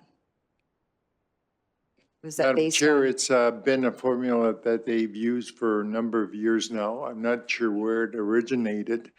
I think they took the total population of the province at that particular time, and this goes back, 12 years at least, that I can remember. And so I believe it was what their operating cost that they were trying to raise on a per capita basis across the entire province. And Do we they know haven't what- changed that number in years now. Do we know what their operating cost is per year? And the reason I would like to figure out the number of residents we have in Alberta and then the operating cost and do a quick calculation of here's the numbers, gal, and then see if that we come up with the 2 or if we come up with a 1%. A 1. Go ahead, Councillor Evans. And I think they probably try and keep it simple, just for the fact that it's a pretty easy ask, it's not a Yeah, lot of $2. money and they'll get good participation. Okay, do we want to say yay or nay? I think we're looking for a yay or nay right here or some sort of common ground. I think there's another option. You can also defer to December 3rd. If you're not prepared yay or nay today, we're hoping that maybe that would be the case. But if you need more time to think about it, or if you need more information, we can defer to December 3rd. Perfect, thank you. Councillor Clark? Yeah, I wouldn't mind, I guess, going through the rest of these before we give it a thumbs up or down, just to see where we're at dollar-wise. Sure. Okay. Good, thank you. Councillor Evans, yeah. So the 2% covers the total at the very bottom there. Is that correct? And not entirely. But we can- It did 237,000, just that section of the Okay, additional staff we have Mm-hmm. excluded totally. okay. Yeah. So if we approved just that 14,000, we'd be looking at a 0.02. I would increase or- suggest that we'd be able to accommodate it with Yeah. the 0% tax Somehow. increase. Okay, thanks. Just wanted to make sure I'm looking at things right. And Yeah. the direct operating cost for STARS is $34.2 million. 34.2? Government contributes 15 million, so, 34.2? and the government gives contribution is 15 million. million. So donations, fundraising, lotteries cover more than 50%. Wow, 56% of their direct operating costs in Alberta. So, so you've got the 15 million and then an additional 56% from outside sources? Just donating and fundraising, yeah. Okay. Okay. Okay, we'll move on to the next one. So the next one is one that we brought back from last year, knowing that council has a priority on a beautiful town visually. So I know that last year this was not really feasible, given the very, very tough decisions, and the tough spots we were in. But knowing that it was still a council priority, we did bring it back this year for council consideration if you chose to do it. So it's the same project, same contractor, everything, with the same plan as last year, just brought it back for consideration again. And Shelley can answer any more questions if you guys have some. And so the nursery rhyme, Mary, Mary, quite contrary, how does your garden grow, comes to mind. Oh, perfect, thank you. So again, this is the same proposal as last year, and a large percentage, or a certain percentage, I think it was 64,000, is for the horticulturist. That's something that we would source out, we wouldn't do in-house? Correct. Okay, and then my question's gonna jump a little bit further down, where we have a position for an equipment operator 1, and that is for 2025, right, that position? Or 2026, okay, it says 2025 here. 2026, and in that it talks about manages horticulture seasonally. So I'm just wondering if this position would be able to be eliminated if we went with the horticulture position in the beautification. Yes and no. I do think that our staff still needs some additional training from a horticulturist to kind of get us to that point where we can comfortably do what we see in the pictures. Yeah. I think that we should have somebody who specializes in horticulture come in and train our staff, Yeah. at least for one season. One season. So then there would still be an ask for the equipment operator in 2026? Correct. Okay. Other questions? Counselor Kamena, I thought I seen your mic on, no? Oh, I'll go to Counselor McGee. So it's interesting to have a quick discussion about STARS and the importance and $14,000, and then we go to flowers at 140. I'd take 14 out of the flower budget, but I know that it's just. Sold. It's just a point, though, that I'm raising is that it's really interesting to watch what we have a longer discussion on or a shorter discussion. And, the water and sewers 1.5 done. What do we want to discuss? Just have to have it, right? So I'm merely saying that last year we had 140, was there a response from our citizens that said, well done, first So- class, let's keep doing it? This project did not get approved last year. What we did was, we just did flowers. I was gonna say, well done. Yeah, I mean, the town was beautiful It because was we are beautiful. we're able to, just with the way Shelley and her team reorganized, I don't know the exact term, but kind of changed the way they operated, and the Parks Department specifically, we're able to get a lot accomplished with the budget we did have. So I think we had 40,000 for flowers in the operating budget, but this additional amount did not get approved last year. It was a really tight budget. So Shelley and her team put a lot of effort into making it beautiful with the resources that we had. And I think people love the flowers. I heard a lot They of good did a things. Yeah. fantastic job, and I know every time I would come through the front, I would talk to Sue, and Sue would say, phenomenal. The people that come through and say, keep up the great work. It looks amazing. It really did. You guys did a fantastic job. Beautiful. So we did a fantastic job at 40, at 100. What, I just can't even imagine. Just- Yeah, it's back to communities in bloom, if you remember those days. That's kind of the standard that we're trying to, that this project is meant to get back to. But yes, the team did an amazing job last year. And I think a lot of the beautification, I think we underestimate how much the beautification is achieved by keeping the grass mowed. And it's a huge factor, right? Keeping the grass really nicely mowed. And then we did have lots of flowers as well. So that was a factor too. But yes, the team did an amazing job last year with the resources, the limited resources. Councillor Kamana? Yeah, I guess because we are having the discussion right now, I'll weigh in. I think it's the same conversation for me as last year, where our team here with Shelley did a fantastic job this year with the resources that they have. So for me, again, this looks like a feel-good thing to do. So I would rather put this money towards either a capital project or something that's more beneficial in the long run. Having a town that's looking great is excellent, but I think you've already achieved that with last year. Thank you. Any other comments? Councillor Evans? Is there any reason why we couldn't repeat last year? Absolutely not. We can absolutely achieve that again. We did make quite significant operational changes, and that was due to increasing the amount of watering that we were doing, and things like that nature that did help. We also have to remember in 2023, our flower beds didn't look as great, but we also got them in quite a bit later due to the wildfire. So that caused some operational issues as well that year. So I don't see why we wouldn't be able to achieve the same standard we had this year. Okay, thanks. Could we put in, rather than the 140,000, could we put in a percentage of the dollars to go towards more flowers, or would that just put a stress on, I guess, our staff to try to maintain that? Like if we were to say $40,000 we're putting to the beautification of this year, would that put a higher demand on the staff, or would we be able to balance that? I don't think it would increase the amount of beds that we have currently. So it'd be roughly the same amount of maintenance that we'd be already seeing.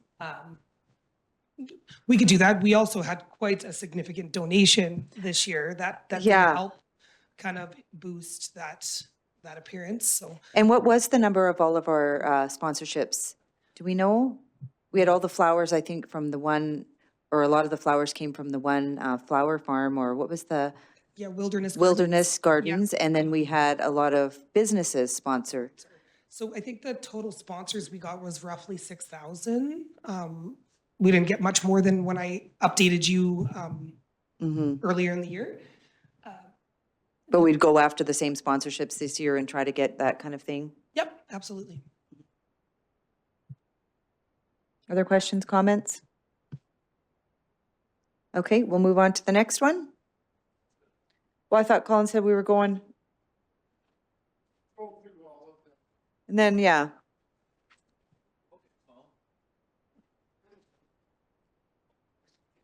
Colin's the boss Okay, for the So afternoon. so the next project is, if you'll remember, I don't remember the exact time, but I want to say around graduation season, we talked about banners and how nice it would be to put banners up. So we have this project proposal, and there's a couple of options. Option one would be to get just like a banner that, like a basic banner that says like, congratulations to the graduates, that we can put up year after year and not have to buy a new banner every year. And then that would be $3,243. And then option two, which is the one which is on that page there. And that one is for like the individual banners printed with the graduate's picture, name, graduating year. And the significant portion of that cost is, well, the cost of the banners, but also the installation, the installation and takedown. which makes that project significantly more expensive than just having like a congratulations graduates that we would put up every year around graduation season. Questions? Councillor Camana? Just a comment, I only see one option, I don't see a second option. I'm just saying Page that, 84? I know. Oh. I'm saying that. Oh, okay, I gotcha, I gotcha. Right. Any other? No? Okay, move on to the next. And the next one is Business Support Network. Wendy, can you come down to speak to these next three? They're economic development projects, so he's better to speak to those.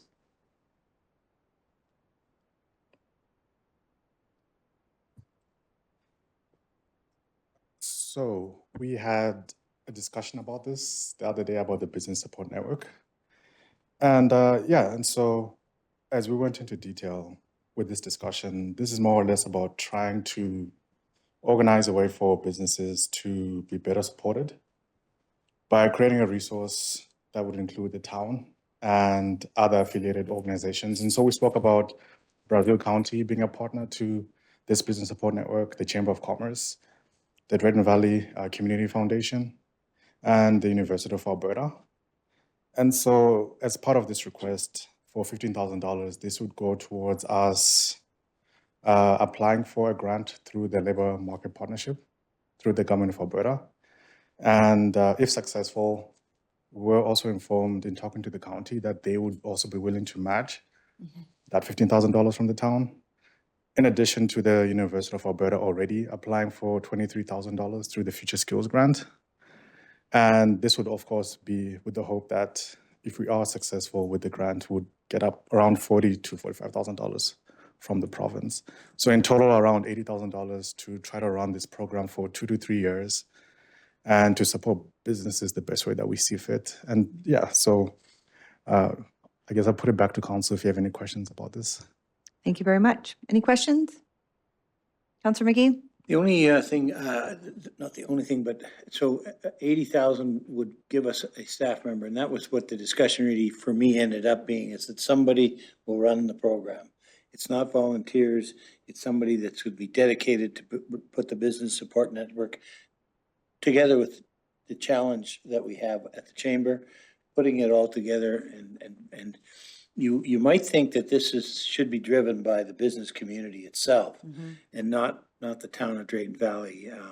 But we may have to be the catalysts in this in order to get it to, if you're saying 3 years, using some grants and those kinds of things, but having somebody dedicated and driving that train, I think is, for me, that's important for this $15,000. I would agree too. I think that it's a great way to support our local businesses for sure. Comments, questions? Okay. Next up, we have the labor market. So this one, I'll just quickly speak to it quickly before Kundi clarifies, but if you remember that last year, we applied for a grant and we got a study done by KPMG, and there was some things that council wished to see in the report that would make it more useful to us. And this is not a repeat of that project. It's simply to get just a little bit more, pay a little bit more, get a little bit more, and to actually be able to use the report and make it something useful. So I'll let Kundi clarify. Yes, so absolutely. As what Alvera mentioned, the labor market industry gap analysis and education needs assessment report. This is something where we were fortunate enough to get around $37,000 from the government of Alberta through the NRED grant. And so us as a municipality, we just had to pay for the other portion. So the grant covered around 48% of that report. And so, we went through a request for a proposal process. We were able to, so KPMG was successful in that process. And so we started working with them last year.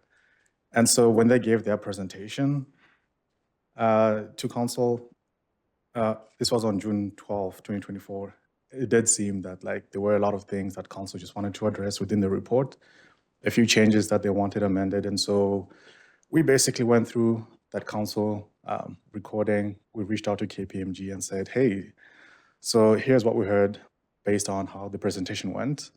And here are all the notes that we think would be nice for us to address. And so they basically came back to us and said, these are the things that we can address. And so we went through, an entire list with them based on what that presentation was all about. So, we discussed, of course, them coming in person, for example, is one of the considerations. Us looking at the implementation plan that they put forward, making amendments to that. And so we just went line by line, basically, in the report and just seeing where we can make those amendments. And so at the end of the day, they just gave us a breakdown of just how many hours it would take them to make some of these amendments. And so the cost for that, of course, is what we're putting forward. So I believe it's $10,000. 10,556. Yes. Yeah, 556. And so that's how much it would cost basically for us to go back to KPMG and say, hey, can you make all these changes again? Just so that we can have a report that council, can be in agreement with, so that at least in our thinking, we wouldn't have wasted the $70-something thousand, right, in doing the report in the first place. So that was the idea behind this request. Thank you for that. I appreciate all the work that you've put into this, Kundi. Unfortunately, I think that the majority of council was quite disappointed with the report that was provided by KPMG, and there was a lot of outdated information that a quick Google search could show you. So in my opinion, to pay for put another $10,000 into this, I feel like we didn't get our money's worth the first time. And I also feel that, by investing in the business support network, that a lot of these areas might be covered there, right? How is our labor market doing? Where are the gaps in there? What do they need? Are there any education that translate to, within their businesses? So for me, this is an easy no. I'll open it up for other comments and questions. Go ahead, Councillor Evans. Yeah, I think I agree with you, Madam Mayor. I think I would have liked to see them step up and say, well, let's make a few changes and give you a new report, instead of saying, well, for a mere 10 grand more, we'll give you something that's worthwhile. Yeah, I was disappointed in what we got. I think that's where it came from. They Googled most of the stuff and threw it into a document and gave it to us. And that's not a reflection on you. Not at all, no. Not at all. I was just so disappointed going back and giving them another $10,000. Yeah, I wouldn't be in support of that. Sorry. Councillor Kamada? Yeah, I agree with both of you. Just add to that, I think as a courtesy, maybe KPMG should change that report and then send it back to us. At $0. That's $0 for something that we can use. We already spent 70 grand on this, right? So once again, nothing to do with our team here. It's just how they done the report from their side. Thank you. Yeah, and absolutely, like Councillor Evans said, this isn't a reflection on you, on the team at all. This is just our displeasure with, or disappointment with, the report that we paid for and they provided us, unfortunately. Councillor McGee? I'm just thinking of the legend at the moment, thinking that he has experience with all of these companies, and this is not unusual for them to cut and paste for communities. It's a grant, government files it down, everybody files in, get it, and they just transport that around. You know that. So how do you get better use? So here, because I'm kind of on the fence a little bit. If another 10 grand makes a useful document, is it reasonably spent? So I'm just looking for experience. Madam Chair, through the chair to Councillor McGee and to all members of council, my experience is the definition of the scope for the work is the key to defining what the outcomes and the results are. And so generally, municipalities approach it on a cookie cutter basis, which is unfortunate. They don't define the exact outcomes that they want. Like I was mentioning to council earlier, as long as you paint me the picture of what the end result is, I'll color in that picture to make sure it's pretty and that you get to that particular result. I'd like to have the opportunity for Kundi and I to have a chat with KPMG. I've worked with them extensively over the past 9 months down in the city of Chestermere, so I know a few of the principals and the partners now. See if we can have that